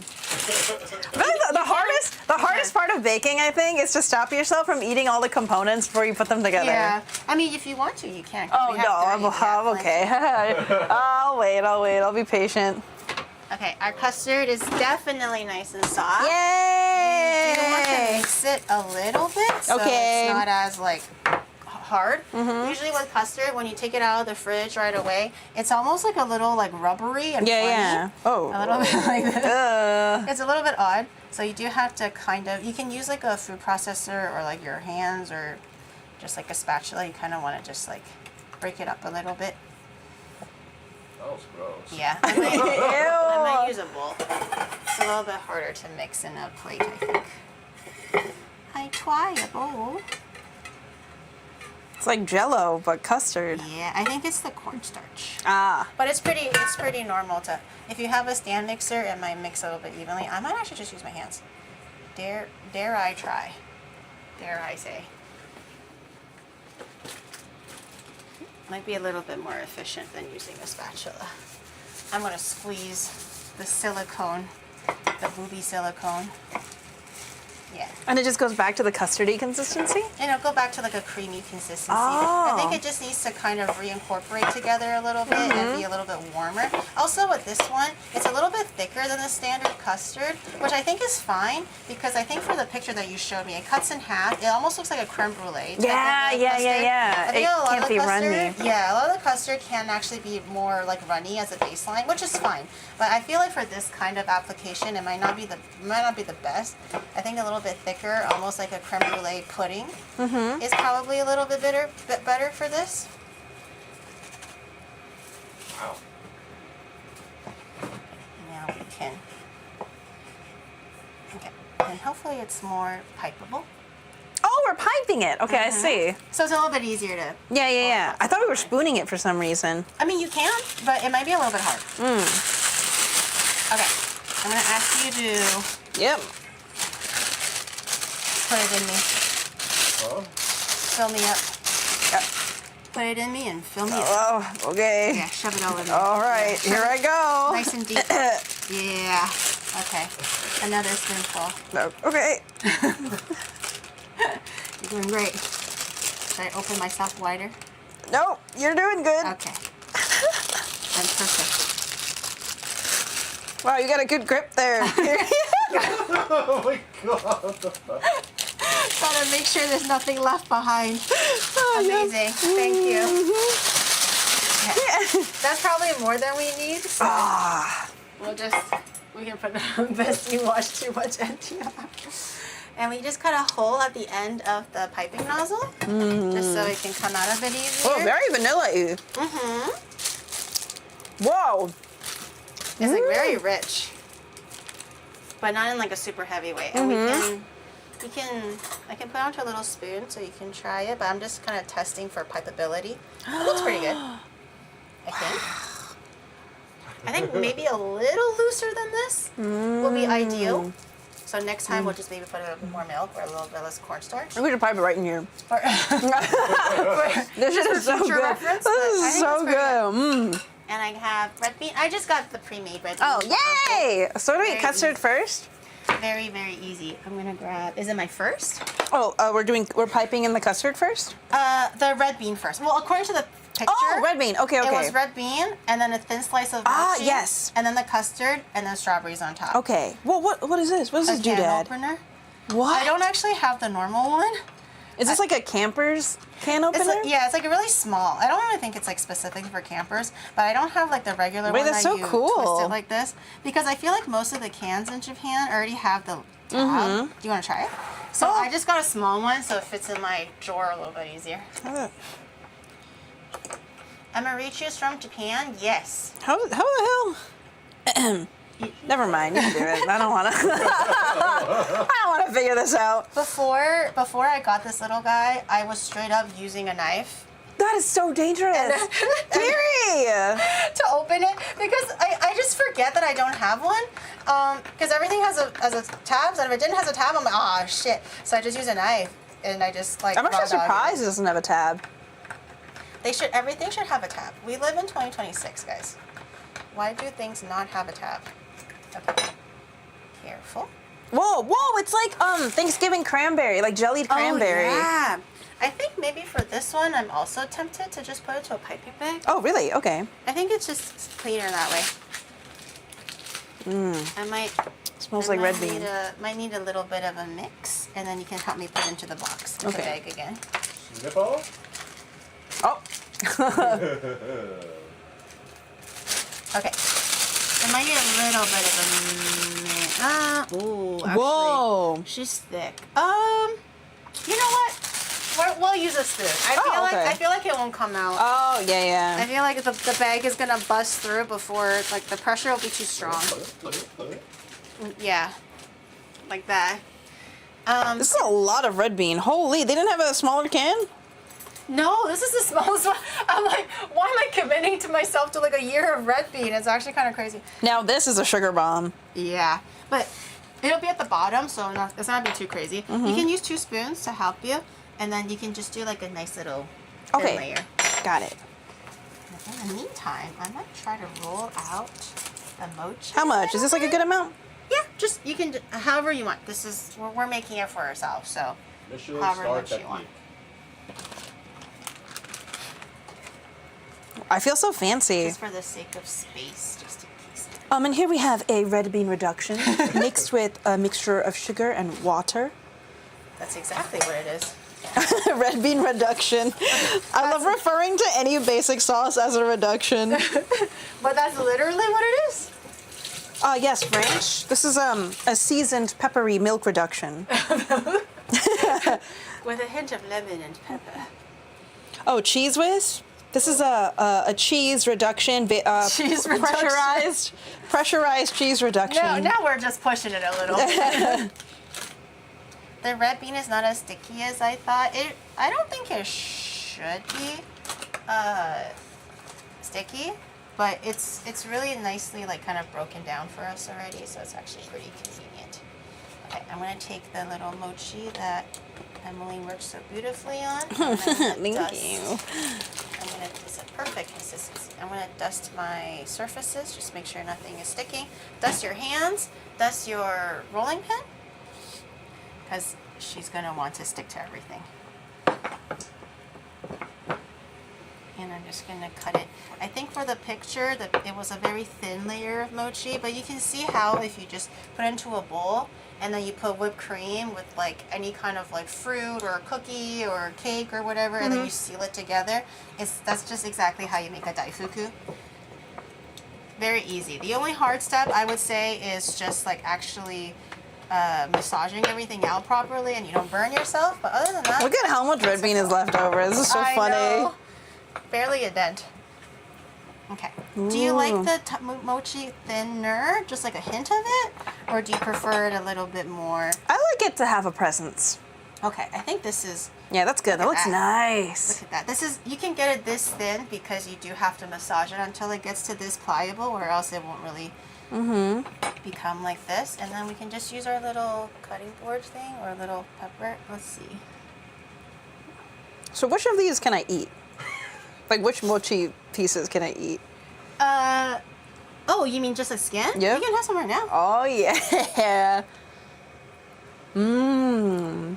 I'm just trying to eyeball. Oh, it's not very sweet at all. It shouldn't be. Mm-hmm. Yeah, that's good. Okay, so you can just cover these the layer by layer. I'm gonna try to. Oh right. I'm gonna try to size it up. If it's a little bit big, let me know. But That's okay. I'll make her fit. I think it's okay. Emily has her ways to make them fit. Oh. She has her ways. Oh, that's pretty good.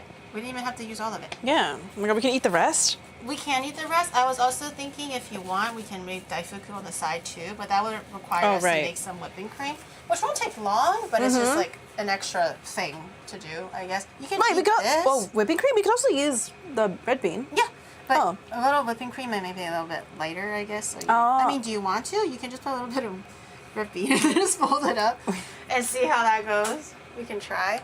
Here, I'll put it into a little bowl. Yeah, put some in the middle. Maybe a little bit more to make it more hefty. And then we can do a little ball.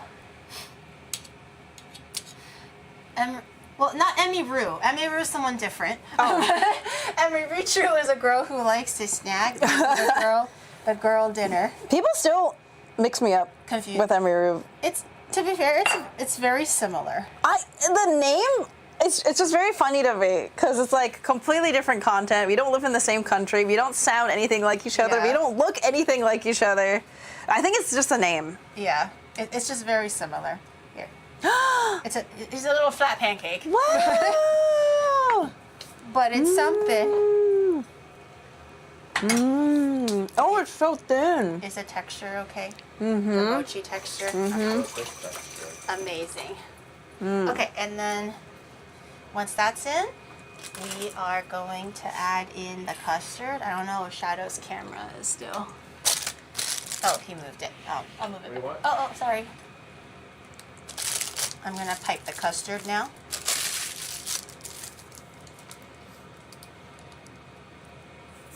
Whoa. Wait, has Emily tried piping before?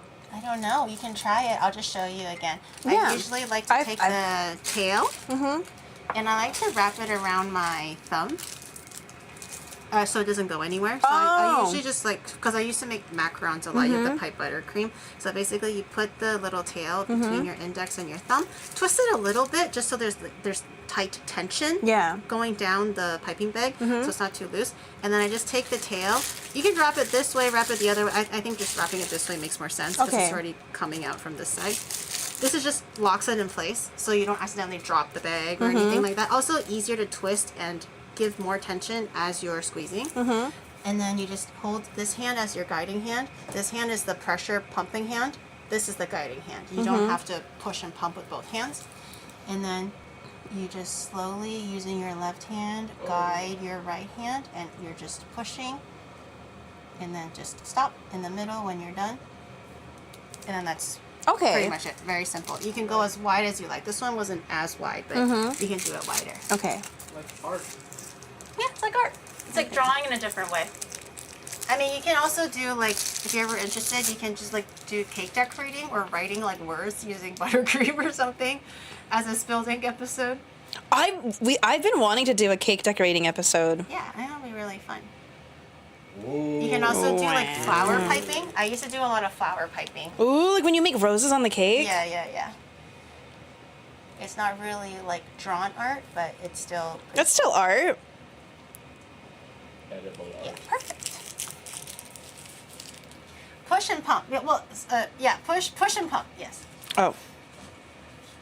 Can Gary better cook or bake? At this point, I think it's pretty even because I cook so much for stream. But before, I would say I'm a better baker because I used to bake so much. I don't need to cook. I just go out and, well, to be honest, I used to go out and buy food a lot. My mom would always yell at me for buying too much McDonald's. And then Costco, and then COVID happened. And you have to cook because all the restaurants closed. So it really like forced me to cook when I really didn't need to. I was just choosing to be like spoiled and buy McDonald's. And then obviously stream happened, so I cook a lot more because of that. But before I used to be a better baker because I used to bake a lot more. Okay, that's perfect. That looks so good. We're gonna grab a little cutting board Oh.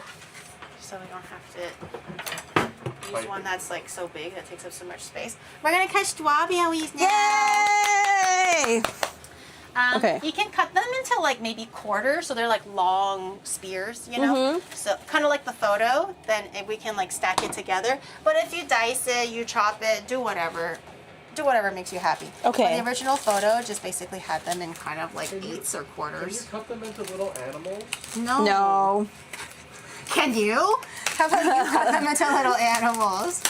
Wow, look at Wow. I tried to get like some pretty good ones. What's I know stopping Emily me was from coming. eating all of these right now? We're gonna have really ugly tarts. These tarts look perfect already. One for the tart, one for me. No, more like So like in half all for Emily. or quarters maybe. okay, so like one, So two. like, no, like so like this way, and then cut them like the other way into quarters.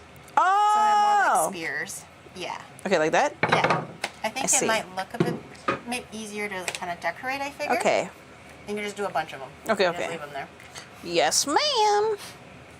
Let me check on the yuke-jang. The yuke-jang is yuke-janning.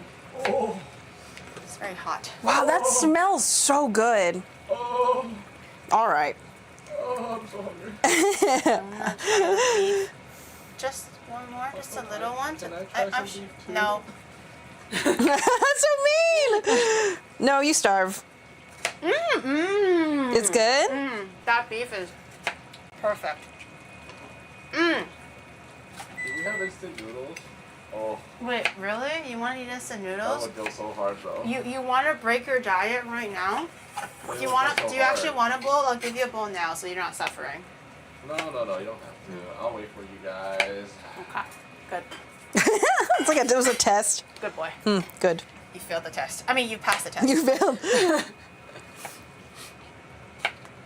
I'll turn the heat off, but I'll just leave the lid on so it's still nice and warm. Gary and Emily eating all the beef? No, I wouldn't dare. I know, we serve it. There's like 2 pieces left because we keep sampling it. And she just gets a whole bowl of just bean sprouts. And then we're like, I don't know what happened. I guess I could've sworn there we was didn't beef. buy enough beef, I guess. Sorry. It's not on us. I think that's pretty good. Oh, okay, yeah. And then you can just literally decorate it however you want. I'm not the most creative when it comes to cake decorating, unless it's for like, flowers or like something specific. So you can just decorate it however you like, whatever makes you happy. Okay. This Oh. one I'm gonna cut just a little thinner. This one was a fat one. And I was thinking maybe we can do like a bonfire. It's like Coachella but with strawberries. I've been being fed so much Coachella content. It It's looks like- very claustrophobic. And I heard it's like really fucking dusty. Oh, because like in the desert, dirty. right? Yeah, and I'm just like, oh my god, why What do you would do wanna go if you have to there? use a bathroom in the middle of I a set? think it's a porta potty, so you have to basically like go around all the huge crowds and just use a porta potty or something.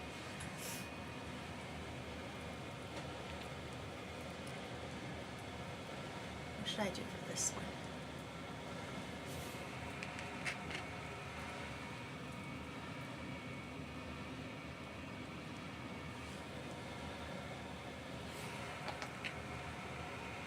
These look so good. This one.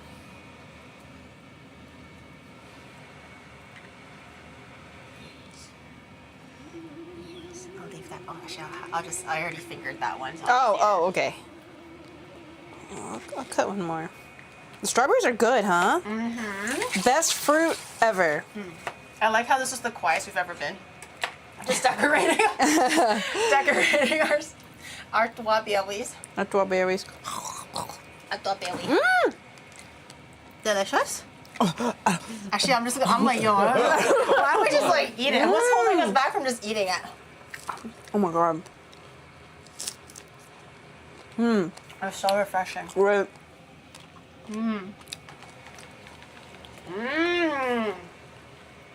I'll rip this off for you. Thank you. Hell yeah. Oh my god, the whole thing? Oh my god. She's so strong and powerful when it comes to They're strawberries. so fucking good. Oh, I should squeeze a custard into your mouth. Okay, do we want to try it? Now, we're good. Like, we're ready to serve. Do you want to try the yukijang first? Or do you want to try the... Okay. Let's try the yukijang Give me first. the prettiest one so I can take a picture. What do you think is the prettiest Oh one? yeah, I want to take a picture of the whole thing. Okay. Oh, actually, let me put it onto a serving plate then. That could be a bit better. My fancy plate. Damn, the strawberries are good. Woo! Some ketchup on it. No. That looks Fresh. pretty good. I think.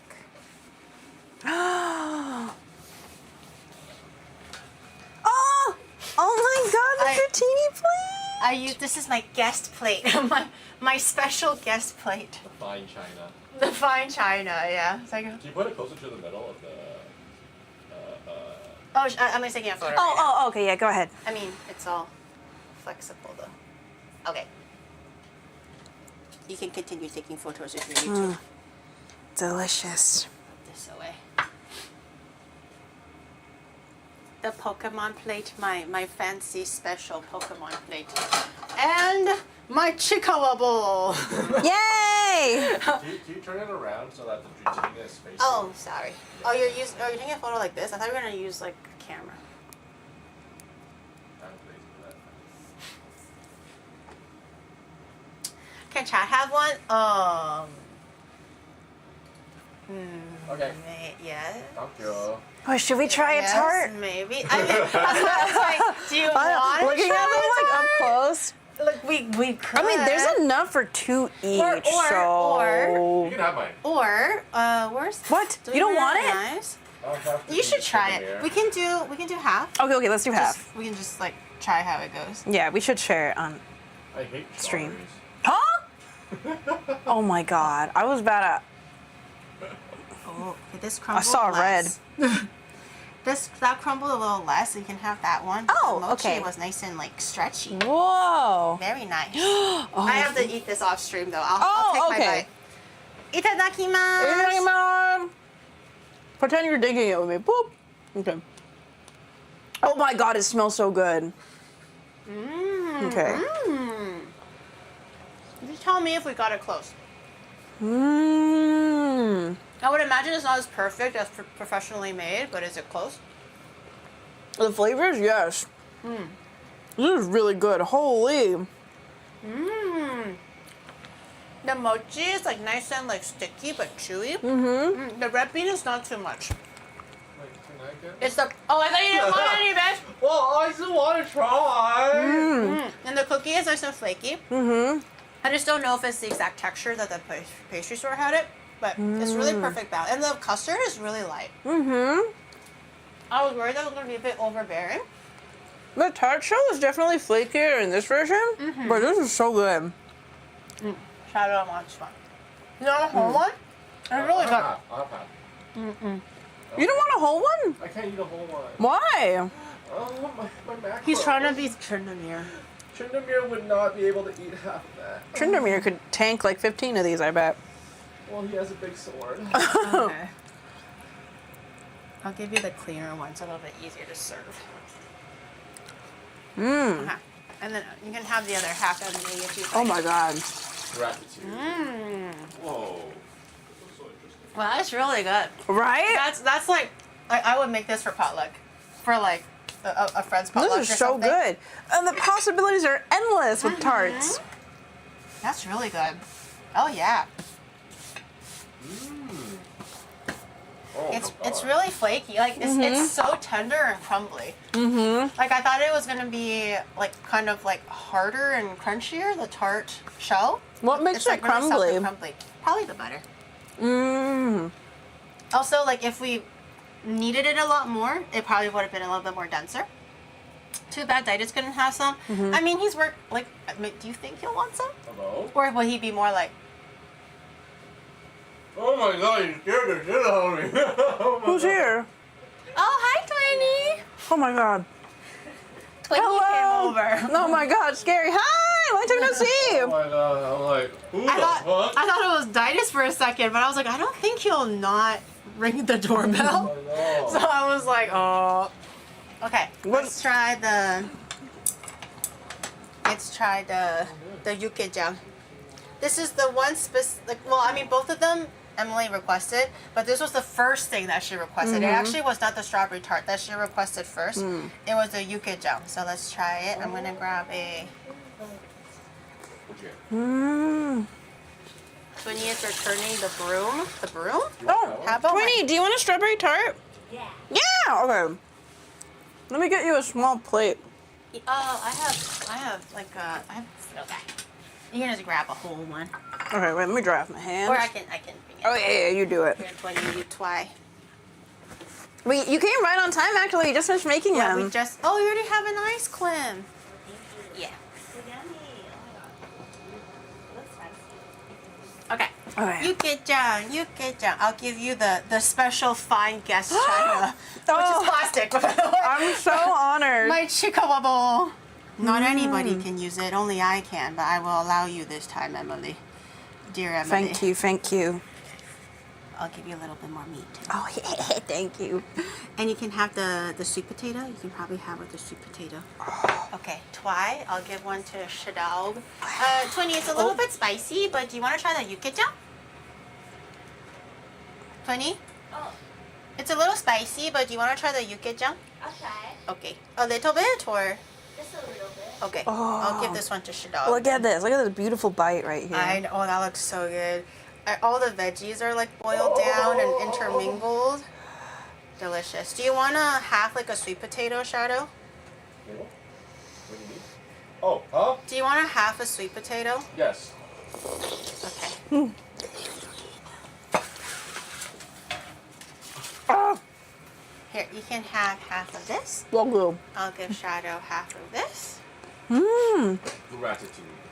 I'll get you a little bit, Twinny. Do you eat the sweet potato skin or no? I washed it real good so you can. It's actually quite healthy, but if you don't Oh, want it to, is? don't bother. Yeah, it's really good in vitamins and health Oh my benefits. God. That's where all the potassium is. It's in the skin. Really? Yeah. Yeah. Okay. You always have to eat the foreskin. No, why do you have to say it like that? Oh my god. Whoa. How is the yukkejang compared to like Woo! how your family makes it or how the restaurant makes it? This is, I think that dollop of gochujang, Really made it? yeah. Really helped It really, like, the flavor blast. Yay! You're 20? It's almost overwhelming, holy. Why?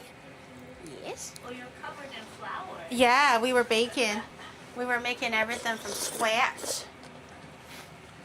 The meat Oh, is just so use this one. tender. Uh-huh. Well, it's been like boiling for like 2 hours, an hour and a half. Dude, the noodles are It's been so going This is good. crazy in there. Someone said, it looks like your mask is a Coke. Sorry, Chad. Sorry, I had to. When I say that I'm eating off stream, it means my nose is itchy. Off stream. Oh, My it is bad. tender. Yeah. Oh, how's the tart? I didn't try yet. Oh, okay. She came in with an ice cream, so I think maybe Oh. focus on the ice cream first before it melts. Wow.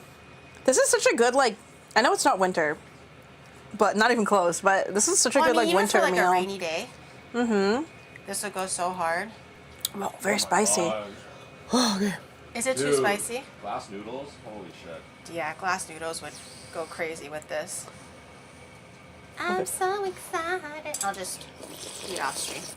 Do you want your, oh, you already have your sweet potato. Okay. It's like gum to tongue flavor. I think it's like similar ingredients, just like different protein. Let me try. What would you rate it, Shadow? Mmm. Right? Mmm. What do you think, 20? It's good. Mmm.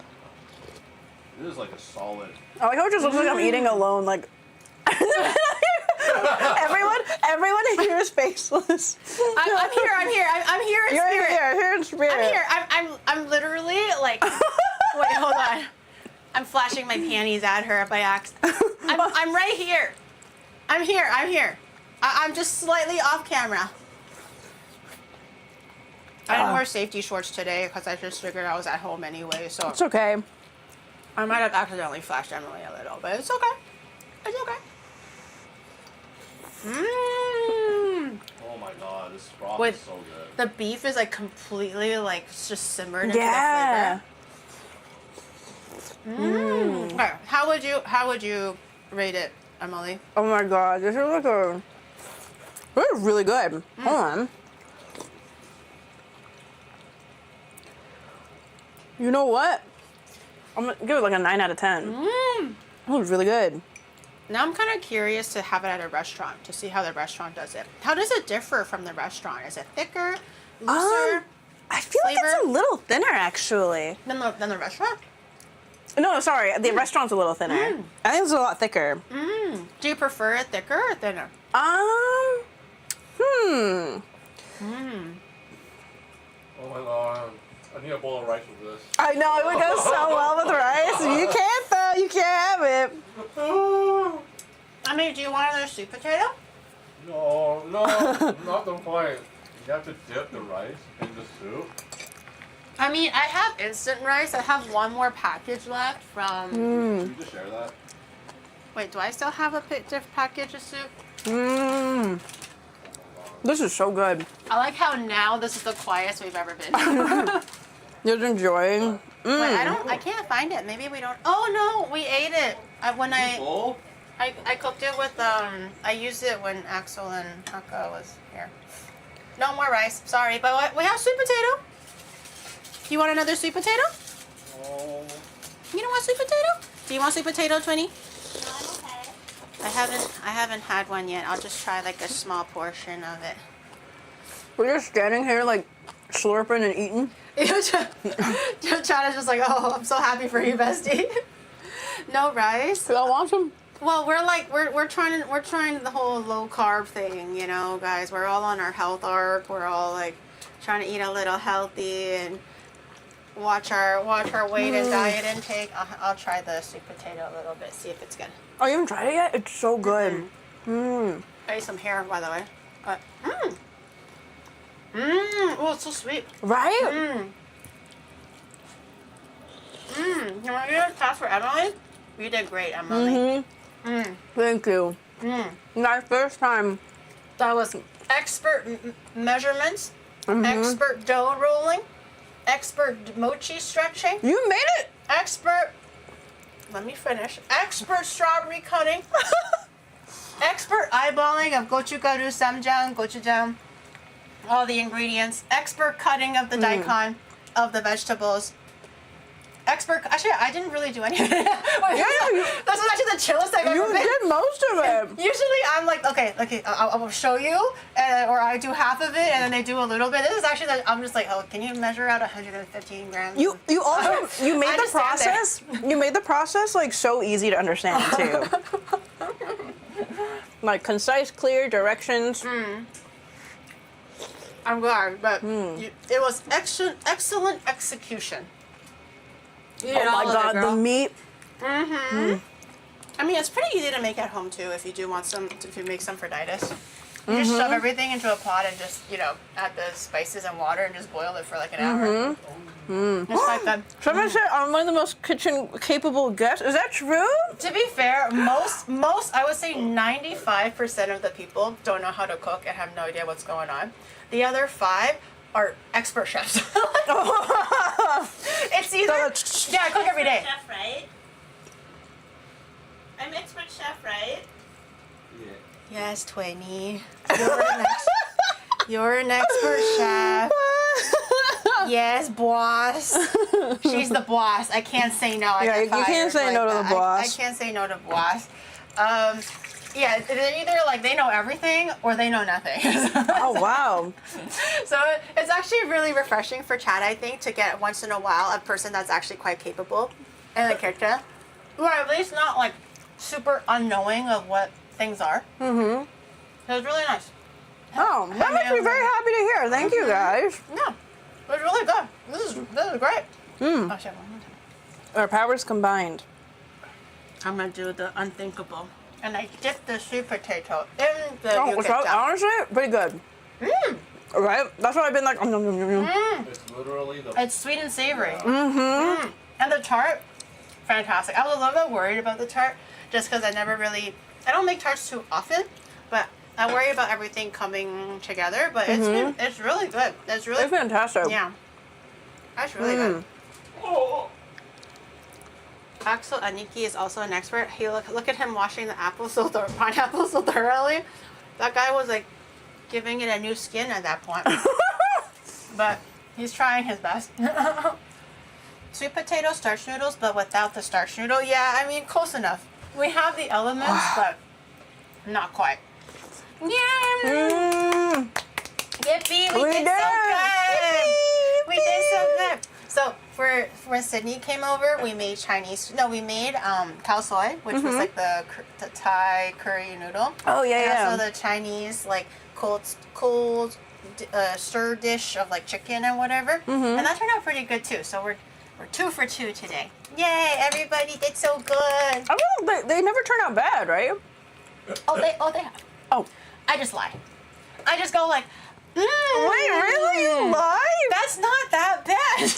Well, I don't lie as in if it's really bad. I go like, oh, this is so delicious. I'll be like, oh shit, it's a little too salty. Like I will still say things, but Wow, you hear that, chat? She's been lying. But but the reaction is very different. So there's a difference between, oh my god, wait, this is so good. Oh my god, I did that. Oh my god, we did that. Oh my god, we hit that. Versus like, So thank you guys so much for Make sure you check out the links in the description. It's a very lackluster, like, that's not bad. I'm also the type to like I overreact when I think something's really good. Yeah. So Didas can always tell if I'm not vibing with something I'm Yeah, it's eating. like the polite- Because he'll be like, "You hate it," and I'm like, "No, I don't hate it." He's like, "Your face hasn't changed. You hate it." Like usually at a restaurant, this is how I react. I'll be like, it's so good. Like I would like make the sound, I will do the jerk back, and I'll be like, oh my god, this is so good. So usually on stream, it's pretty obvious when something is really good versus like I'm kind of like faking it. Do you ever make food for a friend who like in general doesn't emote that much when they eat, and then you start getting self-conscious about whether the food tastes good because they're like, yeah, it's good, and you're like, but do you actually think it's good, or are you just being polite? And they're like, no, it's really good, but you can't tell if they're lying or not because even if they did think it was really good, they wouldn't really give much of a reaction. I mean, Shadow's like that. Wait, really? I'll let you know. I mean, no, on stream you let me know, but off stream he's like, it's okay. And I'm like, well, like, is it okay? Like, do you like it? He's like, yeah, it's pretty good. And I'm like, oh, it's only pretty good? That And means it's not he's like, good. I mean, JK. try me again, bitch. Say that shit again, bitch. Come over here and say it, bitch. Pussy behind the computer, come over here and say it. If Didas thinks something tastes good, it's like he reacts as if he just like creamed himself. Like that's how you know he likes it. But that's just if he likes something. But you can tell if he doesn't like it if he's Yeah. just like, meh. Didas with like his hot dog rice beans. He's like,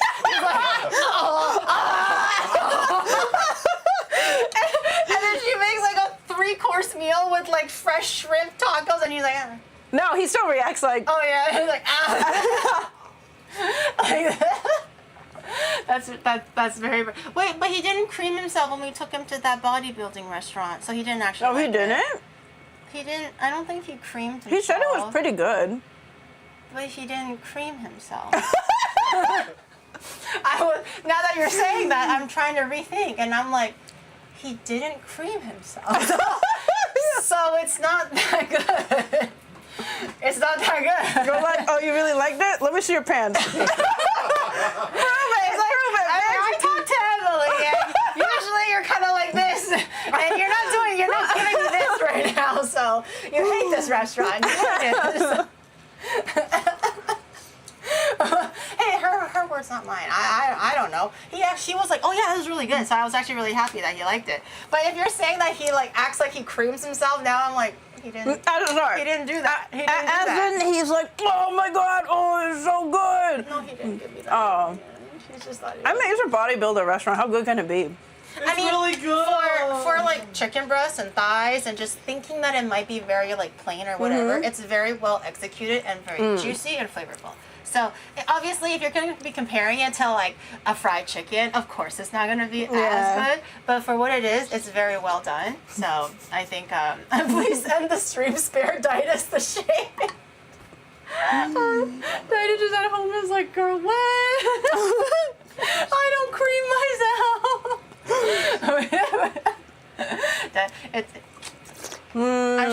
I'm sure he knows what's up. Oh, good. It's totally fine. Yay! It's a 6 Yay! That was delicious! Yay! All right, chat. I don't even know what time it is, but I want to finish my food. So It is 11:40. Oh shit, that's pretty good. Okay. We made good time, I Yay! think. Yeah, we did really good. Considering we stopped and chatted for quite a Yeah, bit. yeah. All right, boys and girls, thank you to Emily for coming. Thank you for having me. This was so much fun. Oh, Thank you so much. Hopefully, it kind of got rid of a little bit of the stage fright a little bit for this. Honestly, yeah, it did actually. Really? Yeah. That's not bad, right? Because it was so fun. Yeah, and I also think with a friend, it's like the load is now half instead of That's true. everything is on you. If I didn't really know you, I think I'd be like, yeah. And also like you're kind of talking to me. Kind of to each other, not really always. It's kind of a triangle. That's true. I'm sorry, Chad. I didn't really talk to you all that much. I'm sorry. It's okay. But thank you for watching. You guys, but I feel like it kind of gets a little bit of the nerves away because we're not both just like anchored at the chat or whatever. But I'm glad that you had fun. Yeah, stream and cooking and things went well. We can pack one for you so you can take it home. Thank you. I will. I'll bring it home. All right. Thank you for YouTube intro. Oh. What's the YouTube intro? We kind of had the food in front. Hey guys, welcome to an episode of Giri's Kitchen. We haven't started yet, but we're about to Find out what it is. Yeah, cut away. And then PowerPoint transition slide. Like little boxes fly away. and then do we just uncover it? And then the outro would be like, so you can cover it again. Oh yeah. And then the outro. We could do that cooking channel thing where we're like, but we prepared one in advance 30 minutes ago, so this is how it should turn out. And then okay, here, ready? Oh, okay. 3, 2, 1.